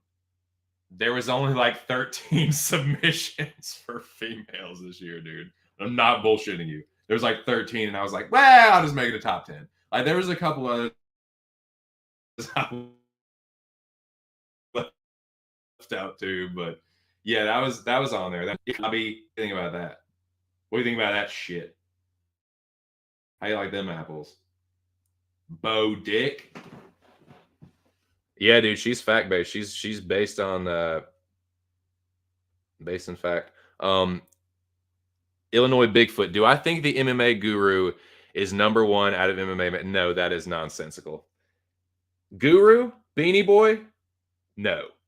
The number one analyst. Let me tell you something right now.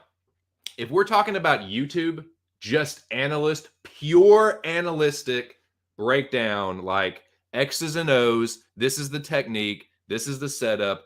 It's Brendan Dorman, hands down, bar none. Don't even fucking think about it. Henzo Gracie trained, Golden Gloves amateur. He has a background. He has a Kempo karate, but he has a background in just about every facet of MMA. He knows some fighters and shit. He gives the most technical, comprehensive X's and O's. If we're talking about analysts, I'm not talking about predictors. I'm talking about analysts. Just analytically, it is Brendan Dorman, hands down, dude. It's not even fucking close. Don't even try and come and tell me that it's something different because, dude, I'm not going to believe you. I don't want to hear about Jack Slack. I don't want to hear about Mind Smash. I don't want to hear about no fucking Weasel. Oh, God, if you tell me the Weasel, I might just fucking, dude, you see that top right corner, dude? Do you see that fucking gravimetric pulse? Dude, I will gravimetric pulse you right the fuck out of here if you tell me that the Weasel is more analytical. Luke Thomas, Baron Von Donk, I'm not going to get mad at you. If you're Donk, if you say it's Lord Donk, I can't get mad at you. Luke is up there. Luke Thomas, he's up there. But for my money, it's Brendan Dorman.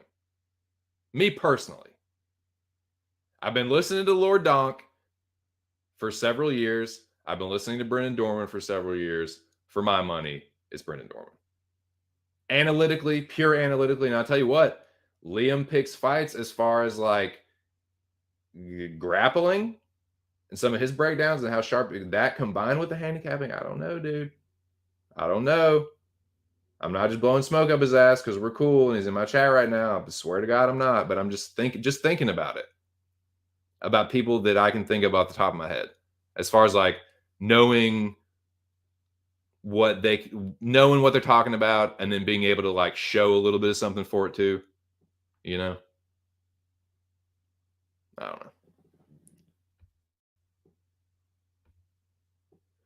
Yeah, it's like levels. It's like there's levels of greatness too, where it's like tiers of that. There's like, there's God tiers. There's like demigod and something else and God,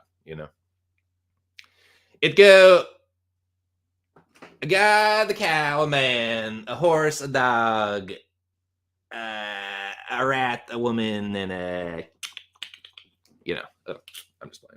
I'm just playing.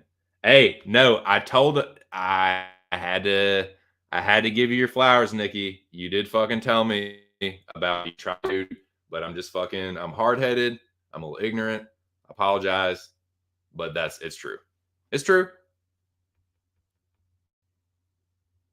Wouldn't be the first time I'm eating crow certainly won't be the last. Yeah, yeah, for sure.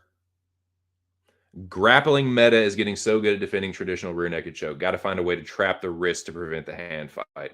Yeah, so that's what it is, right? You got to hand fight with both hands. Now, do you hand fight the choking arm, right, or do you hand fight the support arm? That's what I wouldn't know, because you learn to defend shit right first before you actually learn the choke. You learn how to defend, and then you learn how to choke, and then you learn how to get into the position, and then you learn how. I don't fucking know, man. I just what I remember from videos.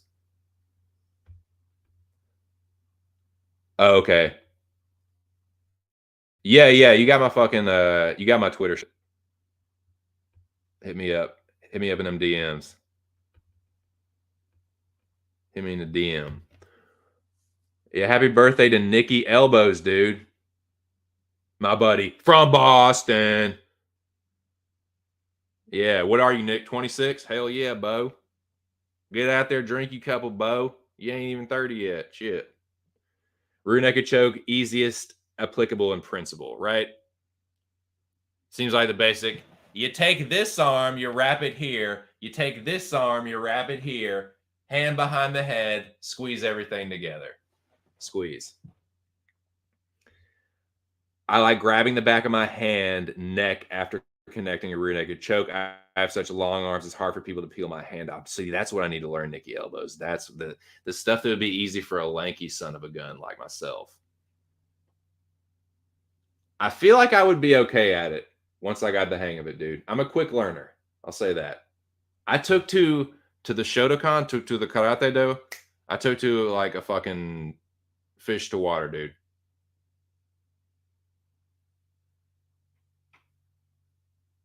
I didn't get no yellow belt, boys. I went straight from white belt to orange belt. So I took to karate pretty quick. I took to boxing reasonably quick. I didn't do it for as long, not nearly as long. But yeah, I think I would be decent at the grappling. I just gotta start training. Even if you don't have it under the chin, you can break someone's teeth, jaw, face. Nice, dude. That's fucking sick. Guru isn't even number one. Dude, Guru Beanie Boy is a clown. I'm not gonna say I've never laughed at the dude. I'm not gonna say he's not funny sometimes. I'm not gonna say that I'm not a clown because I kind of am a clown, like I'm kind of a jokester. But he's a fucking clown, dude. Guru's a fucking clown. He does anything for a laugh. He says things that he knows to not be true for a laugh in a kind of memeing, ironic. He is that fucking guy. He is the fucking goofball. Like, he's like the fucking Jesus Christ. He's a fucking clown. Like I said, it's not like I don't have like clown tendencies sometimes. It's not like I don't fucking make stupid, corny jokes. Yes, of course that I do. Of course I do. But no, he, yeah, he's a fucking character. Big Moise, the owner of the carousel owner himself.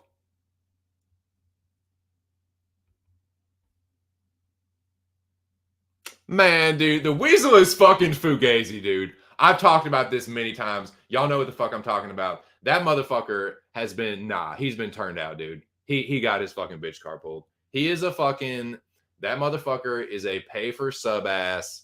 Like dude, he is a fucking clown. And I know that he's had a couple fighters like, oh, well, I like fucking weasel. Like, whatever, dude. The weasel is a fucking dude. If you look at his predictions, it's not like he's okay. I'm not going to say he's trash. I think that would be a bad faith argument. I'm not going to say that, but he's not. Nah, dude. I don't think he's nearly as good. He ain't touching Brendan Dorman. He can't touch Brendan Dorman.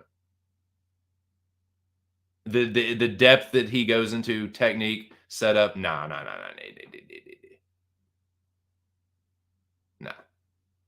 I'll take the fucking Pepsi challenge with Brendan Dorman any fucking day of the week.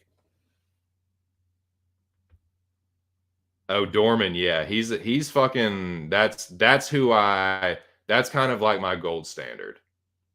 I used to love his videos, man. He has pretty good the music he uses for his breakdowns. But yeah, they're pretty extensive and comprehensive. He knows his shit, man. He definitely knows what he's talking about. But yeah, he sorry, Liam, I'm not trying to put you on the spot, but he's I think he's a Henzo Gracie dude as well.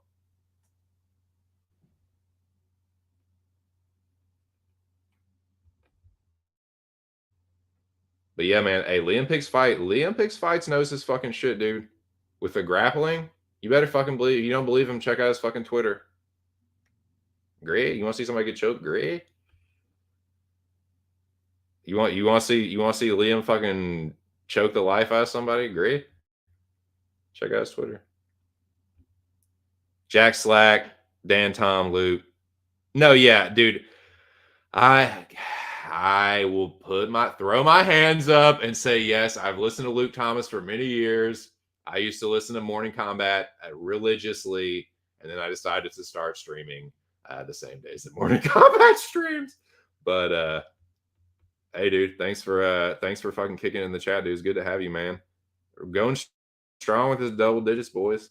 Sure like seeing that. Hey, tell him, Nikki. Hey, the birthday boy fucking lording over all of you. Lording over all you peasants. Oh, Dip. 2-time champ for PSR contest winner. You peasants. How do y'all, Nikki said, how y'all love that. Carl versus Rose, biggest bet of my life. Great in the morning. Oh, talking to Bigfoot? Nice. Well, yeah, for sure. Nah, dude, Bigfoot loves some Liam Picks fights, dude. Jujitsu. Yeah. That's the one. Thank you, Moyes. Yes. Alec Delo MMA for sure. Yes, I've heard of Alec Delo. Yes. You can finish choke with one arm. Nice. The choking arm. Yeah, I feel like I've definitely seen some one arm chokes before. So you need to clear your hips. Nah, I don't believe it. Don't you pull my leg. You look young for a 30. See? Bigfoot with the compliments. Or you need to remove the choke hand or induce a wedge like your hand. Okay. One arm rear naked choke possible with fishpole arm. AK, nice, dude. Nice. Well, I might be able to use that if I ever start fucking training. Jiu-jitsu is awesome, man. I always learn some new shit. You'll love it. Nice. Yeah. I just gotta fucking when we stop being so fucking broke. Yeah, happy birthday, man. Shout out to my dude Nicky Elbows. He's coming in my chat hating before too. Who hating? Bigfoot, it's me, Santa Claus. Hey, dude.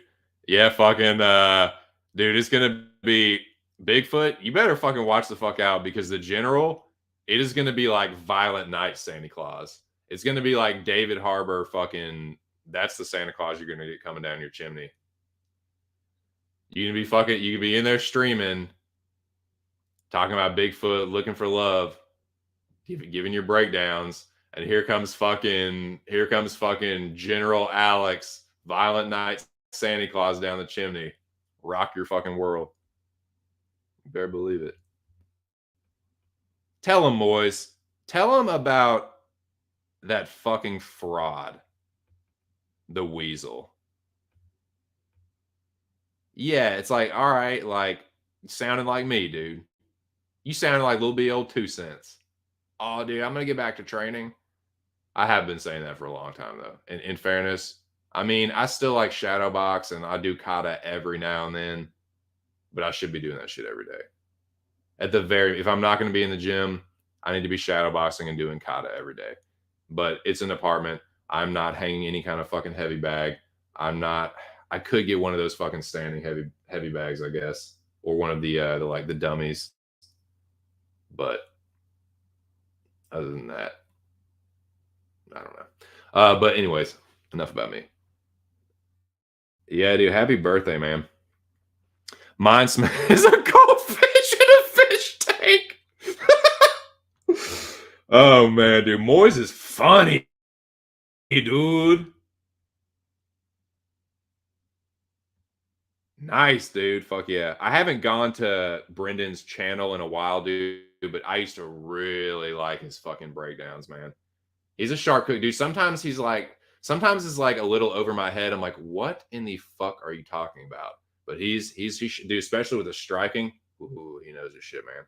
Yeah, I think he said he was a he's like a Golden Gloves boxer, which is like Golden Gloves is like for people that don't know, a lot of people throw Golden Gloves around like it's fucking like and they just don't know what the fuck they're talking about. Golden Gloves is like a series of tournaments.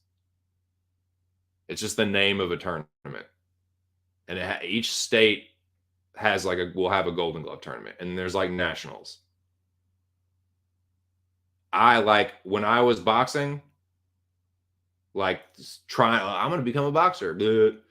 Like when I was training, and then the training got a little more serious, and I started sparring. And my coach was like, Get ready, start getting ready for the first fight." Like I was sparring dudes that had fought in Golden Gloves. They weren't champions or anything, but they had gone to the tournaments, like the Virginia Golden Gloves or whatever, and they fought in the tournament. And so yeah, it's just a series of tournaments. But people like throw Golden Gloves around a lot. But apparently that dude Brendan Dorman was like fought in Golden Gloves, and then he's a Henzo Gracie Jiu-Jitsu student, and I think he said he wrestled or something in high school. But anyways, those are smart. Fucking smart, dude. Liam, we got to roll one of these days. I'm a bit bigger though. I think. How much you weigh? Yeah, Liam, dude. I'll trade you, dude. I'll teach you some fucking Shotokan if you want to fucking if you want to show me some fucking grappling shit. I don't think I'm too far from you. Bet Carlin money line, but smash the draw too. Nice. I'll teach you a fucking textbook front kick. I got a nice fucking back kick too.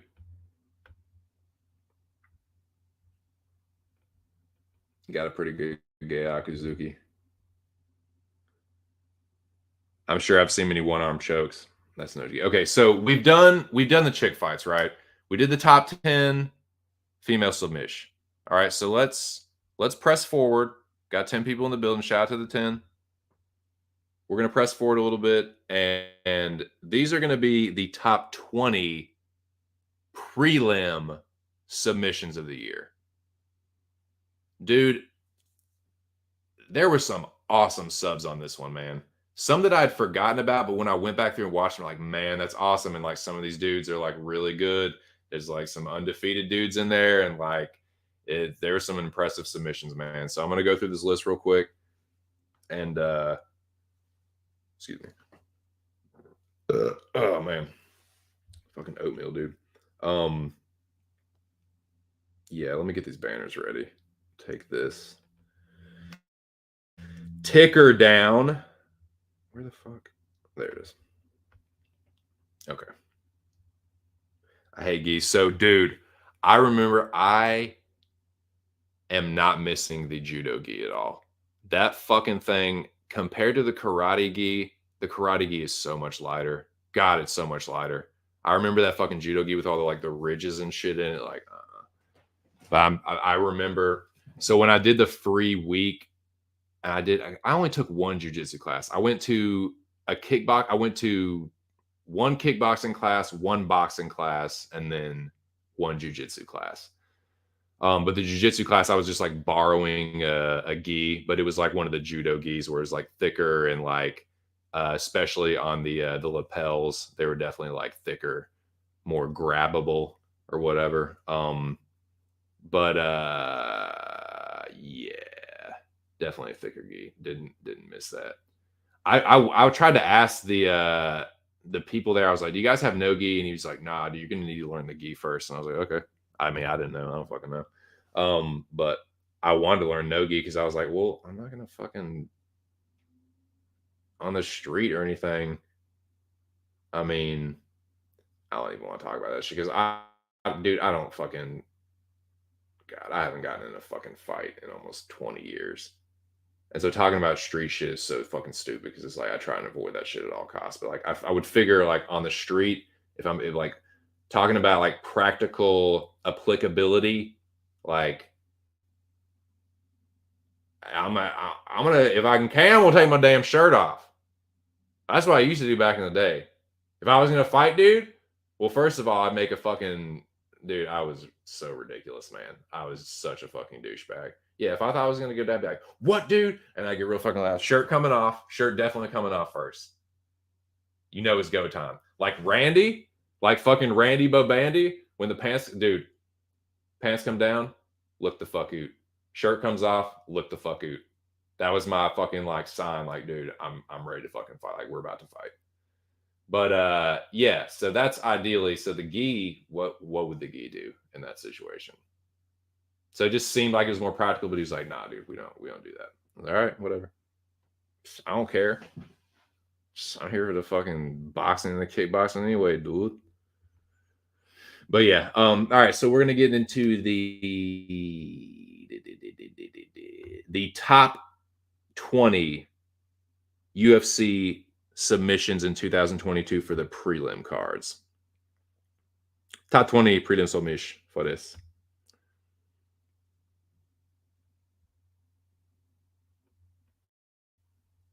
Yes, indeed. The owner of the carousel is in the building.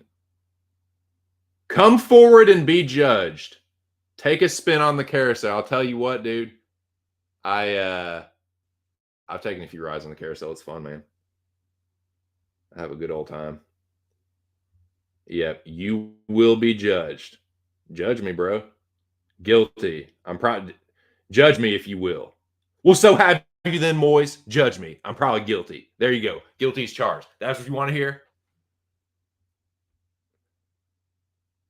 I'm good for 1 or 2 gi classes a week. Matt, shit's ruined my fingers. Yeah, I don't miss I don't miss that about judo.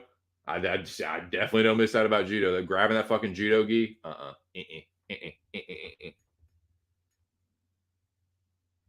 No, no, smartass. I don't think he's number one because the fucking the dubstep. No, I'm just saying it's pretty good. It goes well with the fucking break. It's the breakdowns, Bigfoot.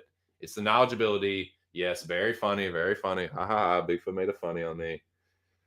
But no, it's not just because of that. But that doesn't hurt. That doesn't hurt. And like I said, man, the weasel is kind of fugazi and fucking uh um what was I gonna say? Like Luke is pretty good. Alec DeLoe, Jack Slack is okay. Mind Smash is weird. Like he's just kind of weird and a little annoying, but I don't know. Yeah, Brendan Dorm is the top one for me.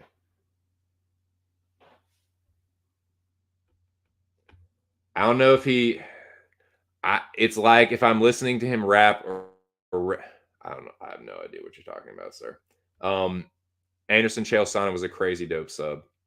Oh man, especially considering that Anderson was about to fucking lose. That was a crazy time, dude. That was when I remember I used to fucking listen to Rome all the time, dude. I would listen to Jim Rome every fucking day. And dude, that time, around that time, like late 2000s, that's when Chael was on his run. So like at the initial like height of Chael's popular, like Chael's way more popular now, but at the height of his career popularity, like he was going on Rome and like participating in the smack off and winning the smack off. So it was like, who is this fucking character? Excuse me. Who is this fucking WWE shit talking like character, but he's fighting Anderson Silva and he like almost beats Anderson. It was just a crazy time, dude. And yeah, that's a crazy one, man. Because he almost beat him. Whoops Anderson, winning the 5th round, and then he gets fucking choked. Insane. Took down 2 channel titles this year. Yeah. I'd out grapple ever. Yeah, you would. Liam would choke the life out of you, sir. Respectfully. Your top 10 subs. Nice. Let's hear him. Yeah, you're like 2 or 3 inches taller than me, 6'4". Yeah. I'm gonna start shrinking here pretty soon. Gonna be an old man, boys. Be an old, frail ass, fragile ass bitch. That's another reason that I've kind of been a little reticent to start Brazilian Jiu Jitsu is like, I can just, oh God, I just know I'm gonna get fucking injured in like 2 weeks. I'm gonna fucking, like, oh God, I got a fucking bum knee. I got 2 slip discs in my back, and I just like, I can just hear it coming. But nah, man, I'm gonna give it a go here at some point. I've been wanting to do it for a while, and I feel like it's a pretty decent one to do. Um, but like Liam said, just get grappling partners you can trust, and the dome takes them home. Yeah, yeah, yeah. Nikki elbows, Liam, they would strangulate you. They would fucking strangulate you. With chicks, the size matters, not so much with JJ. Yeah, till I scrap 2 or 3 times a year till I knock it off and get. I know, man. That's why I like, man. Like, yeah, I want to do the boxing training. Like, I want to get back to fucking hitting the bag on the regular, dude. I love hitting the speed bag and the double end bag and the heavy bag, dude. I like doing rounds on the heavy bag and getting better at that and shadow boxing and all that. But like, I am not trying to get in there and like take amateur fights and like, nah, dude. No. Well, you don't start an amateur boxing career in your late 30s. I mean late 20s. What am I saying? No, I'm just playing. The idea is you'd be wearing clothes or a jacket. Okay, I got you. Yeah, yeah. You're right. You're right. Yeah, you're right. I love wrestling just in case I need to put a hot girl. Great. Okay. Okay, Bigfoot. That's settle down. The material has to be strong enough that you can't rip it apart. My hand pulling. Yeah, I got you. Right on. That was my dad's first UFC fight he watched with me. He was screaming at the TV. Damn. Oh, the Anderson Silva Chael Sonnen. Yeah, that's a good one to start with. Yep, I had one. That was number 2 for me. Okay, so this is your top 10 total. Okay, Gore high angle guillotine on Frim. Oh, let me see. So nice. McKinney standing rear on Gonzalez. Amir Anaconda on Grundy. Side ninja choke on Kramanov. Olenek neck crank on Bandera. Jiri rear naked choke on Glover. Zhang crucifix. Yeah, that was number 1 for me, Bubba. That was number 1. That was my number 1 choke. Poirier rear naked on Chandler. Makachev arm triangle on Olives. That's a nice list, dude.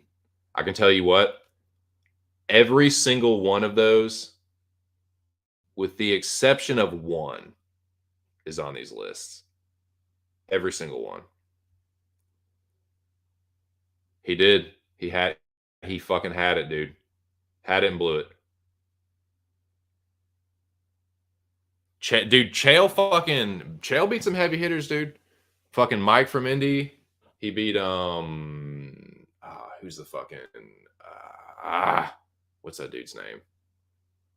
The Cali bro that won it a couple times. Fuck, what's his name? God damn it. I can't remember, man. I haven't thought about this shit in a while. My favorite was always Jeff from Richmond.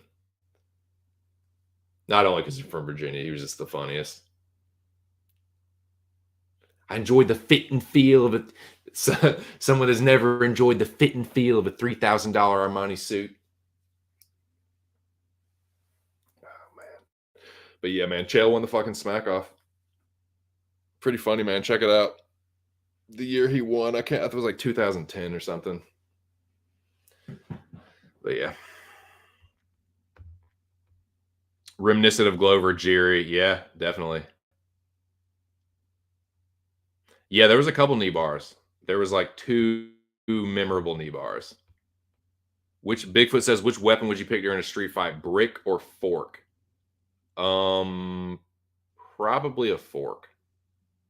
Because a brick, I feel like you're gonna throw it or be tempted to throw it, and it'd be harder to hold in your hand if you're not gonna throw it. So I'd say a fork, because that way I can punch with one hand and I can keep the fork to a stab in the liver, stab an eyeball, stab testicles, stab a throat, You probably don't want to stab the top of the skull. You're not gonna you don't want to stab anything like hard like that. You probably want to like stab the throat or fucking, you know. You get fork stabbed. Yeah, I'm taking the fork, Bigfoot. I'm taking the fork. Where he trapped the knee. Yeah, yeah, fucking Delize, Hermanson. So yeah, that one I'm qualifying because he grabbed the glove to set that calf slicer up. But yeah, that was a crazy, and it was a TKO, and it was like I don't know. I guess I'm just kind of like sour grapes about that one, but yeah, that was crazy. Jack was in here talking about I need to make a separate category for the hybrid dominance that fucking Roman Delete has. Dude, he is something else. I love some Jackie boy. He's funny, dude. That's my dude. Which fight were we watching? Okay, he's asking Liam. Had the knee bar by locking his own legs in that weird position. I can think of two knee bars. If it was Delete, it was the calf slicer. And then the knee bars were Figgy had one, and then Poyes had one on Guida. All right, so here it is. Top 20 UFC prelim submissions of the year. This is numbers 20 through 16, and these are the submissions that they pulled off.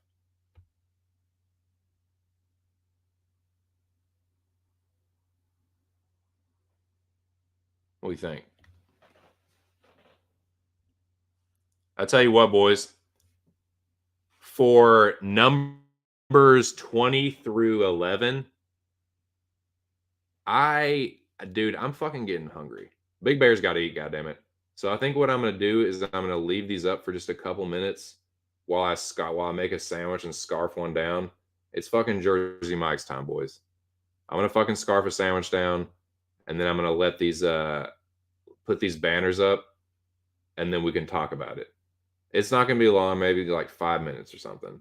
But yeah, I'm getting hungry, dude. I got this is going to be a long stream, so Big Bear's got to keep that energy up.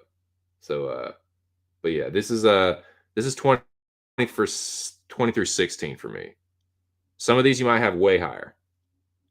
But there's some crazy submissions in here, dude, but once again, just want to reiterate the criterion for me was the level of competition, the spot on the card, the choke itself, how devastating was it, how tight was it, how creative was it, how many times has this dude been choked, how many submissions does the guy have, that kind of thing. But I'll be right back, but let me I'll give you all some tunes, and then here in a minute or two I'll put up the what is it, 15 through 11. I'll kind of talk about it. But yeah, I'm sorry, man. I'm just fucking getting hungry, dude. Oatmeal ain't gonna fucking tie Big Bear over all day. Big Bear's got to eat, goddammit.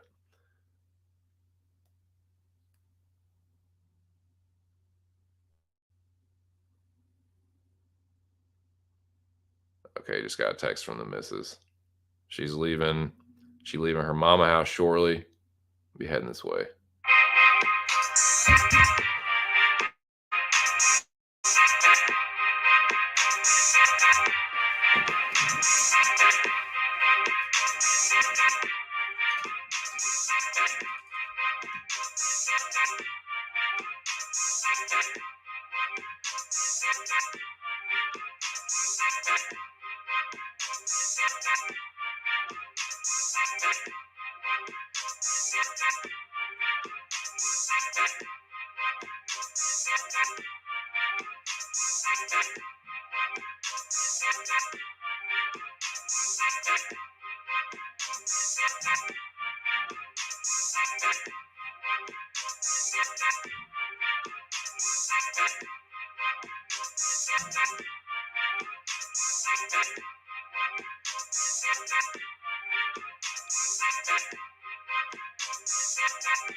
All right, so I got my food heating up right now in the fucking the microwave.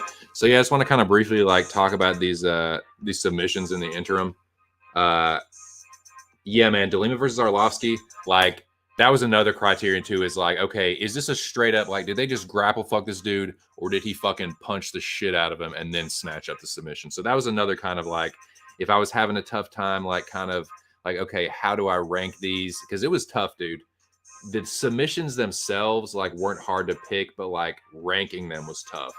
But yeah, Delima Arlovsky, like, dude, he fucked Arlovsky up and then snatched that rear naked choke against the fence, and Arlovsky just like one arm just like oh, like right before he was about to go to sleep, he was just like, oh god, I got a tap. So that one was pretty cool. The scarf hold on Bandera, dude. That was I like that one, man. That's that old fucking judo choke, dude. Fucking that was sick, man. It was Vandera had a dominant position in that fight too, and then Alexei just fucking no, you don't. Scarf hold, bitch. Just fucking judo flip, scarf hold. Of course that happened. I picked my dumbass picked Bandera. But then dude, so I did not have Poyez Guida because Poyez is on my shit list because of how he went out like such a little bitch against Dan Hooker. So just out of spite, pure spite, even though I cashed that ticket, even though I fucking cashed Poyez by submission, fuck Poyez, dude. He ain't making my list, dude. He can kick fucking rocks. Yeah, thanks for the money, Ninja. Now you get your ass out of here. You didn't get my list. Nah, man, this was the knee bar for me. This was nasty, man. A crazy scramble that they got in, and then somehow Figgy ended up underneath him when Lacerda was trying to like scramble on top, and he fucking snatched that leg, bent the knee back the other way. Nasty fucking knee bar, dude. Lacerda like screamed out in pain and tapped at the same time. Looked very, very painful. So that was fucking dope. Man, Makwan versus Grundy was fucking dope. That Anaconda, because of the spot, not because Grundy is some world beater, but because they both desperately needed a win. And I think that was a UK card, dude. And Grundy's like dad was there or something. Didn't his dad wasn't he like terminally ill or something? Am I thinking of the right dude? In any case, I know it was in Grundy's backyard and he needed a win bad. And I'm pretty sure his family was there. I'm pretty sure his dad was in like bad shape or something. And Makwan was like, nah, dude, I need this win too. And now correct me if I'm wrong. The Anaconda is the one that locks on the shoulder, right? And the Darce locks on the neck, right? Isn't that the difference? Anaconda, the choking arm goes around the neck and then locks on the shoulder. And then Darce, the choking arm goes around the shoulder and locks on the neck. Isn't that how it goes? I can't remember. Anyways, man, that's a dope ass sub. Hostas Jr., Jay Perrin, neck crank. This one could have been higher, but because Perrin is like a jabber and he's so you're 0-2. Well, now you're 0-3. So there's that, and he's been subbed a couple times, so there's that too. But impressive nonetheless because he was so young and whatever. But yeah, man, that is my 23-16. Now let me check on my food, and I will put up this other 15. Let y'all marinate on that, and then I'll talk about those here in a minute.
What's up, boys? Shout out to the 5 people still hanging tough.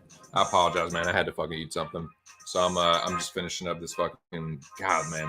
My wife made this she made this I don't know what you really call it. It's like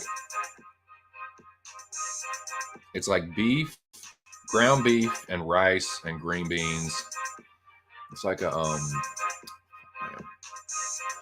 it's like chicken and rice, but with beef and green beans. It was really fucking good. I'm just finishing it up real quick, but yeah, man. These I'm gonna go talk about each one of these here in a second, but these are the ones I had. Numbers 15 through 11. Some of these, some people wouldn't even have on their list. But like I said, this is just the prelims, and this is all like considering the level of competition, the number of times some of these guys have been subbed. That's also where take that into consideration. And also, some of these, man, I stand by definitely the top 5 of both of these prelim and main card lists, just because of the people they're fighting, the number of times they have or haven't been subbed. Like some of these dudes, dude, in the top 10, some of these guys have never been subbed before, and they're pretty good fighters. So that's why I have them, like the victories over them, a little bit higher than some others or whatever. But yeah, that's my number 15 through 11 right there. So let me finish this shit up, and then I'll get right back to you. But let me know what you think about 15 through 11, man.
All right.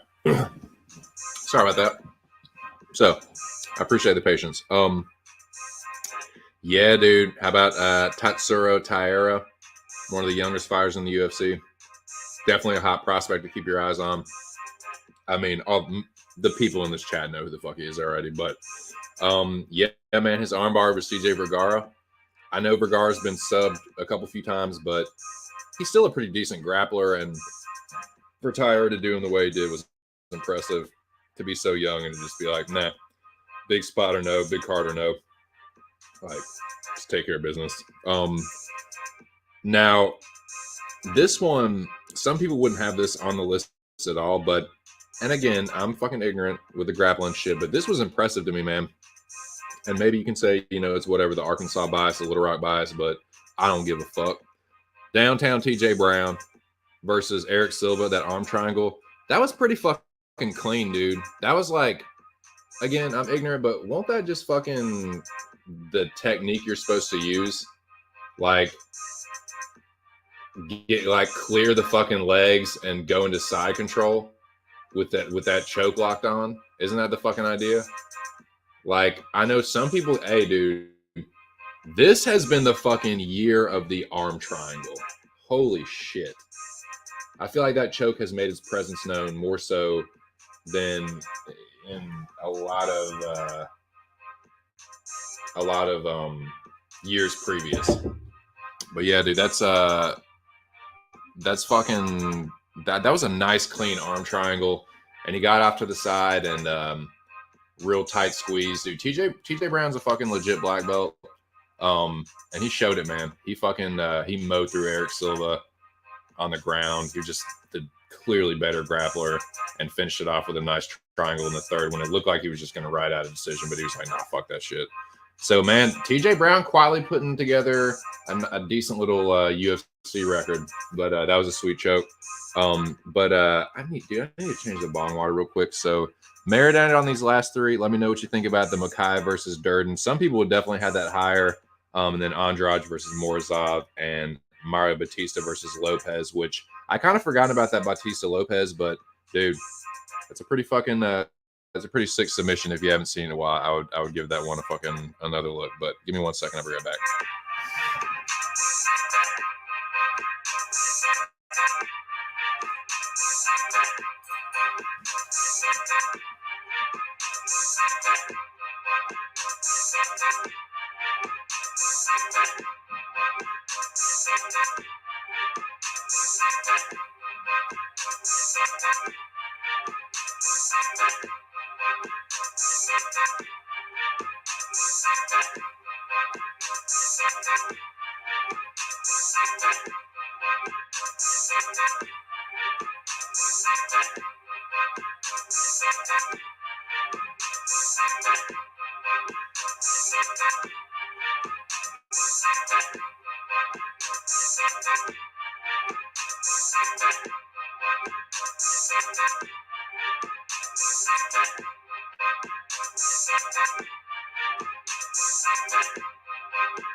All right, all apologies, boys. That had to be done. That water was getting funky. It had to be changed.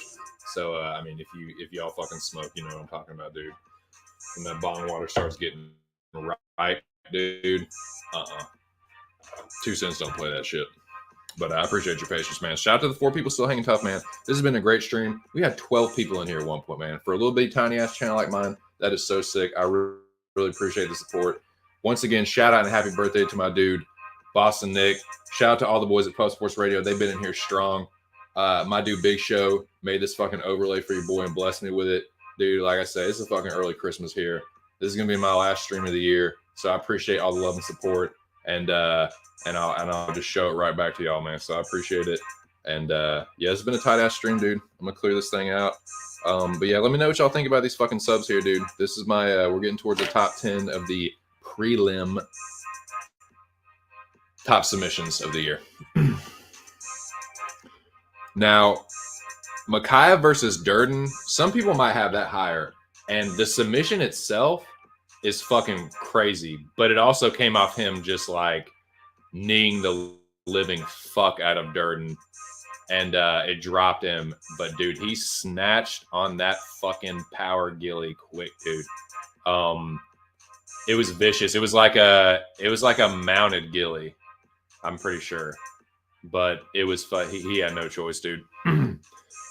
Durden was going to go to... It was another one where it's like Carlo, where it's like, dude, I need to tap very soon. Like Arlovsky, like, I'm about to go to sleep. Oh, shit. And it happened very quick, man. So, dude, Makayev... The Gordon fight was a little sketchy. That's why I left that one off. Like, you might have that one on here because he kind of pulled that one out of his ass against fucking Malcolm Gordon, but against Durden, nah, he fucking smoked him, dude. So that was definitely a top submish for the year, baby. Now, Douglas Silva de Andrade de Silva versus Sergey Morzov. That one I have just outside the top 10 because Morzov has been sub before. But still, dude, he's a pretty good fighter. And for Andrade to do that to him was still pretty impressive. That was one of the better submissions of the year. So I have that in the top 15. Now, this last one here on this list, or this section of the list, was tough for me to seed, man.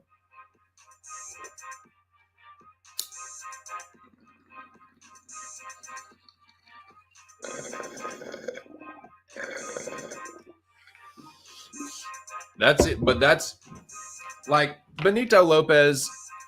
You can say Benito Lopez. Damn it. Sorry.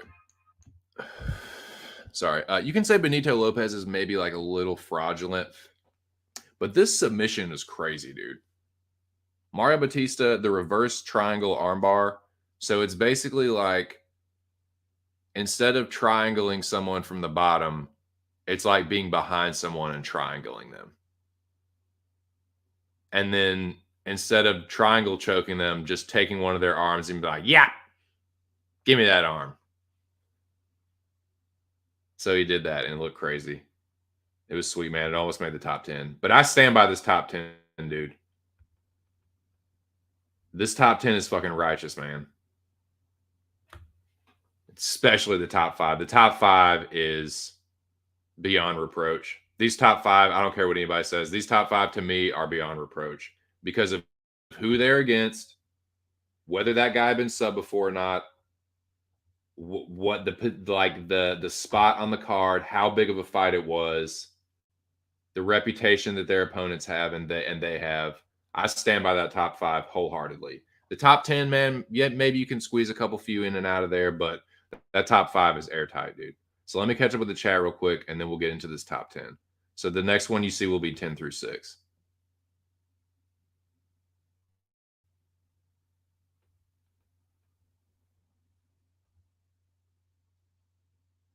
Hey, appreciate it, Liam, dude. Good, man. Great to see you in the chat. Good chopping it up. I appreciate all the feedback and stuff about the grappling. And, man, make sure y'all check out Liam Picks Fights, dude. He's definitely one of the fucking better predictors around. He knows his shit. And he actually do that shit for real. So yeah, check him out, man. Appreciate the support, dude. Have a good one. Check it. You can catch him out. You can check him out and a couple of the other dudes in the chat out on Pub Sports Radio. But yeah, man, the singlet. The onesie. That's funny, dude. Stuff socks in it. Appreciate it though, Liam. Have a good one, dude. Merry Christmas to you if I don't talk to you before. Dude, I picked him too, man. I picked him too. He bamboozled me.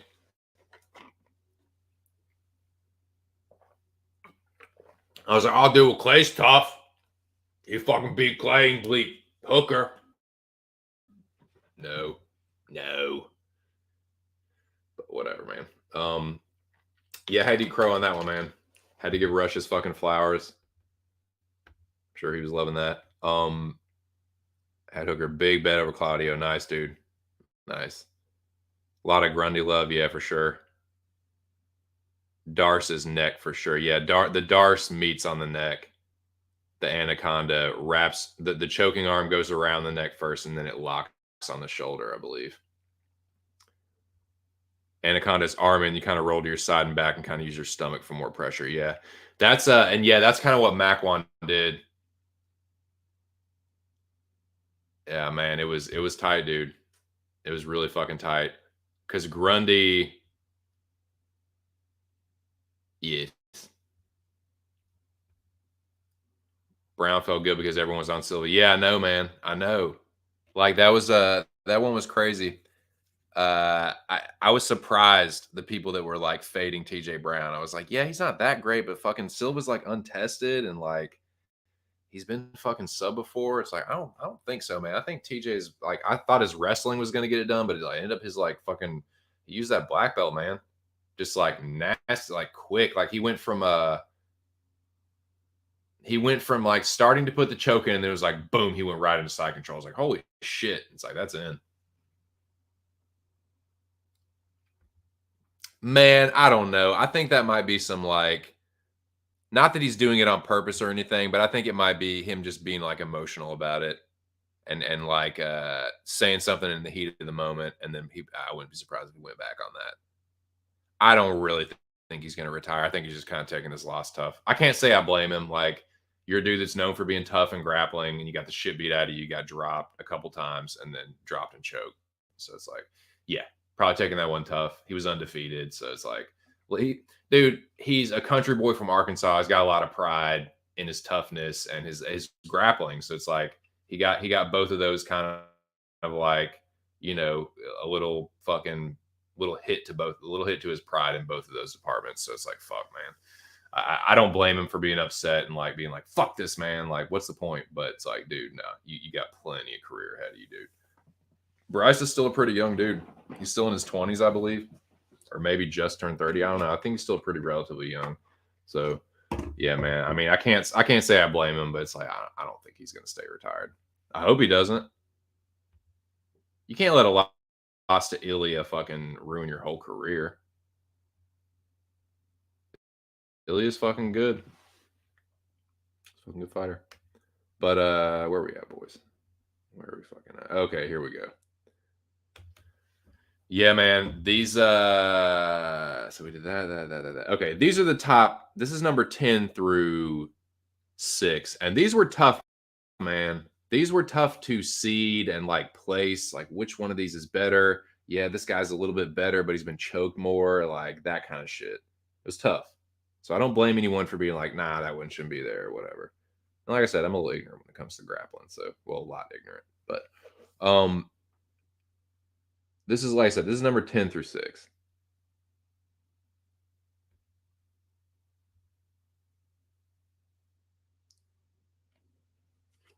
Damon Jackson versus Camwella Kirk. Camwella Kirk, I don't think had ever been sub before and really hadn't had that many losses. And Damon Jackson, man, he had a hell of a year. He might be like the prelim fighter of the year. But yeah, nasty arm. I'm telling you, man, the year of the fucking arm triangle, dude, was 2022. I have further proof of that here in a little bit. This was a top 10 for sure. Said versus Said Yokup. The ninja choke or traditional guillotine or whatever it's called. this was impressive because Said Nurmagomedov, well, they're both really good fighters. Said is known more for his striking. Saud is known for being more well-rounded and probably his wrestling.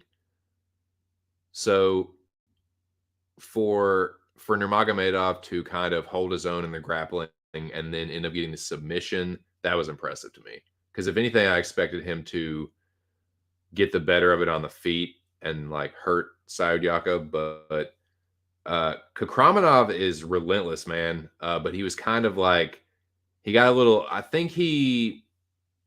don't know if he like took him lightly, but I think he made a mistake and was trying to like. I think his pride kind of hurt him in this one. Like his ego got the better of him. He tried to like. He was so intent on trying to take Nurmagomedov down that he didn't protect his neck properly and he didn't defend the choke properly when sides because he had that choke on for a while. He was threatening with that choke for a while, is what I'm trying to say. And he had several chances to get out of it, and he just like kept doing the wrong thing and letting Nurmagomedov like get it tighter and tighter and tighter, and then all of a sudden it was too late. But it was a sweet choke. I can't wait to see what happens with Said next, but I was impressed by that because Said Yokub, I don't think had ever been sub before. I don't think. He hadn't had that many UFC fights, so there are a couple people on this that are like, I'm not going to say he's a jobber or anything. He just hasn't been around that long. He's kind of a prospect or whatever. And some of these guys are pretty well established. Like they might not be fucking even top 15, but they're established top 20 fighters. So that's why I have them a little bit higher. But it's still an impressive win over. I would say he's still a legit prospect, Said Yokub or whatever. So yeah, I would say that's top 10. That's good enough for top 10. Albazi versus Figgy. Impressive. I mean, I know Figgy is 2-2, but he's still a pretty good fighter. Albazi is a fucking beast. Amir Albazi could be future champion. I don't know. I'm interested to see, man. What do y'all think? Y'all think Amir has what it takes? I think he's definitely got a good combination of striking and grappling. Seems to be pretty tough. But I was definitely impressed by that.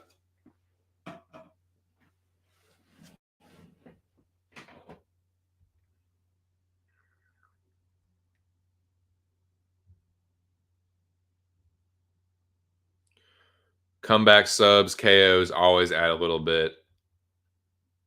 He stopped respecting the sub. Yep. He didn't. Yeah, he didn't. He's like, whatever. I'm just gonna wrestle you, take you down. It's like, nah. He's got that fucking ninja choke, dude, or whatever, that guillotine. You know, he got that motherfucker. Because he had it on for a while. Like he was threatening with it for a while, and then he kept Said kept adjusting his grip, and Saud Yokub just kept trying to do the same thing. He kept trying to like take him down and wouldn't back out of it. Didn't. And then someone was I think it might have been fucking Jiu-Jitsu Diagnostics was breaking it down. Is like he kept going the wrong way, and like he instead of going this way, he went that way, and it allowed Saud Yokub to like get a better angle and adjust his grip. Like I don't know exactly what he's talking about, but that's kind of was the gist of it. Basically, Kakramanov made too many mistakes and didn't, like what Noah said, didn't respect the choke. Yeah, ninja choke Nurmagomedov will get you, Bo. It'll get you. Yeah. So this is another one where some people wouldn't have this as high, but man, Sexy Mexi versus Miles Johns, that was impressive to me because Miles Johns is a good fighter that had never been sub before. And he only has one loss to Mario Batista in the UFC. Other than this one, So yeah, he had never been subbed before, and this was a fucking sick choke too. So I had to put this in the top 10, dude. Had to. Now Turner Riddell is on there because Brad Riddell is a good fighter that has a win over fucking Drew Dober, and this was on there just because of how vicious the sub was. The whole thing was brutal, like him clubbing subbing him, but the mounted ghillie from Turner was so fucking brutal looking, dude. It looked like he could have taken Brad's neck. Like he could have looked like he could have taken his head home with him. Looked like he could have just grabbed his skull right off the fucking base of his neck. So yeah, brutal stuff from Jalen Turner. Had to put in the top 10, dude. Had to. So let's see. Yeah, I had that as number 7 or number 6, excuse me. This is the top 5. Number 5. This was crazy, and this was you don't normally see this kind of tap. Talking about Brandon Royval and Matt Schnell. Matt Schnell double tapped. Like simultaneously like tapped with both hands. Brandon Royval had this crazy like was it like a figure 4 guillotine? Vicious guillotine that he just snatches those gillies up, man. Royval is wild. And Schnell is a pretty good grappler. Normally, Matt Schnell gets knocked out. I think that's the second time he's been subbed. I think he's only been subbed one time before that. So that was impressive. Matt Schnell's a pretty good fighter. He's definitely fought good competition. So yeah, I had to put that at number 5, dude. That was pretty fucking impressive. And it was on the prelims. So yeah.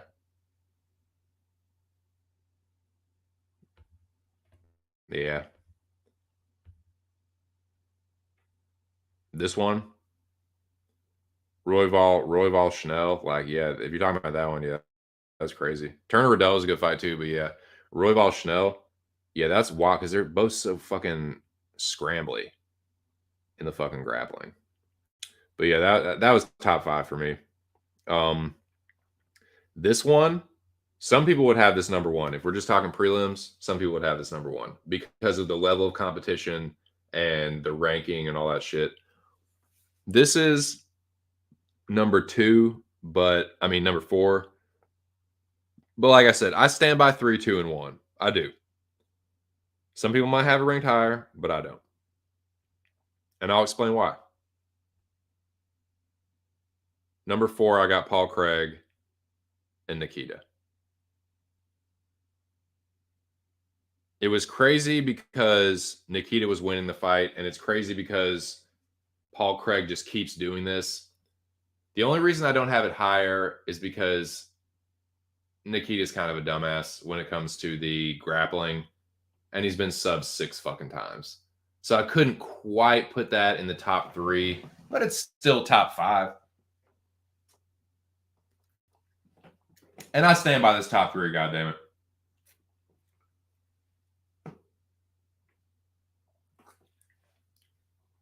I do. I'll tell you why. Some people are not going to like this next one, but I do stand by it.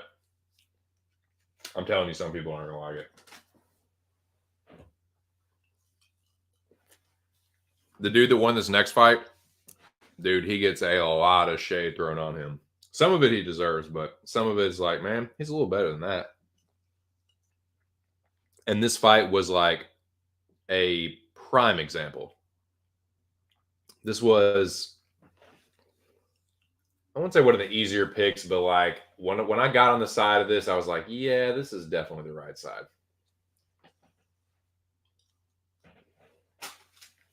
This dude definitely gets his grappling underestimated. On the feet, I get the criticism. On the ground, though, this dude's ground fighting and grappling gets underestimated all the fucking time. Number 3 for me is fucking Brendan Allen Jocko. I'm sorry, like Jocko that was only the second time he's ever been subbed, and the time he got subbed before that had been a while. Allen got taken down early in this. I think this ended in the first round. I'm pretty sure, or the second. I can't remember. But Jocko, like Allen throws his kick, Jocko throws a punch at the same time, catches the back of Allen's leg, and just sends him to the ground with it. The momentum sends him to the ground. When I saw it live, I was like, oh my God, are you fucking kidding me? Like, of course. Here we fucking go. Allen's dumbass gets taken down. Jocko ends up on top of him. Jocko's a good grappler. I was like, fuck, dude, here we fucking go. But it was funny, dude. Like Jocko's like ground and pounding him, looking to establish like top position kind of posture up. And Brendan Allen's just kind of sitting there, taking his time, being patient, and just like it's nothing, dude. Just like it's, and I think I'm gonna sweep you now, and he just ends up on top. He just sweeps him, ends up on top, and then just took over from there and fucking choked him. Brendan Allen has underrated grappling. He's a legit black belt. I mean, everyone like is all over Chimaev's testicles for subbing Kevin Holland. Well, Brendan Allen subbed Kevin Holland too. You know what I mean? And people don't like really give him credit for it. So I don't know, man. Like he's, like I said, on the feet. Yeah, the fight IQ is not there, and he definitely strikes with people that he shouldn't. It worked against Puna, but it cost him against Chris Curtis. It cost him against Strickland. But on the ground, dude, Brendan Allen ain't nothing to fuck with on the ground. So I'm interested to see what happens for him next. But I had to put that in top 3, dude. Jocko is a good fighter, and he's tough to submit, dude. That's only the second time he's been submitted, and he's had a lot of fights. So yeah, I had that one at number 3. Got to give it up for Allen on that one.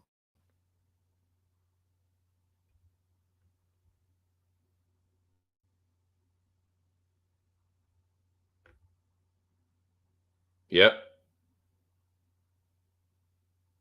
He's just being too lackadaisical, and Allen was just waiting. He just kept his hips moving on the bottom. And it's just like, all right, here we go, sweep. Shwip. Yeah, exactly. Exactly, dude. He is a tough fighter to gauge. But on the ground, he's a lot better than he gets credit for. On the feet, it's like, oh my God, he could just. It's not like he's a glass jaw or anything. Like Strickland and Curtis are good strikers, right? I mean, a lot of people think Strickland beat Cannonier with his striking. So Strickland's a good striker. But yeah, so like Brendan Allen is definitely not a world-class striker.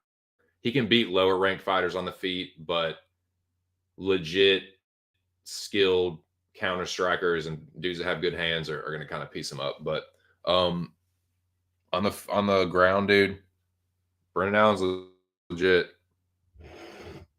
black belt.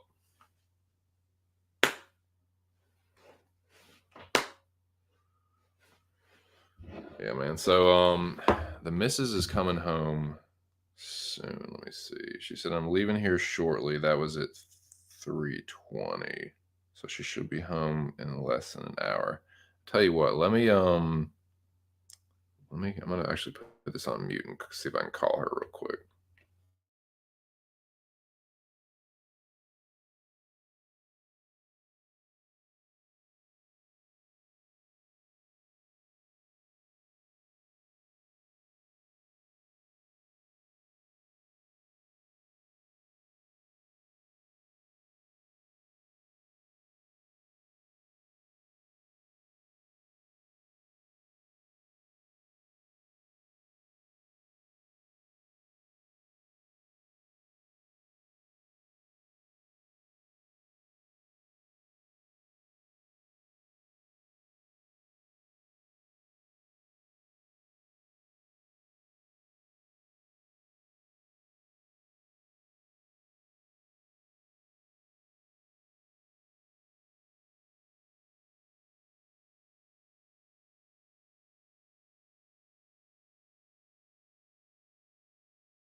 All right, cool. Sorry, I had to touch base with my better half real quick, but she's good. She's still a little ways out and stuck in traffic, so got a little bit to take care of this. But I have to. She's coming home. God, man, her mom like loaded the car down with a bunch of shit.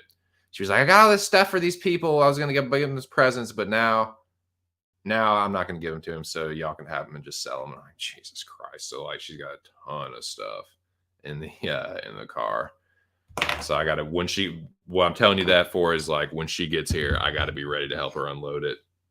So I have to have things wrapped up by then, but I think I will. I think we're good. She's about at least an hour out. So, but yeah, we're cruising right along. We're making good time. We're almost through the prelims and onto the main card, and then that's it as far as like what I have to get through on the stream. Pablo says, Pablo back in the chat says, Louisiana boy just needs a better coach. Yeah, I agree. He just needs to, exactly, dude. Need to sharpen some things up, but he's got the talent. He's still pretty young. Like, he's only like, what, 27 or something? So, yeah, Allen has got talent. He's just a little green still, a little, yeah, a little fight IQ lacking here and there, but that's something that can be shored up. What up, Russian dude? Talking in Russian, whatever you said. What's up? What up? All right, number 2. This one, some people will like scoff at this one or be like, nah, this shouldn't even be on there or like whatever. But I stand by it. And let me tell you why.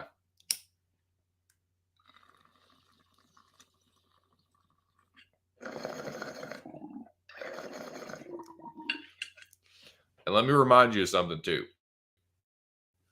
I stand by this. And when if you shit on this dude that lost or you're shitting on the dude that beat him, and you're also shitting on another guy that beat him that everyone worships. All right. So, but considering the circumstances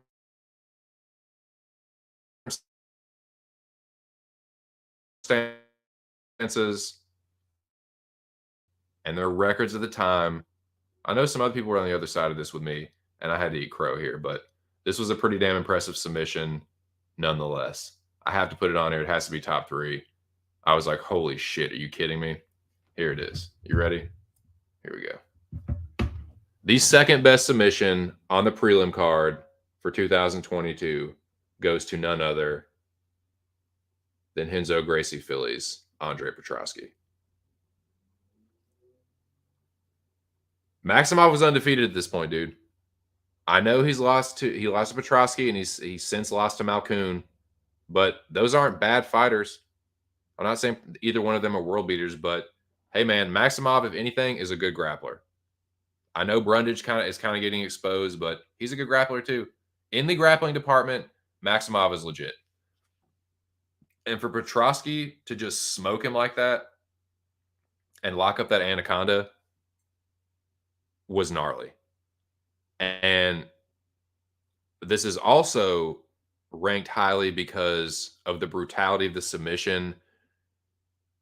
Maximov did not tap. He went out on a shield.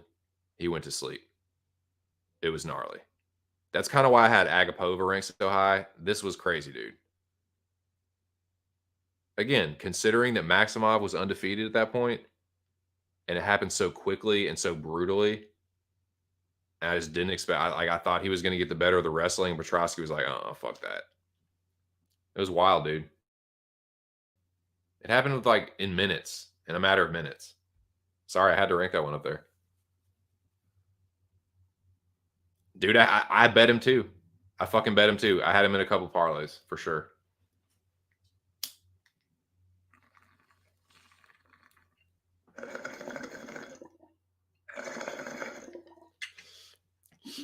I just didn't expect that, man.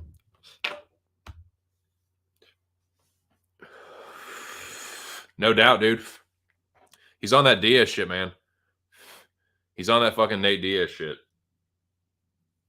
He's just like, doesn't give a fuck, man. And he, like, again, like, it's not that Maximov is trash. It's just like he fought out his contract and it's just like, and they were like, nope. Either the UFC was like, nope, or he was. And it's just whatever. He has 2 wins. He had He beat Brundage, and who else did he beat? He has 2 wins and then 2 losses. But the losses aren't to shit, it's not like Malkoon and fucking, Petrosky or shit. Petrosky has what, 1 loss, 2 losses? But anyway, I still thought it was pretty impressive. That was number 2. If I have Glover number 1, he quit. No, I don't. And also, this is the prelims. So this is just the countdown for the prelims. I'm about to get to the main card submissions. But don't worry. Don't fret not, my friend. This is number 1 for me, and this is why. This is a pretty high level of competition. Believe they were both ranked. The submission itself was impressive. The dude had never been submitted before. Not only had the dude never been submitted before, but he never lost before. So that's why I have this number 1. This was a tough pick. I had to eat crow on this one too. I almost went the other way, but I got to switch the avatar too. Here it is, number 1.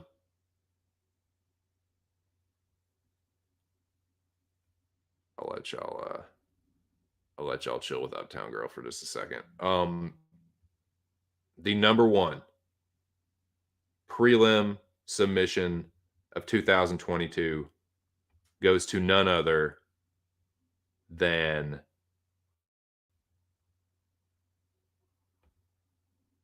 Ricky Simone, submitting the undefeated Jack Shore with an arm triangle.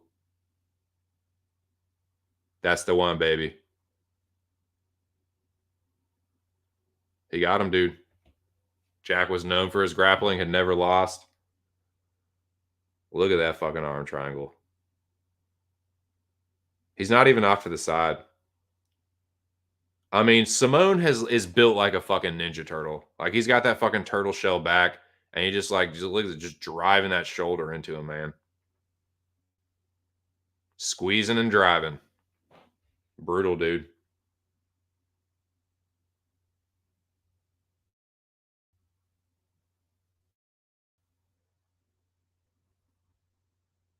Yeah, and this, it's just the prelims. This is just the prelims. This to me was the best prelim submission. If you want to have Craig up there, it's fine. My counter argument to that is, you want to use the talk about quitter. That's Krylov. He was literally back fisting Paul Craig in his guard, and Craig just grabbed his arm and threw his right leg over Krylov's shoulder. And it's like, what are you fucking doing, Nikita? Like, you were just that was just retardation. So that's why I had that one. It was still top 5, but I have this one. Level competition, the spot on the card, the viciousness of the submission, and yeah, it just checked every box. I have to give it that one. So yeah. Now we get to the heavy hitters, boys. Now the countdown really begins.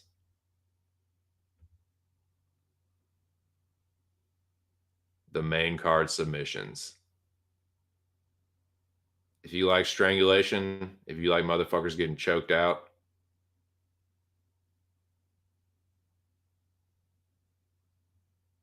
look no further. This is the cream of the cream raised to the top.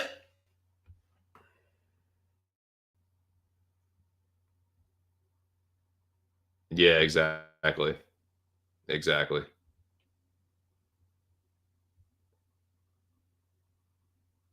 So here we go. UFC 2022 top 20 main card submissions. The best of the best, boys. Main card, more eyes on you.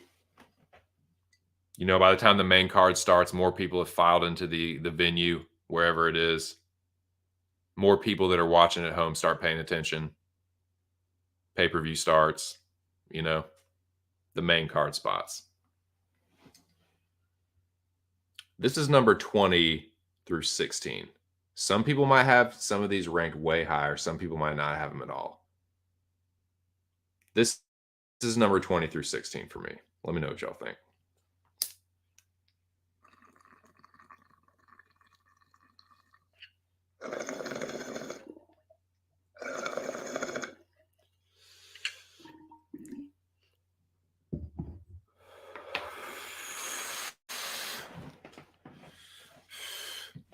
Dude, I thought Bruno Silva was going to knock GM3 the fuck out.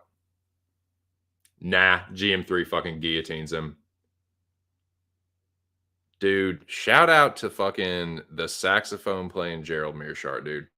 That dude, he has fed me a lot of crow, man. I have a tough time picking his fights. Whenever I see Gerald Mearshart fighting, I'm just like, fuck, I'm going to get this wrong. I know I'm going to get this pick wrong.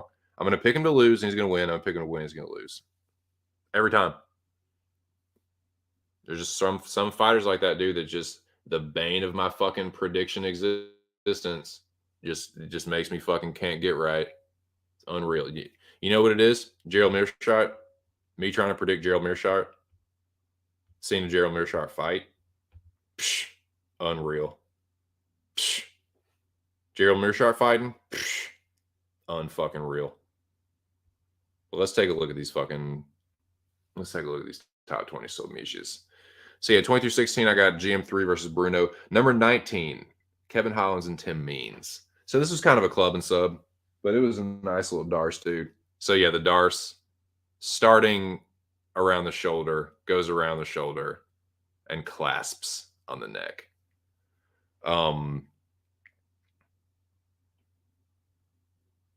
Yeah, dude. Nasty, man. Means has been submitted a few times, but he's still a pretty good fighter. So I do have this top 20. Just because, man, Kevin Holland, dude, I was talking about this on the other stream. He was on the knockout list for knocking out Oliveira, Cowboy Oliveira. Dude, when he fucking smells blood, 9 times out of 10, you're getting fucking finished. Whether it's a knockout or submission, if Kevin Holland hurts you most of the time, Wonder Boy is the outlier. He's the exception. But dude, most of the time you get hurt. You in the octagon with Kevin Holland and you get hurt, you're getting finished. Ask Jeff Neal. Ask Cowboy Oliveira. Ask fucking Jacare Souza. Ask Tim Means. You getting Darce, Buster. Yeah, I bet Holland inside the distance. That was fucking easy money. That was definitely a free fucking Jersey Mike's. But yeah, man, he fucking torched him. Shout out to the fucking Trailblazer, dude. Trailblaze his ass. So yeah, that's a top 20. Dude, some people would have this way higher, and I don't necessarily blame them. It's kind of just the level of competition. Like Rong Zhu isn't the highest level of competition. He's kind of green and like he's young too, man. He's like 22 or something. And he's just kind of like the fight IQ again. We just saw it in his last fight. It's just kind of like, oh God, like why can't you be smarter? And it's just like you're just a young idiot. And it's just because he's young. He's just a young idiot. He's talented, but this this fight was crazy. And I'm pretty sure this is the right one. Let me make sure of this.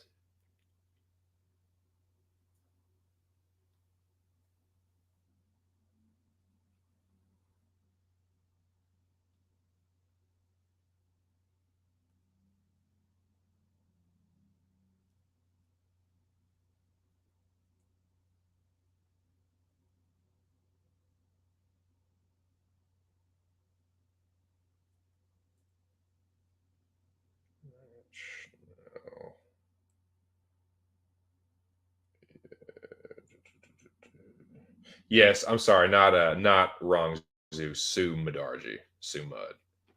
Forgive me. Sue Mud. I forgot. I thought that looked wrong. I was like, wrong Zoo. I was like, what the fuck? No. This was the crazy fight where Sue Mud dropped him. Yeah, I apologize about that. I got the wrong Mongolian. Sue Mudarji.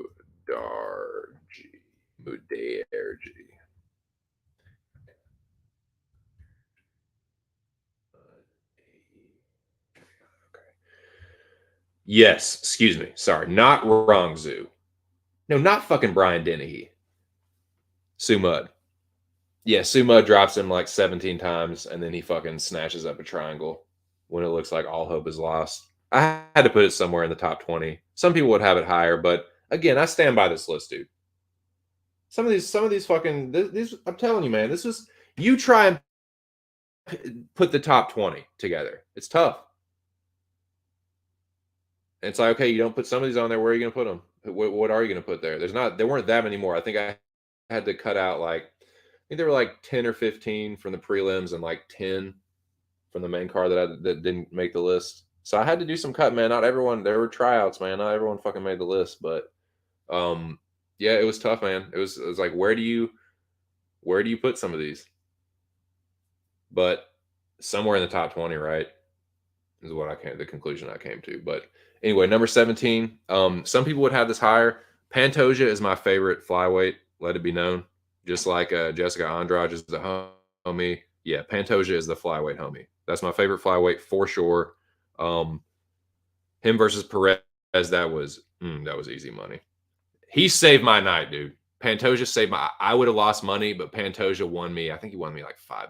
It was like a small, something very like half a sandwich, maybe a sandwich. But dude, yeah, that was easy, dude. I'm kicking myself. I'm like, I wish I had bet Pantoja like I bet Rosenstrike. We're just like, no, all in, baby, all in on Pantoja inside the distance. I knew he was gonna fucking smoke his ass. I had inside the distance was the play, but yeah, dude. It's backpack triangle because there's a backpack neck crank because it wasn't standing. Like he wasn't standing. He was backpacked to Alex. Alex Perez was fucking standing. He wasn't standing at all. He was backpacked to him, and yeah, just snapped his neck off. If he hadn't stopped, he would have gotten his neck twisted off, looking like some shit out of Beetlejuice. You know what I'm saying? Beetle breakfast. Fucked him up, man. Quick, crazy. Like Pantoja is so opportunistic, dude. He's another dude. If he smells blood, especially in the grappling, you're probably getting submitted. Unless you are a champion or like a contender, and you're in there with Pantoja, he hurts you, or you put yourself in a vulnerable position on the ground. He's probably gonna fucking strangle your ass. So yeah, that one was an easy pick. I couldn't believe people were on Perez in that one. But yeah, and Shaft versus Magny, dude. I know Magny's. This one wasn't higher because Magny's been subbed a bunch, but it was still pretty impressive, dude. Magny is a good fighter. He's like definitely a high end jobber, and I don't mean that in a bad way. What the fuck? Dude, what the fuck was that? Was that a fucking? Was that someone yelling out, or was that fucking? It sounded like a car engine exploding or something. But it was just like, rah, rah, rah. It was weird. It was definitely coming from outside somewhere. Anyway, where were we? Yeah, Shavkat Magny. I mean, he's not a bad fighter. Like a jobber, and like he's a high end jobber. He's definitely a gatekeeper for the top 15. I won't say he's a gatekeeper for like the top 5, but he's a gatekeeper for the top. If you can't beat Neil Magny, you do not belong in the top 15. Is what I'm trying to say. So he holds the gate for the top 15 for sure. Maybe even the top 10. But nonetheless, even though he's been subbed a couple times, it's usually by pretty good competition. And Shavkat just on the ground just smoked him. But yeah, definitely top 20. Didn't quite make it in the top 15. But I stand by my picks. GM3, yeah, that's fair. That's fair. Yeah, sorry, dude. Watched that fight yesterday. Chanel went full homer. I know, dude.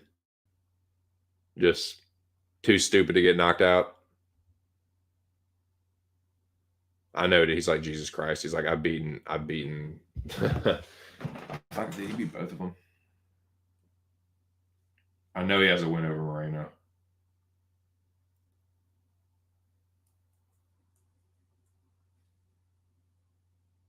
Did he have like a decision win over Figgy like back in the day?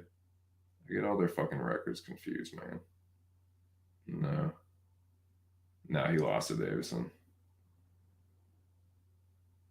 It was a pretty he didn't fuck him up, but yeah, he choked Moreno, dude. He choked Moreno on Ultimate Fighter.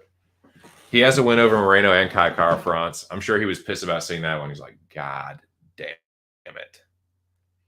It sucks because, and he only, the Dustin Ortiz loss is kind of like, ooh, that sucks. But look, he's beat Moreno twice. He beat him on the Ultimate Fighter and he beat him in UFC. 2 wins over Moreno, knocked out Matt Schnell, beat Manel Kopp, choked Royval, standing neck cranked Alex Perez. I'm sorry, if you are not the champion or fighting for the belt, I mean, again, the outlier is Dustin Ortiz, but nowadays in 2020, unless you are on that level, you ain't beating Pantoja. And he's not that old. He's only 32. He's still got some time left. At least another year or two to do something. Hey man, don't count Pantoja out just yet. He's got a lot of fucking experience. He has wins over former champions. He's only lost by decision, dude. He's tough as a mother. If you want to talk about Homer Simpson with legit grappling skill and pretty solid power. Yeah, so I fuck with Pantoja heavy, dude.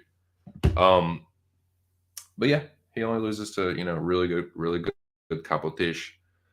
So yeah, back to the record. The list. I mean, let's look at number 15 through number 11.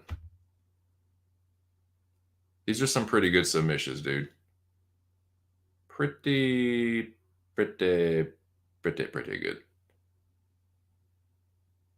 Now I know some people don't rate Darren Till very highly or rate him at all.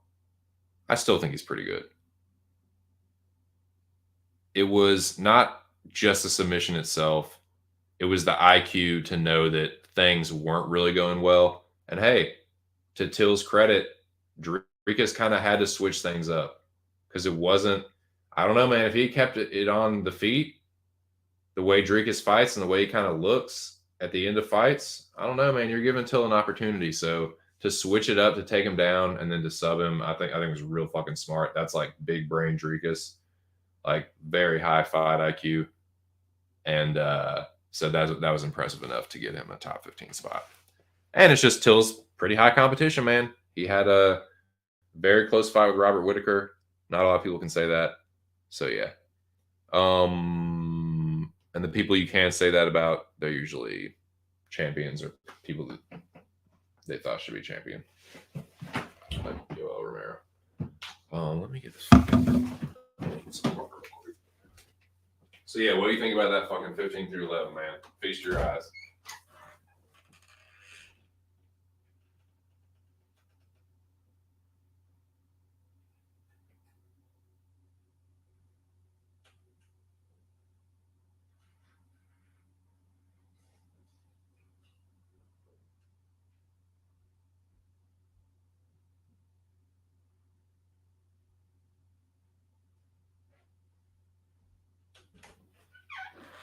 So yeah, I mean, I don't know. Was it the craziest submission ever? I know Darren Till's been subbed before. I know he has losses, but I still think it's pretty good.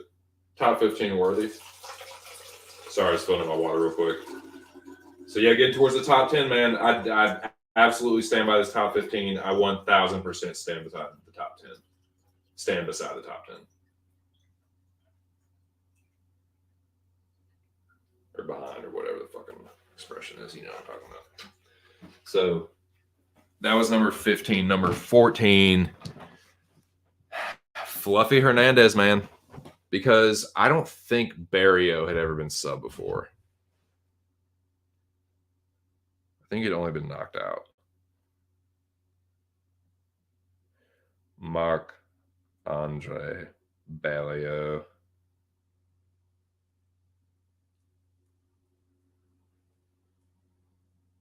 Yeah, he had never been submitted before, dude.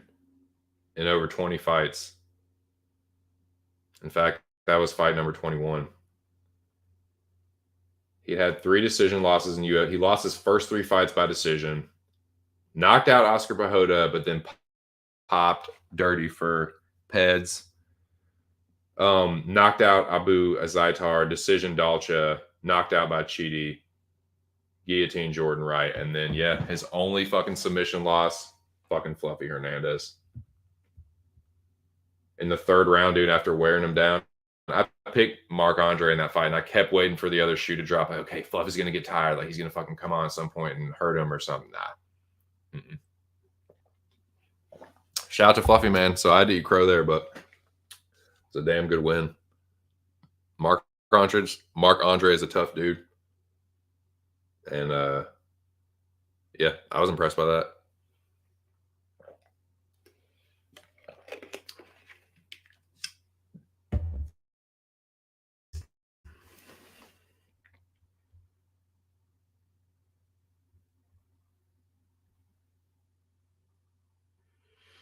Yeah, so no, that one was tough. It was so nasty though. That is kind of why in that one criteria I had to have that in the top 15. It looked like talking about someone's head popping off their neck, that looked like the closest. And that's the only reason it's on here because it looked like out of all of them, that looked like the one where it was closest to like ripping someone's head off. It was a behind the back guillotine where kind of like the reverse triangle. Instead of him guillotining him from the front, he like guillotined him from the back, but still facing the front. If that makes sense. He's like still guillotining him, but instead of being in front of guillotining him, he's like behind him, still facing the other way. It's like, Jesus Christ. You're gonna rip that guy's fucking head off, dude. That's what that shit looked like. Like it looked insane. And friend was unconscious. It was fucking nar. So I had to put it up there, dude. Yeah, it's not top 10. Maybe if you say it's not top 15, fair enough. But for me, that one, when I was thinking of submissions, I was like, man, I got to put that somewhere because it looked crazy, dude. I haven't seen too many like guillotines like that, where it's literally like over the shoulder, the other way. Like, holy fuck, dude, if you just keep pulling your arm through that guy's that guy's head is gonna come right off. So that was number 13. Number 12. Just for the level of competition, like Nate Maness is a pretty damn good fighter, and people are kind of counting to gear Ulanbekov out in that fight. Now I have that asterisk there. Guess what that's for? Guess what that asterisk is for, boys? See if y'all can guess that. Let me know if y'all know what that means. Because it stands for something. There's something special about that fight. Not the fight itself, but I'll give you all a hint. It was the card it took place on. What's special about that card? Anybody know?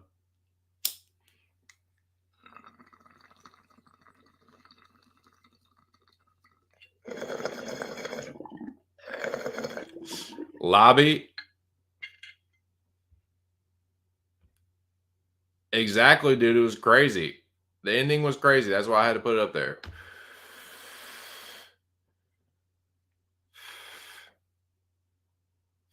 What I'm sure there's a technical term for it, but that's what it looked like to me. Gilly behind the back.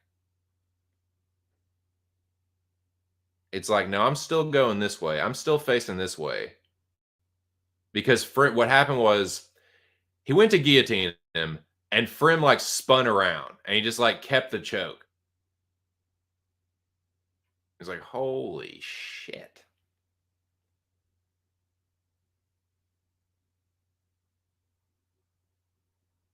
Nope. No, not anything for me necessarily. But this was a very significant card in terms of like the community at large. It was kind of an earth-shattering card. Some crazy shit happened on it. Surrounding it. If you know what I mean. Lobby. Do you know what I'm talking about?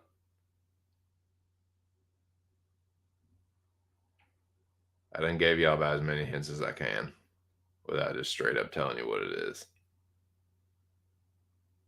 But yeah, there's more than one fight on this list that has an asterisk beside it.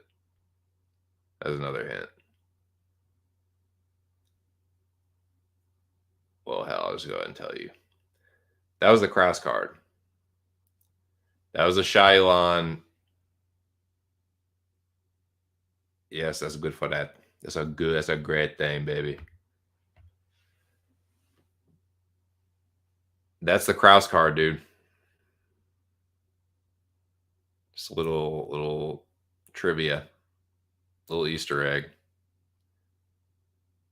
So yeah, Said Nurmagomedov makes the list again, dude.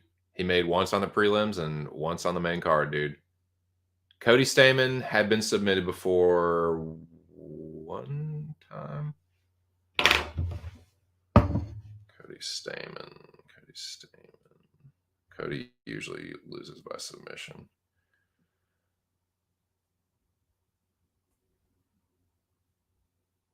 Yeah, that was the second time Cody had ever been submitted.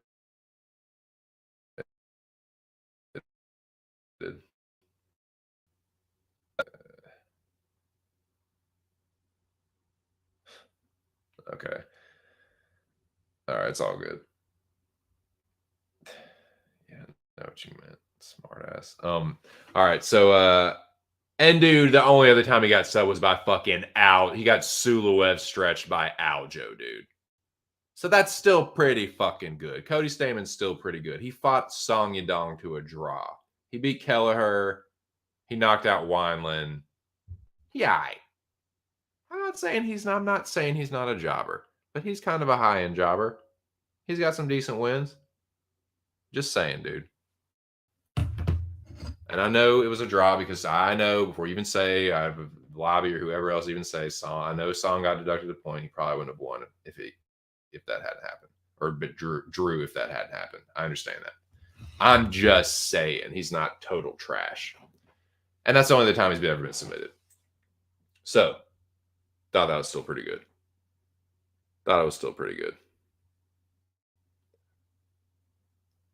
Here we go.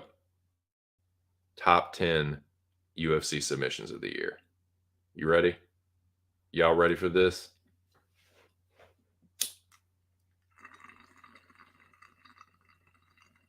I know some people are like, fucking finally, dude. It's been hours. I know, man, but it's the last, dude.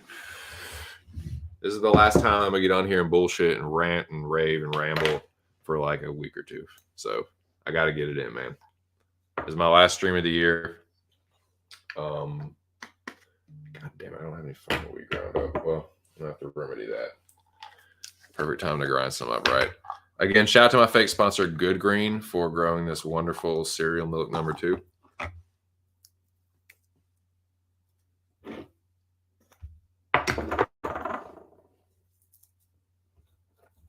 Shout out to the 4 people in the building. I think y'all are going to like this top 10, dude. I stand by this fucking top 10. There's some nasty fucking subs. And some of them were for all the fucking marbles, dude. Some of these submissions came in championship fights.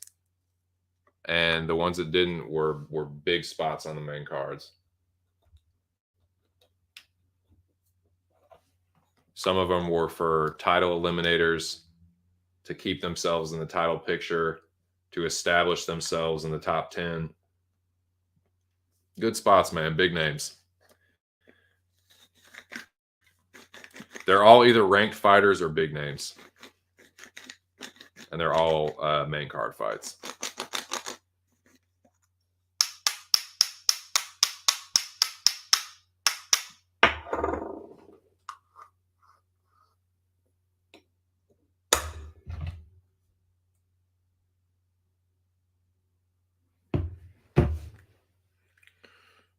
Yeah, I'm not gonna mix with the guava. I'm just gonna fucking just take my damn cereal milk.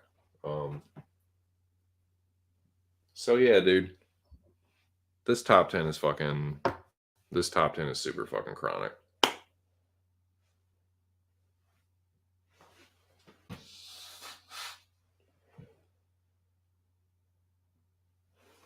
Sorry, I'm just packing up the binger right quick. All right, let's fucking do this shit. Top 10, baby. Top 10 2022 submissions. Number 10 through number 6. You ready? Feast your eyes on these babies. Feast your eyes on these babies. Top 10 through top 6.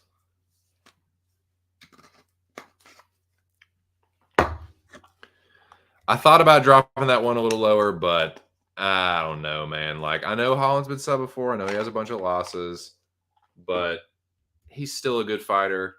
He's actually on the list for a sub in the top 20. So, not just subbing him, but just the dominance, the grappling dominance ending in the submission like that. He fought relentlessly for it and got it in a matter of minutes. So, it's like, I got to give it up for that. I can't fight. Like, I'm not a big Chimaev dude. The dude gets on my nerves. I think he's annoying. I don't think he's quite as good as he thinks he is. I'm not saying he's bad. He's a really good fighter. He's definitely a contender, but I think that he's going to get exposed. Maybe not exposed, but I think he's going to lose to a couple guys at the top of the middleweight and welterweight division. But anyways, I'm not here to talk about that. I do want to give him credit. This was a dominant as fuck performance. Holland had nothing for him. He just fucking smoked him. So that's definitely top 10. Some people won't have this one as high. I don't necessarily blame them, but man, he took Marco Madsen's O. He made Marco Madsen Mark Madsen. He is now Mark Madsen because of Grant Dawson. I got to give it up for that dude. And that's another one, dude. The that asterisk right there, that's the Kraus card. That's the Shylon Derek Minner card. The one that shook the foundation of MMA betting, UFC betting in particular.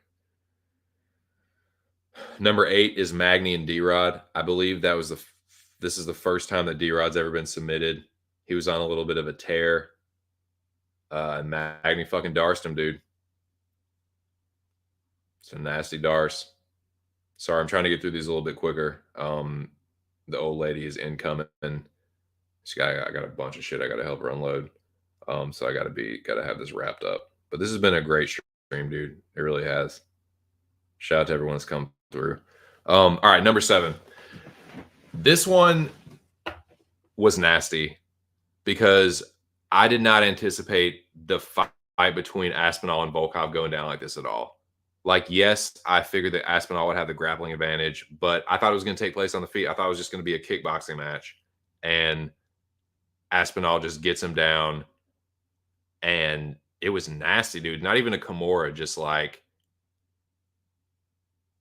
just took his arm and just stretched it out straight and bent it back the other way. It was like a Kimura, but just straight instead of back behind the shoulder. It's kind of like an armbar Kimura combo thing. Forgive my grappling ignorance, but it was something like that, dude. Something like that. So that was number 7 for me. Number 6, yeah, I know these guys weren't ranked, and they're both kind of like washed. And I mean, I don't know if you could really say Nate was ever a contender at his height, close to being a contender. Tony was definitely a contender, and fought for the interim belt.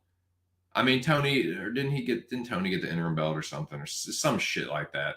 Tony was never actually champion, but he got close. Nate, I don't know if you can say. I mean, he has the win over Connor, but anyways, they're both huge names, massive fan bases. You have to give this one some credit. Tony That's only the second time he's been subbed, I believe, and it had been a long fucking time. Dude, it had been like 10 fucking years before that. And yeah, it was. I thought Nate would beat him, but I didn't think he'd fucking sub him. So yeah, some people won't have that as high, but I gotta fucking give it up for Nate on that one, dude. That was pretty nasty, man. To sub Tony like that, I just didn't see it go down like that.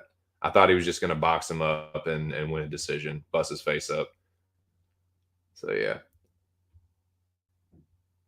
Oh yeah, definitely. Like I definitely believe that. If he had to stand with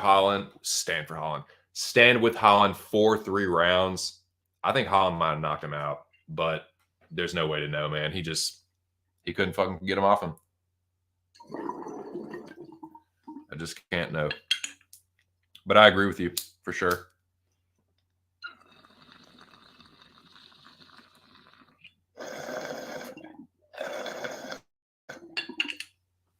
Cheers, boys. Straight armbar. Right on. Damn, that cereal milk tastes good, dude. All right. So that is 10 through 6. Here it is, gentlemen. This is the top 5. This is the hot shit. I stand by these wholeheartedly. I don't give a fuck what anybody says. These were the craziest. Maybe you don't have number 1 at number 1. Maybe you have it number 3. Maybe you have number 3 as number 1. Maybe you have number 4 as number 1. Maybe you have number 5 as number 2. But I stand by these. You cannot have any of these out of the top 5, in my opinion. Not a one of them. Because they're all very impressive and crazy. Number 5, for me, maybe this is a little bit of recency bias. Nonetheless, it was very impressive. Ilia Topuria, Bryce Mitchell. Ilia Topuria put on a hell of a performance. He's a hell of a talent. Because Bryce Mitchell is a hell of a talent. And he got whooped. I'm not the biggest Bryce Mitchell fan in the world, but he's a fucking good fighter, and he was undefeated, and he got whooped. It won't close. Bryce had his moments, but dude, for the most part, it was Ilia Topuria. Now, yes, Bryce is saying that he was sick. That affected his performance. I don't disagree with him. I don't think he's lying. I mean, yeah, of course, I would like to see Bryce at 100%, but I'm not going to take anything away from Topuria. Mitchell was undefeated. He took the fight. He got whooped and arm triangled. And he's known for being a really good grappler that has out-grappled other good grapplers. So to see him get smoked like that, it's like, holy shit. Great day in the morning.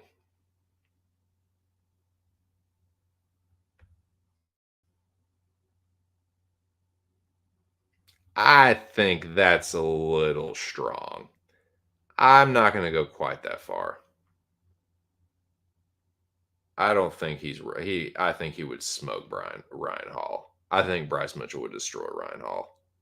I think, not Bryce on his best night, and plus Topuria being really fucking good. Topuria being a fucking stud, plus Bryce, not being quite at his best. And I still think Ilia would have edged him out. Based on that, I still think Topuria might have beaten him. But, it was still a great submission over an undefeated fighter. That's top 5. I don't give a fuck what anybody says. This one, dude, I don't give a shit. You might not like either of these guys. You might think, oh, dude's one for a belt, blah, blah, blah. I don't give a fuck. This one has to be in the top 5 because this was a little bit of history. Old Dusty. Good old Dusty. I'll tell you what. I was worried. I picked Dustin Poirier. I was worried about this fight. Like, I picked Dustin. The second I did, I started worrying. I was like, oh my God, Chandler's going to knock him out. I was like, I'm worried, dude. Chandler's going to fucking knock him out. But he fought well. He fought smart. I'm not going to say he fought safe, but he fought smart. And he became the first person in over 30 fucking pro fights. Dude, Michael Chandler has been a pro since like the 2000s, dude. Let me see. Yeah, he started fighting in 2009. And in over 30 fights, he's never been fucking submitted. And he fights Poirier in a huge spot. I'm not going to say he's like prime Michael Chandler, but he ain't far from it. He's pretty much more or less like he's maybe a few years out of his physical prime. But as far as like being a fighter in his career, like he's kind of close to his prime. But still, over 30 fights, never been fucking submitted, fought the highest level of competition. That's pretty fucking impressive, dude. I got to put that top 5. I don't give a fuck what anybody says. I got to put that top 5. You know, like you can kiss my fucking ass. That's a top 5 for me. That's never happened before. And that's a big name fight, big time fight. Yeah, there you go.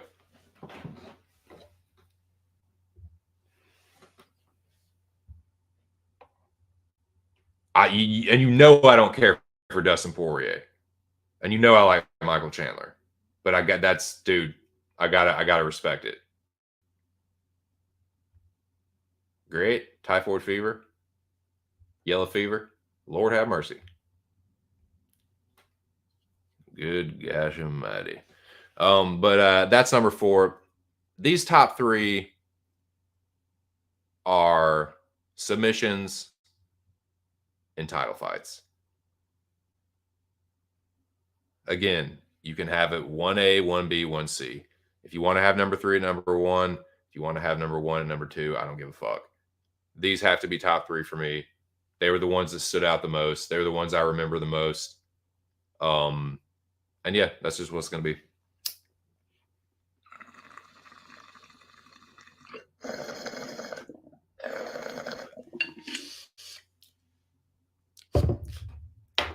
Cereal milk. And it goes. Down it goes. Down into my lungs and into my brain. Into my belly. Number 3. This is number 3 for me. Someone said it earlier, maybe Pablo, somebody else was saying I better not have this number 1. Well, don't worry, Mr. Smarty Pants, because I don't. It's not number 1. It's number 3. Jerry Prochaska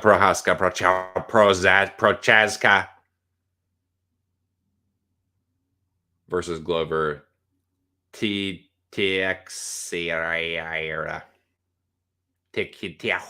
Teixeira. Jerry Prochaska versus Glover Teixeira. What a fucking crazy ass fight. It's crazy because, yes, and whoever said it before, they're right. He was tired. Normally, if it was round 1, he's not going to sub Glover. But, you know, the old saying, man, you fucking crack a black belt in the face a few times, he's not a black belt anymore. So, yeah, I mean, it's not number 1, but it's still impressive nonetheless. To choke out the guy that everyone expected to get the submission in a title fight of that magnitude, in a fight that ended up unfolding the way it did, come on, I got to put some respect on that. That has to be top 3 somewhere. For me, it's number 3. There were a couple more that were slightly more impressive, but still. Now, this one, maybe you don't have this as high, but I don't give a fuck. This was a title fight. It was a title defense. And it was against a dude that hasn't really been subbed that much. So I don't give a fuck if people don't have this as high. I do. I don't give a shit. This was super impressive. This performance was impressive. And the finish was just textbook. Charlie Olives choking my dude out. Choking my favorite lightweight out. Pissed me the fuck off, dude. Fuck. Clubbed and subbed his ass, dude. He chin checks Justin, sits him down, gets on top, takes the back, chokes him out. Fuck! You son of a bitch! Nah, man, I can't hate on it, dude. Can't hate on it, dude. Gotta have it super high. Gotta have it top 3. It's got to be, dude. It's a title defense against a super dangerous fighter. He dropped him twice. Hey, man. Fun fight for as long as it lasted. That's why I like Justin Gaethje as much as I do. He is action. He's an action fighter extraordinaire. Whether he wins or loses, he's going to put on a memorable performance. This was no exception. I mean, goddamn, that was good shit from both of them. And yeah, Justin has only been choked by Khabib before this. I don't know if people realize that or not. He's been knocked out a few times, but and lost. Let's see. I know he was. Was he?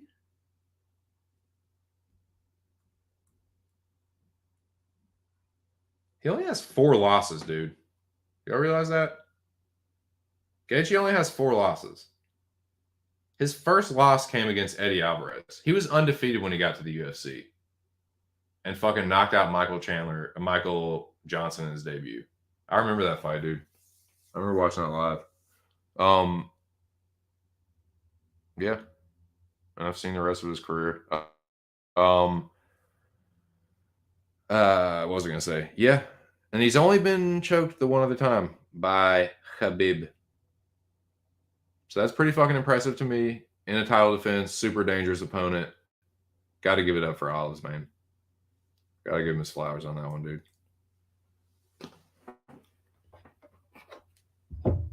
So that brings us to the number 1 spot. I'm sure people could probably guess what it is by now. It's not a big fucking secret or anything. It's going to be a lot of people's top.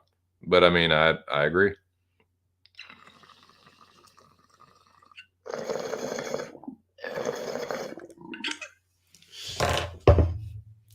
It's just got to be, dude.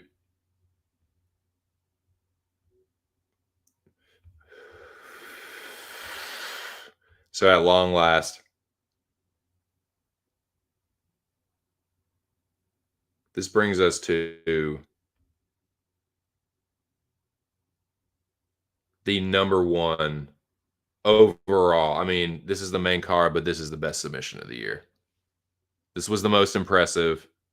This was the holy shit. I can't believe that just happened. This was the jaw dropper. This was the one, dude. It checked every box. High level of competition in the biggest of, like, light shining the brightest in a title fight. The submission itself was impressive and dominant. And yeah, it just checks all the boxes. It was the best submission of the year. Y'all know what it is. Y'all know what time it is, dude.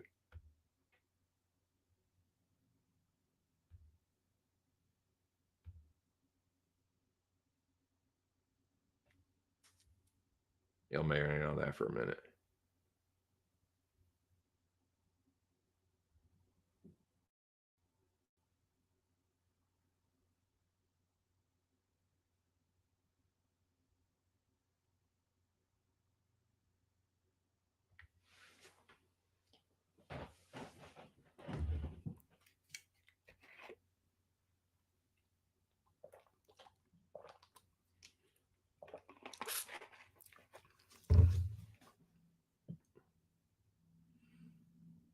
I know, crazy, right? Say it ain't so well. Your drug is a heartbreaker. Yeah, dude. I know, crazy, right? What's up, David Morales? He says, "Who are the real top 5 lightweights?" Well, now that we have completed this submission list, let me answer your question. Let me look at this. Let me look at the rankings real quick. I can tell you who I can give you my 2 cents. That's about all I can do. Trying to remember if I've seen David before. David, if you like what you see or hear, subscribe to the channel, smash the like button. I would definitely it helps a little bit channel like mine. But good to see you in the chat, dude. Let me pull up these rankings and then I'll answer your question. Let's see. UFC rankings.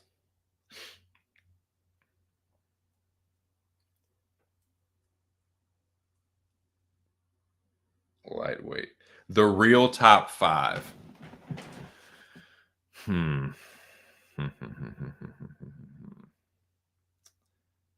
The real top 5, in my opinion, should be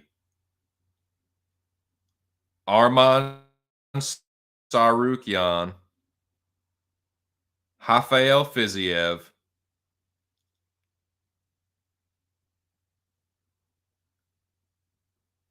Gaethje, Dusty, Charles Islam. I mean, I think the rest of it is okay. Like, I think it's like I would take Benny and Chandler out of there and place it with Fiziev and Arman Tsarukyan. And I think sooner rather than later, those two will pretty much assert themselves as the next flyweights to be now, or lightweights to be rather. Now, if we're looking further down that jank, Grant Dawson a coming, Jalen Turner on his way up. You know, Demir's not out of it. I just think like he's good. Armin's better. And that's what I was trying to tell people. That's why I parlayed Armin. It's just like it's not like Demir sucks. It's just like he's not quite on that Armin Sarukian level. But yeah, I think that's the real top 5. Fiziev, Armin, Gaethje, Dusty. Dude, I want to see that fucking Dustin Poirier. I want my fucking rematch, dude. I want that fucking Gaethje rematch. Where you at, Dusty? I want my rematch, motherfucker. Gaethje fan club want that fucking rematch. Playboy. Anybody fucking playing with you, dude? David Morales says, I think Islam, Armin, Benny, Charles, and Dustin. Hey, that's not too far off, man. I don't hate that. I don't hate that at all. I'm a Gaethje stan. I mean, I just am. I hate to admit it, but it's just true. But that's not bad. I don't hate that. But yeah, Armin. I don't hate Benny. I just think who's Benny fighting? Who's he got next? I know he just won, so I'm pretty sure it was announced here. I just can't remember who he's fighting next.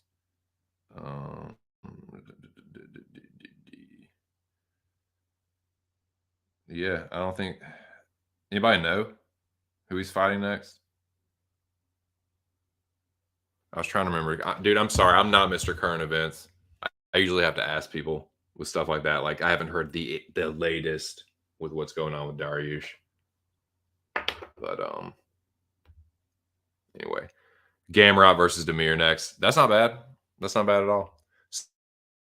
So that's the list, man. That's my number 1 submission of the year. Makhachev. It's for the belt. You know what I mean? So that's my that's the cream of the crop. It rose to the top. So that is that. Let's switch gears real quick and wrap these end of the year awards up. These are my nominees for Fighter of the Year. I guess we'll just go in this order. While he's up there, I'll just go and throw him up. Islam Makhachev. These are his accolades for the year in order. He fought twice, beat Bobby Green via TKO, smashed the living fuck out of him, and then did what you see right there in the avatar, dude. Fucking whooped up on Charles Oliveira, dropped him with that left hook off the fucking flying knee, and then Tyson Nam, or I can't remember who did it first, but yeah, it was that same style, and he fucking dropped him and choked him. So that's nominee number 1. The second nominee for Fighter of the Year is the featherweight champion, probably the featherweight GOAT, right? I mean, 1 or 2 more, and he's the GOAT. I mean, I think he pretty much already is. But anyway, we got Volk coming in as the second nominee. He had 2 title defenses. He only fought twice this year, but he had 2 title defenses. Beat the living dog shit out of the Korean Zombie for a 4th round TKO, and then whooped Max worse than he had in the last 2. I mean, I'm a salty boy for life, and I will die on the fucking hill that Max Holloway won that second fight. I don't give a fuck what anyone says. Max Holloway, 1, 2, 3. you can kiss my fucking hairy white ass. That's what I gotta say about that. But nah, dude, he beat the fuck out of Max in the third one. Won't even close. So yeah, Volk is nominee number 2. I mean, I had to bend the knee, dude. You think I like that? You think I like having to bend the knee to that fucking, like, I can't remember the name of that fucking dwarf family, but it's the dwarf family from fucking Lord of the Rings. You think I like that shit? But I have to, dude. I had to bend the knee. It won't fun, but I had to do it. You want to crown him, then crown him. All right.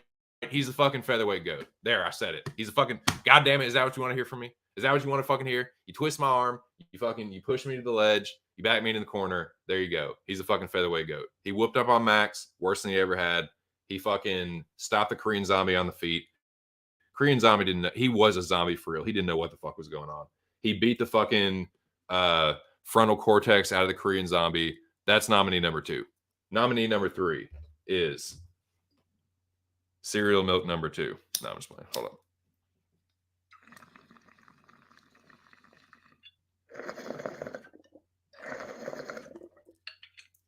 All right. Nominee number 3.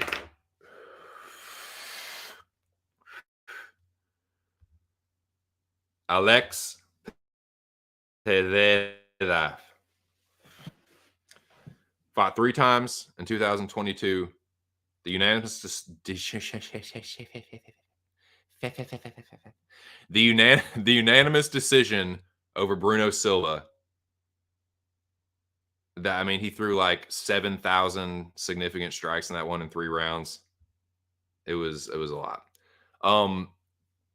Might have as what does Ruz Rogan say, unscrewed the lid on that Bruno Silva chin a little bit. I mean, you saw what Mearshar did to him, but anyway. Yeah. He beat the fuck out of Bruno Silva. He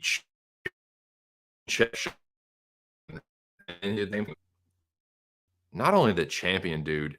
Adesanya, I know that was the 3rd time he had fought and defeated him. But Adesanya in UFC and MMA, man, he was lapping the fucking division.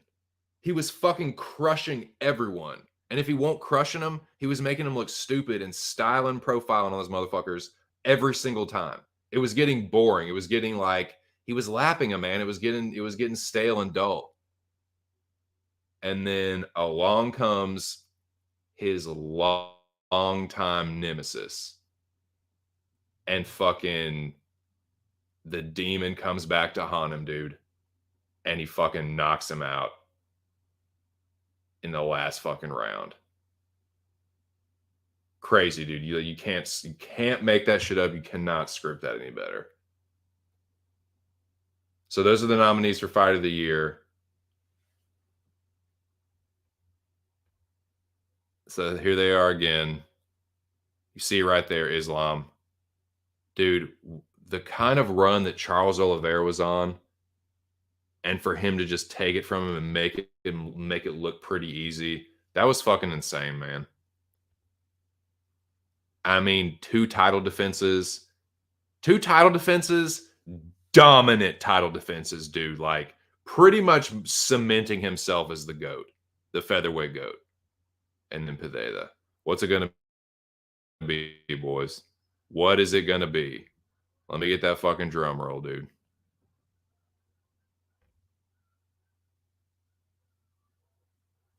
All of them, right? Hey, it's 1A, 1B, 1C, in all honesty. 3 hour? You about crazy as fuck. Try 6 hour, dog. It's 6 hours. Okay, here we go. Coming in at number 3.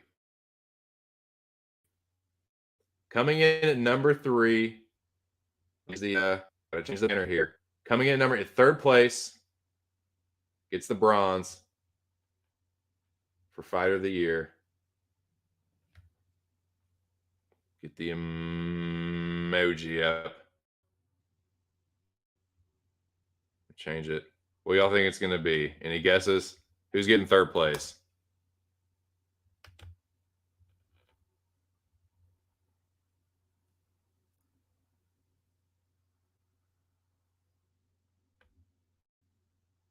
Emoji.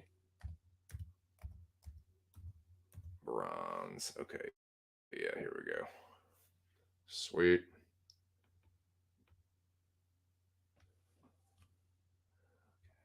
All right. This is third place for Fighter of the Year. No shame. Like I said, it's really like 1A, 1B, 1C. I know this is a prestigious award. If this fighter wants to come accept this award, I'm more than happy to host them here. I would even do a face reveal for that interview. But anyways, man, this is third place. Again, nothing taking nothing away. And it works because it's the dude you see on the screen right there. Third place goes to Islam Makhachev. He fought twice. He knocked out Bobby Green with some pretty fucking nasty ground and pound, relentless. And then, hey man, choking out Charles Oliveira. The dude hadn't lost in a while. And I mean a fucking while. And he was on a roll, motherfucker. Like he was going, almost gone. Like he was about to start like taking that division by storm. But Islam just took it from him. Crazy. So that's third place. Who's it going to be, man? Who's getting it? Is it going to be Poatan? Is it going to be Volt? Is it going to be Volt? Is it going to be Poatan? Finkel. Einhorn. Finkel. Camera 1. Camera 2. Yeah, let me make the banner. Should I reveal the winner or should I reveal second place? Because if I reveal second place, you automatically know who the winner is. Obviously, you know. Yeah, I'll reveal who the winner is. Done stretch this out enough. Ole's about to be home before too long. All right. This is my fighter of the year.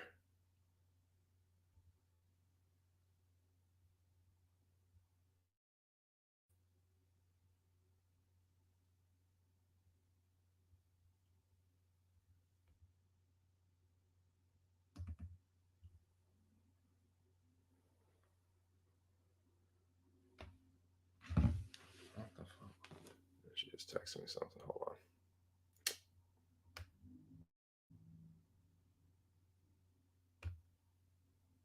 All right.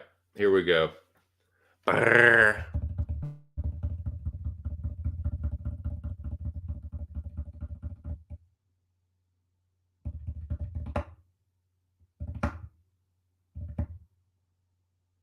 Here we go. Fighter of the year for me for 2022 is none other than the champion of the middleweight division. For me, it's Poatan. Hear me out. I'm not talking about Michailidis. I know it's bad that he got taken down by him. I know that Strickland is not the best fighter. Yes, we all knew he was going to knock him out. I did not expect him to beat Adesanya for the third time. I said I thought it's hard to beat someone it's hard to beat someone 3 times. But he comes back in the 5th round, dude. In a fight he was probably losing and fucking stops him again. Adesanya was lapping that fucking division. He was lording over it, dude. Poatan just rode in and fucking chopped his head off, man. It's fucking crazy. That's fighter of the year for me. The run, the tear he had. I know Volk's title defenses were impressive. My only caveat is like, that's like what, the 3rd or 4th time Korean Zombie's been knocked out. And Dustin, you can argue that Dustin beat Max, or like Dustin submitted Max and beat the living fucking shit out of him. Like probably worse than Volk did. So that's my only caveat on that, but it's not impressive. Like at featherweight, Volk's the GOAT, dude. But for me, that run Poatan had, that really was impressive to me. Kind of like, holy shit, dude, this dude is fucking serious. Like he was not joking about taking that title. He just went and took it from him, dude. It was insane. So that's fighter of the year for me. Alex. Alex Poatan Pereira. Um Fight of the year. So when I was breaking this down, I just realized that I didn't have to break shit down. I mean, you guys know what the fucking fight of the year is. It's one of the best fights fucking ever, dude. Ain't nobody fucking burying the lead on that one, dude. That is fucking easy, dude. Easy peasy, Japanesey. Clearly Glover Teixeira versus Yuri Prohaska. Hold on one second.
Like, I love my wife to death. She is everything to me. She is like my, not my better half. She like I can't describe to you how much I love that woman. But it's like, and I'm gonna sound like a fucking chauvinist, but like, how are you gonna text me about something like, why are you not getting my text? And then I fucking call you and you're like, no, I will text you when I'm gonna be there. It's like, I have a way. It's like, okay, then why did you? I love her though. I love her though, man. She's number one. It's just like what? Like what? What's the going on for this? So yeah, dude. Clearly, that's fight of the year. I mean, fucking duh. Absolutely fight of the year. Glover Teixeira versus Jerry Prochaska. Incredible fight. Back and forth like a mug. So there you go. That's my end of the year awards, boys. Um, so yeah, she says she's a little ways away, so I can keep streaming. When she gets here, I'm gonna have to help her. She got a bunch of shit to unload that her fucking mom gave her. So I gotta help with that when she gets here. So let me um I'm gonna take a piss real quick and um I'll be right back. And then we'll kind of switch gears, get into the fucking Christmas spirit a little bit, and then I'll get the fuck up out of here. What do you say? But how about some fucking jams right quick? I'll be right back.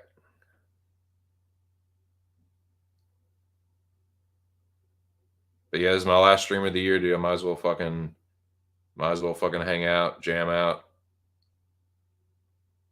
But I'm gonna hit the head and be right back.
All right, enough of my pimp tight ass song.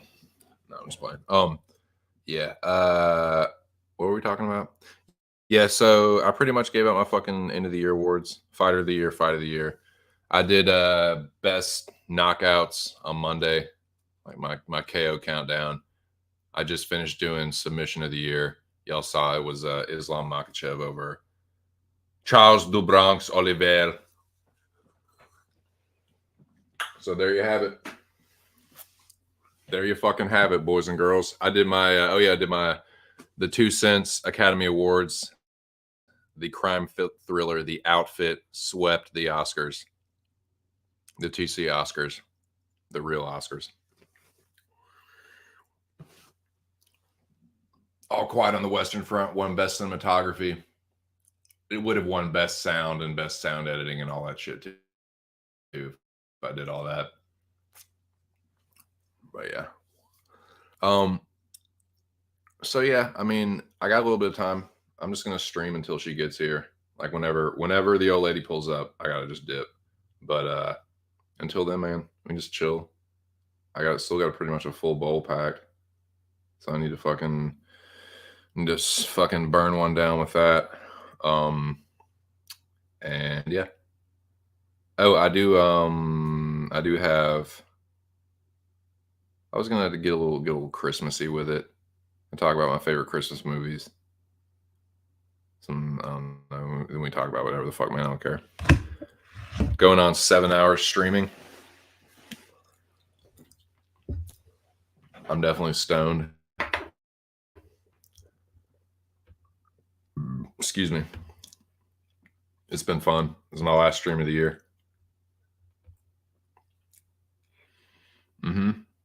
Going on 7 hours. Excuse me.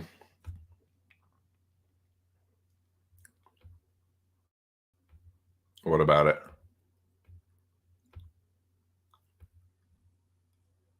Yeah.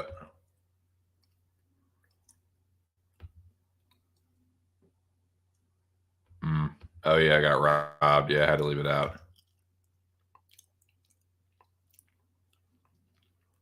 What would you call it?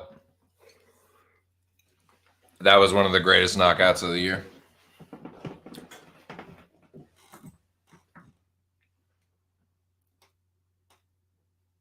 Kick out the jams. What you want to hear?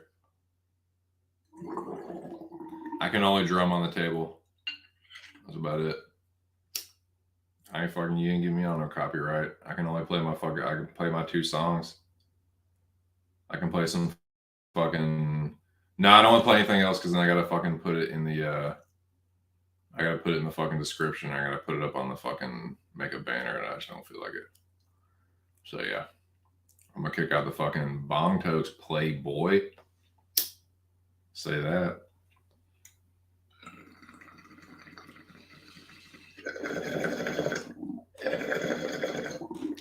Kick out the fucking cereal milk #2 fucking Bing Tokes player. How much are you loving that? Smart mouth. No, I'm just playing. What are you doing right now, Lobby? What are you fucking smoking on right now?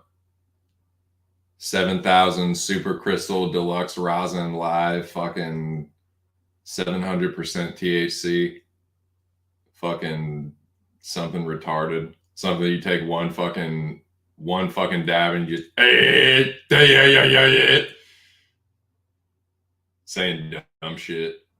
Saying dumb shit and acting fucking autistic. Oh, yeah, you're on that fucking super duper concentrate. That fucking retard concentrate. Make you feel like a retard. But it's blissful retardation. Dude, this fucking cereal milk is blissful retardation, I'll tell you what. And I got the binger today, dude. The old lady's gonna come back here in a minute, but dude, it's been nice. This has been a good stream, dude.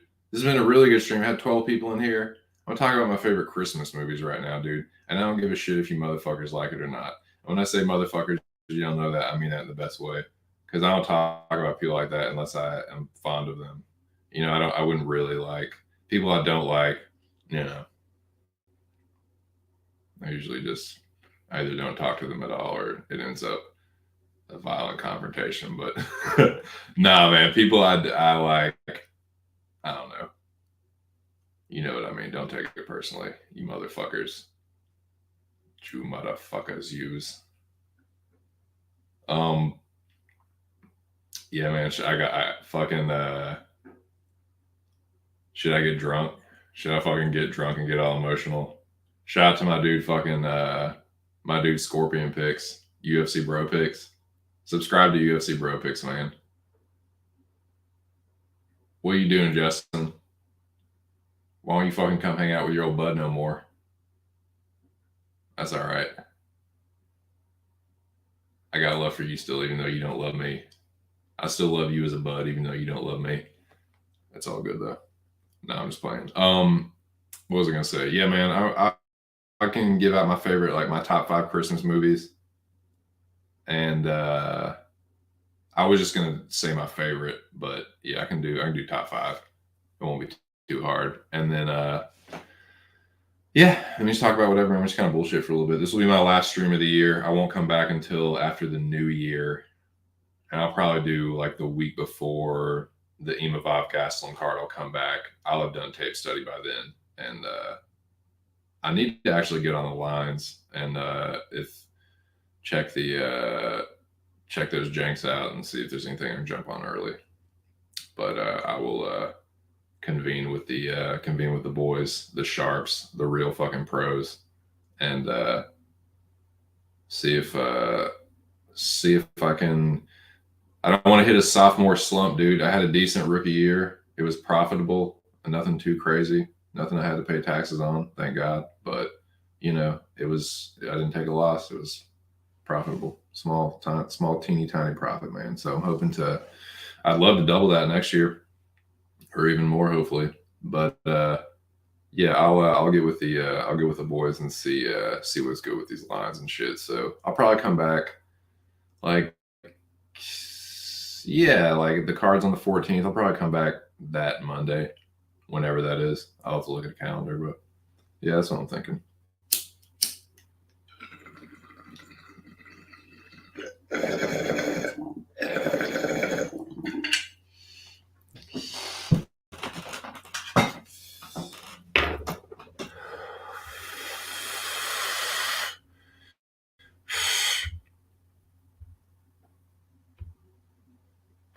He said, of course, yeah, smoking the fucking super concentrate. I'm proper 12. Yeah, I know, right? Nah, man, I ain't drinking nothing. Nah, I gotta go fucking unload a bunch of shit. Only lines are co-main, main and co-main. Yeah, that's what I figured. I'm waiting for some more boxing lines, god damn it. I already fucking put an early bet in on Caleb Plant. Caleb Plant's a fucking underdog against Dave Benavidez, and he is gonna beat the fucking brakes off Big Goofy. Y'all are gonna fucking see something, man. I can't believe I'm just stunned that he's an underdog. That's cool, me. But what was I gonna say? Yeah, but I'm waiting for the props on Charlo and Tim Tszyu because he's gonna knock out Tim Tszyu. I was watching some fucking Tim Tszyu training footage, and I've been watching some of his fights and stuff. Charlo's gonna knock him the fuck out. So I will definitely be parlaying Jermell Charlo. I might look to parlay him with something that I'm kind of like a nice, tasty line on the fucking. I know his money line is like minus 310 or something, which isn't great. But if it's anything under minus 500, I might parlay with one or two like things that I think are pretty fucking surefire and make that a little fucking greasy parlay.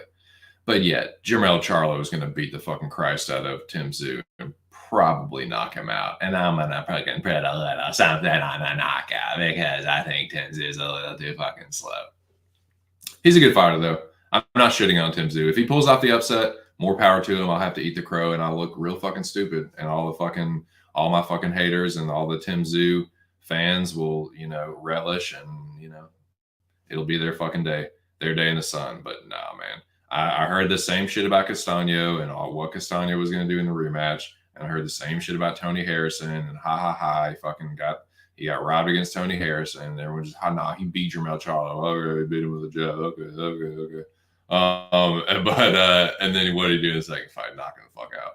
So yeah, I think he's going to fucking chin check Tim Tszyu. And I'm going to get a free fucking jersey mics out of that. And then I'm going to parlay Charlo with a couple other fighters, and then I'm gonna get a fucking free jersey mics out of that, and then we'll fucking see what else we can do. But yeah, that's what I'm waiting on. The boxing lines are bad, man. They fucking wait until like the week of. It's like, god damn it, can you just give me a fucking prop? Just give me a fucking prop. So yeah, we'll see.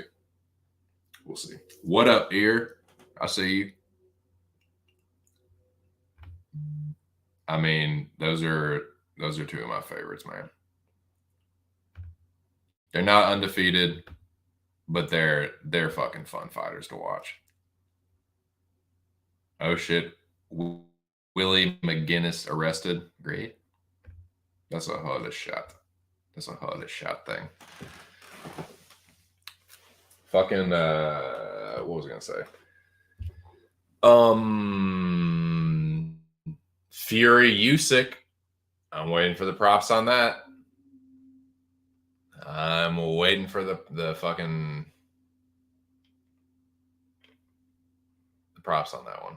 I was gonna say something else, but then I couldn't remember what it was. Sorry, boys, that cereal milk got me for a second. I like the way it's making me feel, but it's also making me feel a little spacey. let's see. So we did the countdown. We did the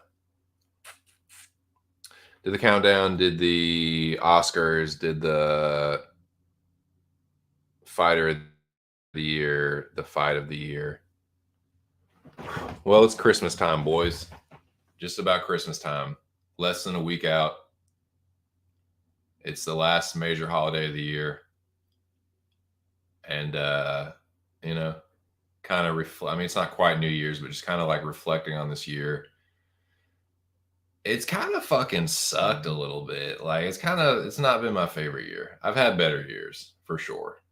I've definitely had more enjoyable years. 2018 was a way better year. I don't know, man. Like the whole thing, like y'all probably know, like the usual suspects, the ones that have been around this channel or not, know the circumstances around how me and my wife ended up where we are right now. And it was not the most ideal of circumstances. So all things considered, like, yeah, I can't bitch too much. Like I'm not living in poverty. Like we're not even, close to destitute. Like we're good. But still it's been crazy, dude. And 2022 has been kind of a rough year. So yeah, without getting into too much personal detail, it's been a rough one, man. It's gone by really quickly, but it's been a little rough.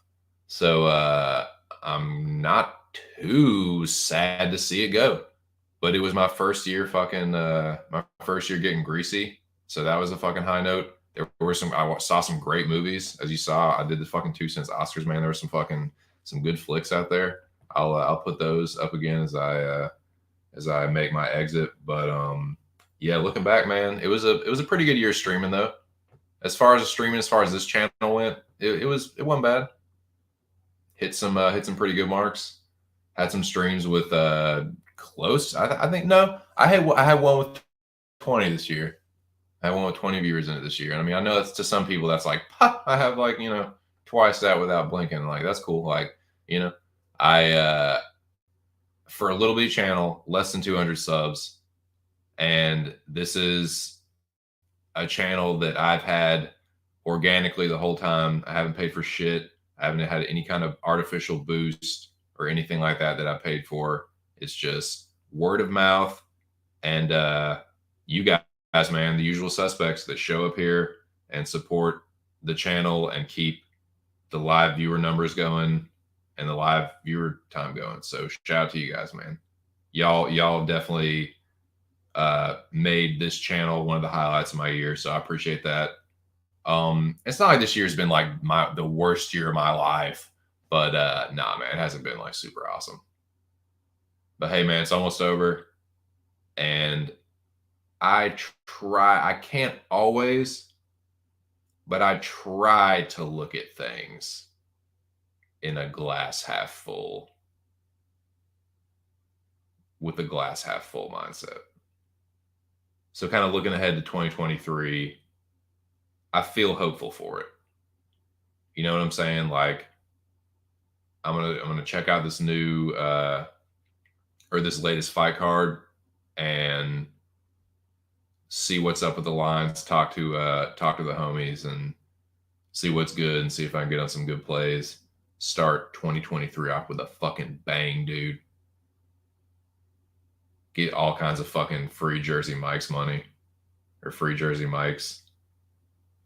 You know what I'm saying? So yeah. All right. What we got? But yeah, shout out to the homie back in the building. Yeah, for sure. Let's hear you cry about how sad you are. I'll tell you what, I'll cry for how much I'm gonna miss you when you're in timeout. Don't you ever try and rain on my fucking parade. Don't you ever. This is the last stream of the year. And if I have to remind everyone what a fucking tyrannical overlord I am on this channel, then I will. So yeah, I will cry. You'll cry in the corner in timeout with a dunce hat on, and then I'll cry about having to do that to you. And then you'll come back and you'll talk about me crying some more, and I'll time you out again. And just round and round and round we go. Where it stops, nobody knows. But yeah. Anyways, yeah, dude, I've been streaming. It's not I'm sad. I'm just kind of a little, tired, man. A little worn out from streaming. 7 hours of streaming. You try streaming for 7 hours, Pablo. It's not easy. So yeah, you fucking you take it easy on old 2 cents, and you think about that in the corner. And you come back now. All right, top 5 Christmas movies, dude. How about that? How about that shit? Let me take some of these banners off. So yeah, I'm gonna stream until the fucking old lady shows up, and then I gotta go outside and help her unload the shit. But man, shout out to you guys, dude. It's been a fucking this, like I said, this channel has definitely been one of the highlights. But 2022, looking back and thinking about 2022 in general was just kind of like me. Yeah. All right. Yeah. Delete these.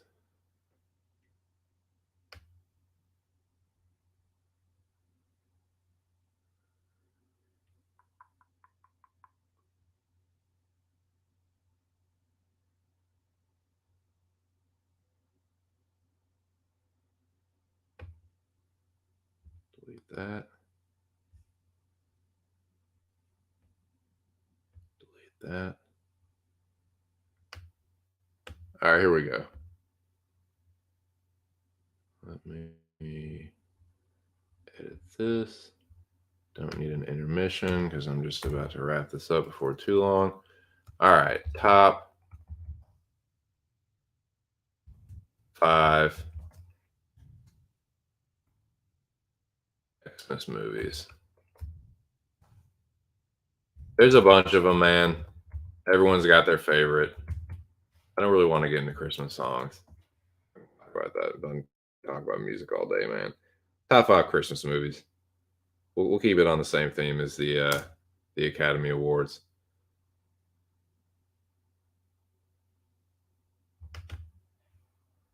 Emoji. Christmas, Christmas, Christmas, Christmas.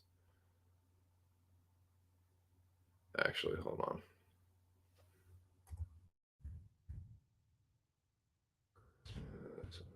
Yeah.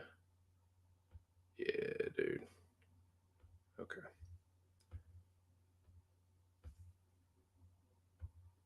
Save. Boom. Okay. Top 5 Christmas movies. Number 5. Some people, I think most people know this, but maybe some people don't know this. And in case you don't, let me fucking remind you that this is 150,000% absolutely a fucking Christmas movie. I don't give a shit what anyone says. You can be like, oh, there's a movie that I'm gonna tell you that's on this list. It's ranked a little high that everyone's like, no, this is definitely a Christmas movie. Well, this one is too. I don't give a fuck whether you think it is or not, or whether you realize it or not, but it is. And it is for a reason. And it's number 5. And it's Lethal Weapon. Lethal Weapon's a fucking Christmas movie. I don't give a shit what anyone says. It just is. It's a Christmas movie. Shane Black, the writer of Lethal Weapon and a bunch of other sweet action movies. He is he played what's the fuck in Predator. He is well known around Hollywood as an action writer and director or whatever. Anyways, a theme in his movies is setting the movie or whatever in Los Angeles at Christmas time. What does fucking Lethal Weapon open with? Fucking Jingle Bell Rock, dude. Remember fucking Mel Gibson when he's doing the fucking sting or the bust or whatever, is when he's undercover? What is he doing at? Christmas tree lot. When he's fucking fighting Gary Busey in the front lawn, there's Christmas lights everywhere and shit. That's a Christmas movie, man. If Die Hard's a fucking Christmas movie, Lethal Weapon's a Christmas movie. It's a Christmas movie. Sorry, kiss my ass. It's my fifth favorite Christmas movie.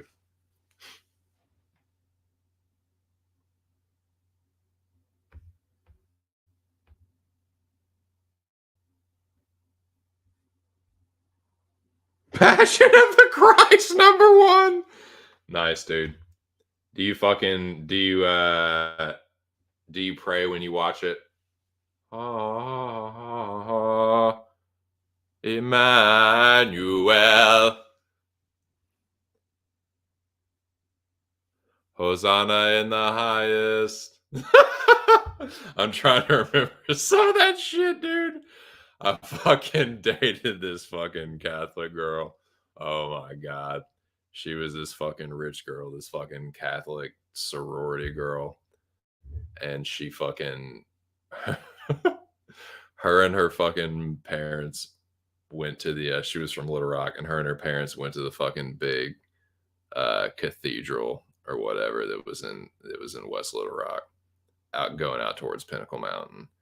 And I remember, dude, when we would she was like my girlfriend in college at my brief stint at Arkansas. And like she her and her fucking family would when we were in Little Rock and I would like stay over at her parents' place, we would always fucking go to mass on Sunday. And so that would be like the one drawback. Like it'd be awesome. Like, dude, she was rich. So I'd fucking get stoned and go fucking watch the big screen, fucking eat and drink whatever I wanted, dude. It was just like, just living the good life. But the dry, and like we would fucking, and literally like, go out with her friends and like party and shit and get fucked up. But then the drawback was Sunday morning. It was mass every fucking time. And having to go hungover and do the fucking kneeling and up and down and up and just Christ, buzz, I'm gonna fucking throw up. Dude, yeah, this made me think of that fucking Passion of the Christ, dude. Fucking mass. That's I don't see how. And like my wife like grew up Catholic too, but she's not like she is very like not religious. That's the difference. Like they both like both her and this other girl I'm talking about, they were both like Catholic schoolgirls, but my wife is like like whereas like this other I'm not saying like the chick I dated in college, she wasn't like insanely religious, but she was still kind of like it's just important. We got to go to mass on Sunday, I'm not really doing her voice very well, but like, yeah, shut up. It's not bad high, drunk, fucking hungover. It's a nightmare, dude. Especially mass because you have to do all that kneeling and shit. Kneeling, having to stretch your stomach out. Cause that's like whenever I'm like hungover, like whenever I feel sick, I always want to like go into a fetal position. Like the feeling of having to like stretch out is makes me, just thinking about it. Yeah, Christ, yeah. I'm gonna fucking peel up. I'm in the pulpit. Ah, Christ. Oh god, yeah, it's just horrible. That's why I don't drink anymore, dude. I hate the hangovers. I hate fucking being around drunk people. It just pisses me off. Smoking and sleeping, yeah. Yeah, exactly, dude. The only good thing about hungover is like when you're younger, like, having brunch the next day and getting like fucking Bloody Marys or like, little hair of the dog and fucking um meeting up and then fucking going back and getting stoned and fucking, playing video games and shit or fucking watching movies or whatever. That's just pretty fun. But yeah, anything other than that hungover is just like fucking shoot me in the face. Toss me off of a fucking mountain because I want to die. That's what I hate being hungry.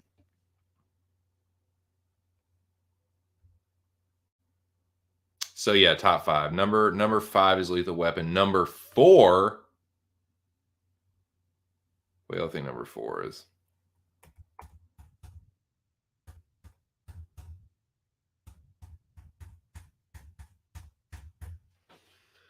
4 is I know what top 3 is. Top 3 is locked in. Number 4 is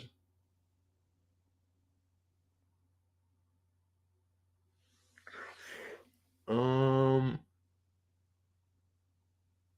yeah.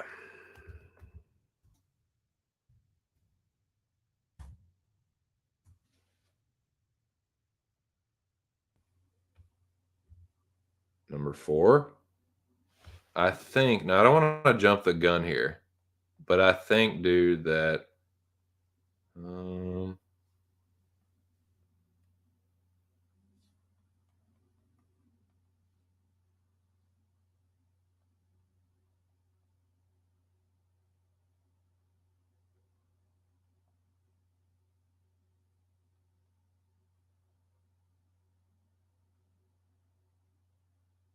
yeah, okay. This is my 4th yeah, I think this is number 4. Yeah, this feels right at number 4. This is my 4th favorite. Now this movie gets, like, long debated about, whether it's a Christmas movie or not. It definitely is. Now, it's not that I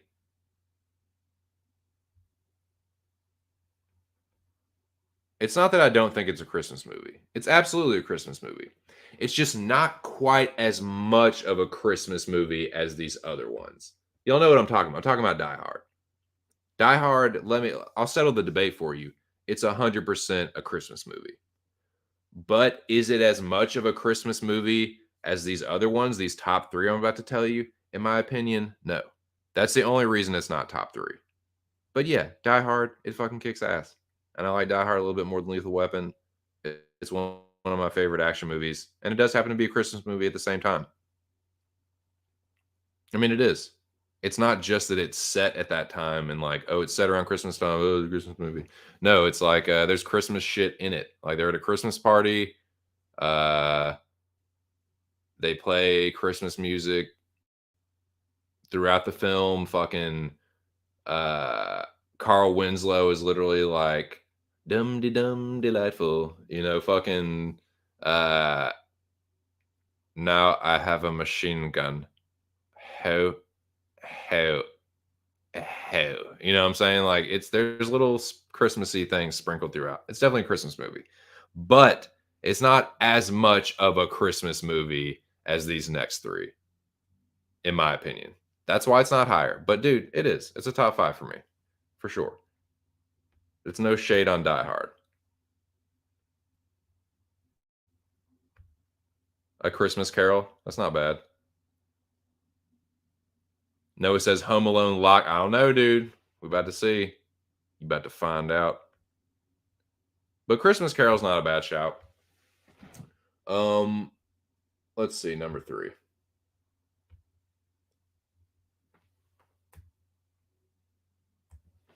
Number 3. I have been watching this movie since I was a kid, since I was young.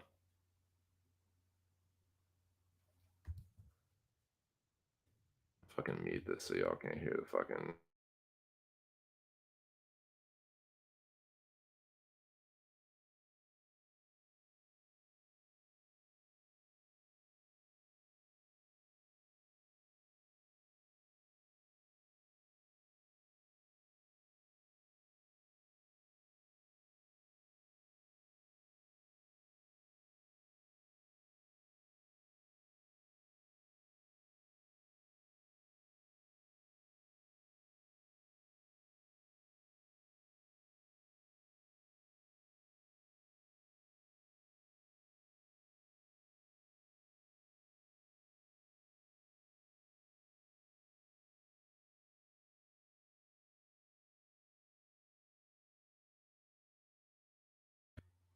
Okay, here we go. Top 3. Like I said, I've been watching this movie since I was a kid. It's still good. It's still funny. It's super fucking Christmassy. It's a movie that you can like. They played this motherfucker out, dude, but it still doesn't get old somehow. I've seen this movie a million times and it still doesn't get old. It's not number one, but it's still pretty fucking good. It's a movie that I watch and it makes me, it does get me in the Christmas spirit. It really does make it feel like Christmas time and really what it's like to be a kid at Christmas time. You know what I'm talking about, man. A Christmas Story. Like, is it the most hilarious? No. Like, is it the best, absolute best? Like, no. But like, dude, I still fucking like it. It's still got some really fucking funny parts. Holds up pretty well. I mean, the fucking movie is like what? 83, 93, 93, 2003. It's over 30 years old. It's still pretty fucking funny. Like I said, it's played out, but like it still doesn't get quite like completely played out. So yeah. That's number 3 for me. All right, here's number 2.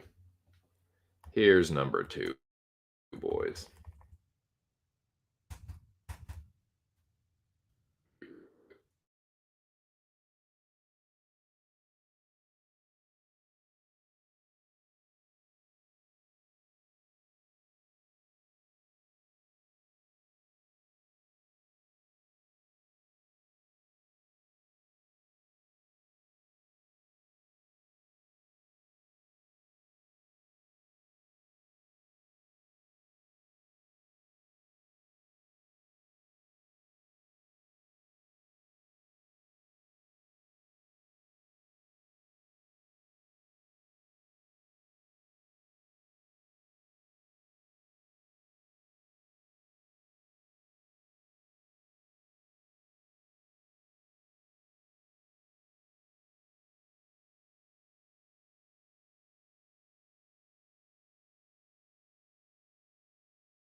All right, here we go. Number 2. Um, this is another movie that I've been watching since I was a kid. It's a classic, dude. Dude, my wife, as much as I love this movie, man, this has got to be a top 3 for my wife too. As much as she loves Christmas, as dude, she been watching Christmas. Boy, she been watching Christmas movies since before Thanksgiving. No bullshit. If she could, if it was socially acceptable, it would be Christmas 12 months out of the year around here. But I won't have it. I won't have it. Um, I gotta keep that shit at bay. But no, in all seriousness, she loves this one too. She watches it all the fucking time. And considering how much she watches it and how much I've seen this movie just in my life before I even met her, it still doesn't really quite get old. Yeah, I just have to take a little breaks from it here and there, and it's still just like funny as ever. It's a classic. It's funny as fuck. Noah, cash it. Gotta be. It's gotta be, dude. The salt turns the bodies into mummies. Wow, mommy. Da, da, da, da, da, da, da. Oh shit! He fucking turns around, looks at him, dude. It's fucking great, man. It's still fucking funny, dude. Buzz is such a piece of shit. His family fucking sucks too. Like, how do they not fucking see? No one notices Buzz just like bullying him, like eating the last of the fucking pizza right in front of his face. Kev, get a plate. I'm like fucking puking up. Like, like, yeah, we did. Someone's gonna have to barf it all up because it's gone. It's like, you motherfucker. And like, dude, Kev gets such a fucking bad rap, dude. And dude, he's so fucking funny, man. Like, that movie is great, and it came out like, let's see, it came out like early 90s. So I was around the same age as Culkin is supposed to be in that movie. So it was like like me and all my friends could like really identify with Kevin, like, because we are all kind of like the same age. So it just made it even more like, dude, me and all my friends love fucking Home Alone. Have them, dude. My brother loves Home Alone. Like almost everyone I know fucking loves this movie. It's one of my favorites around Christmas time. It's holds up so well. Like it's fucking funny, dude. Fucking funny ass movie. Like Pesci's hilarious. The sound, the scream that he makes getting burned by that fucking like that torch that's in the door, that shit never gets old, dude. It is so fucking funny. Dude, it like they get fucked up so bad, man. The second one is good too. The second one actually isn't bad at all. That would be in probably my top 10. Number 2 would be in my top 10. Um some honorable mentions. Didn't quite make the top 5, but yeah, Home Alone 2, Elf would be an honorable mention. Elf would be top 10, not quite top 5.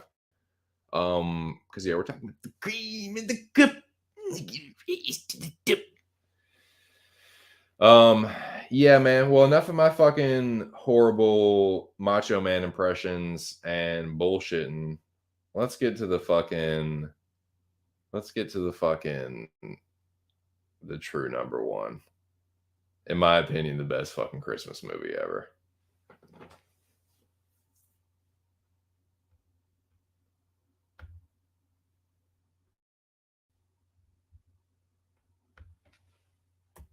I said it, I think, on Monday. I stand by it.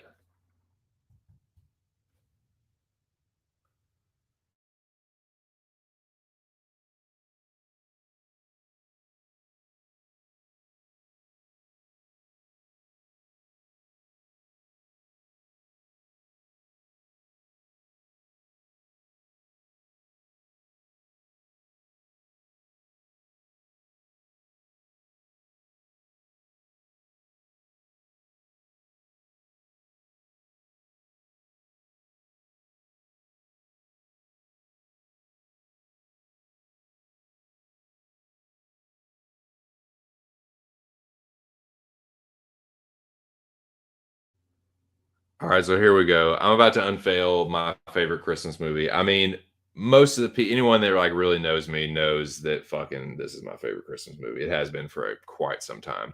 When this movie came out, dude, like I, I figured it would be pretty good and pretty funny, but like it blew me away with how funny and ridiculous, and it's just like right up my alley, man. Just like smart ass humor, making fun of like Christmas and making fun of like um just like bratty fucking kids and like annoying parents and like just like shitting on how obnoxious Christmas is. I love this fucking movie. It's still funny. Like I fucking cackle at this. Like fucking, it's so goddamn funny to me. It is, and will always be my favorite Christmas movie. Here it is, number one with a bullet. Thank the fuck Christ. Thank the fuck Christ. This fucking the stream's about to end. Yeah, dude. It's number one, man. It's so goddamn funny. You want to see some magic here? Let's watch you disappear. Dude, the kid, his interactions with the fucking kid and their like friendship is so fucking funny, dude. It's so ridiculous.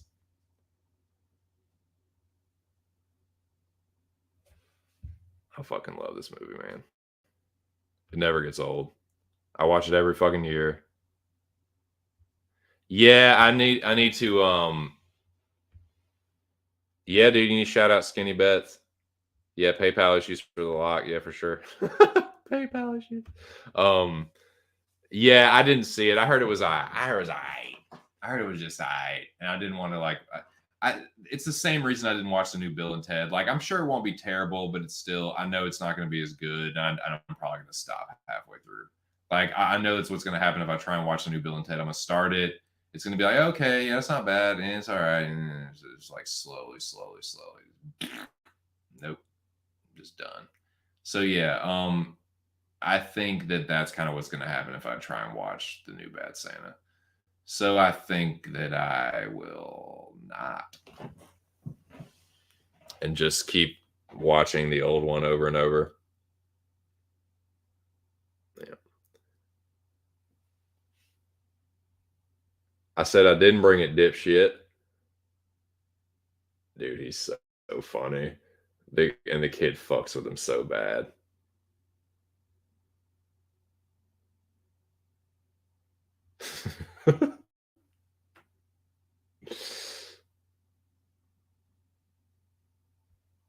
Which neighborhood? Apache Junction. What the fuck do you care? Dude, I might fucking watch it here like tonight or something, dude. I might watch it when I get off this shit, man. I might make the old lady fucking watch it with me tonight. We haven't watched it this year, I don't think. Maybe once. Yeah, it's my fucking jam, dude. It's my fucking jam. Oh yeah, dude. But yeah, cash that fucking Home Alone. Told you. Or you told them. That's what I mean. Yep. You called it, dude. But yeah, man. It's Christmas songs and yeah, whatever. Everyone, yeah, whatever. Fucking Christmas music. There's some good ones, but I don't feel like talking about it. I done talked enough, dude. Been talking for 7.5 fucking hours, taking a few little breaks here and there, but yeah, I think I'm tired of talking. Talk it, no more talk it. Yeah, the old lady's about to get home. I gotta help unload some shits. So I think I'm gonna wrap this one up, boys. 7.5 hours. Damn good stream. Like I said, had 12 people in here at its height. Had 10 people in here for a long time, man. I want to shout out the people that came through. I want to shout out all the boys from Pub Sports Radio that came through. Liam Picks Fights, the homie Nikki Elbows, and of course, last but certainly not least, I want to make sure I give a special shout out to Wells, the Big Show picks for this awesome fucking overlay show. Once again, thank you, dude. It fucking rocks. I feel like it's Christmas already, man. In all seriousness, thank you. Yeah, man, I will be using this for the duration. Yeah, this will be my overlay for the duration of this channel. Fuck yeah, dude. That fucking rocks, man. I appreciate it. Fuck yeah, that's rad. Shout out to the homie irregardless, man. So yeah, dude. It was a damn good stream. On this channel, 2022 hasn't been the best year ever, but it's been a good year on this channel. I've had some really good streams. Like I said, I started dipping my toe in the fucking grease pond. That was fun. Appreciate everyone that gave me advice and helped me out, helped me get my feet wet with that shit. I'm gonna come back next year and try to win even more. And yeah, figured out all the tax shit afterwards. But yeah, man, shout out to all you guys. Nah, yeah, calling out here for Larkin. That's funny. Fuck yeah, dude. Hey, I appreciate you guys. Yeah, I'm gonna get the fuck out of here, dude. I don't want to fucking feel the wrath of the Christmas elf, dude.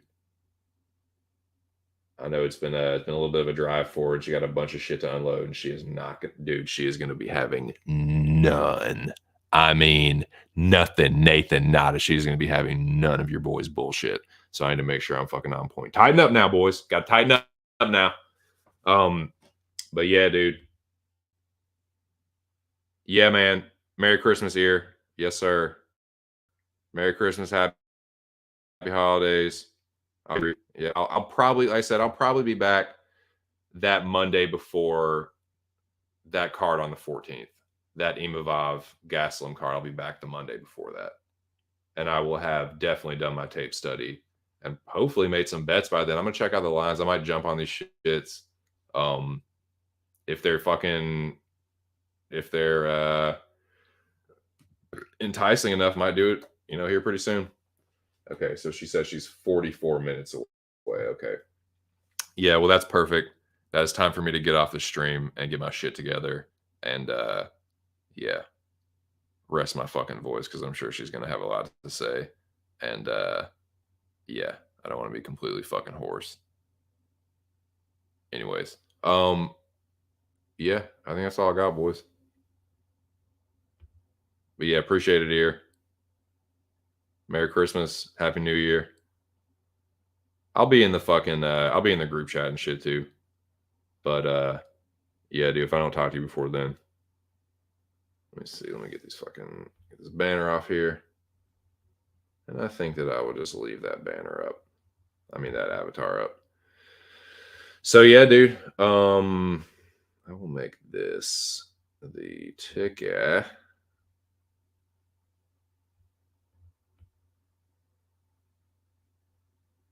So yeah, I'll put again, I'll put the winners and shit up. I'll put the list and shit up for anyone that missed it. But yeah, I think I'm gonna put the song on, dude, and just play us out, man. It's been a good fucking year. And let me get the song started and I'll just fucking do this shit. Do this shit formally.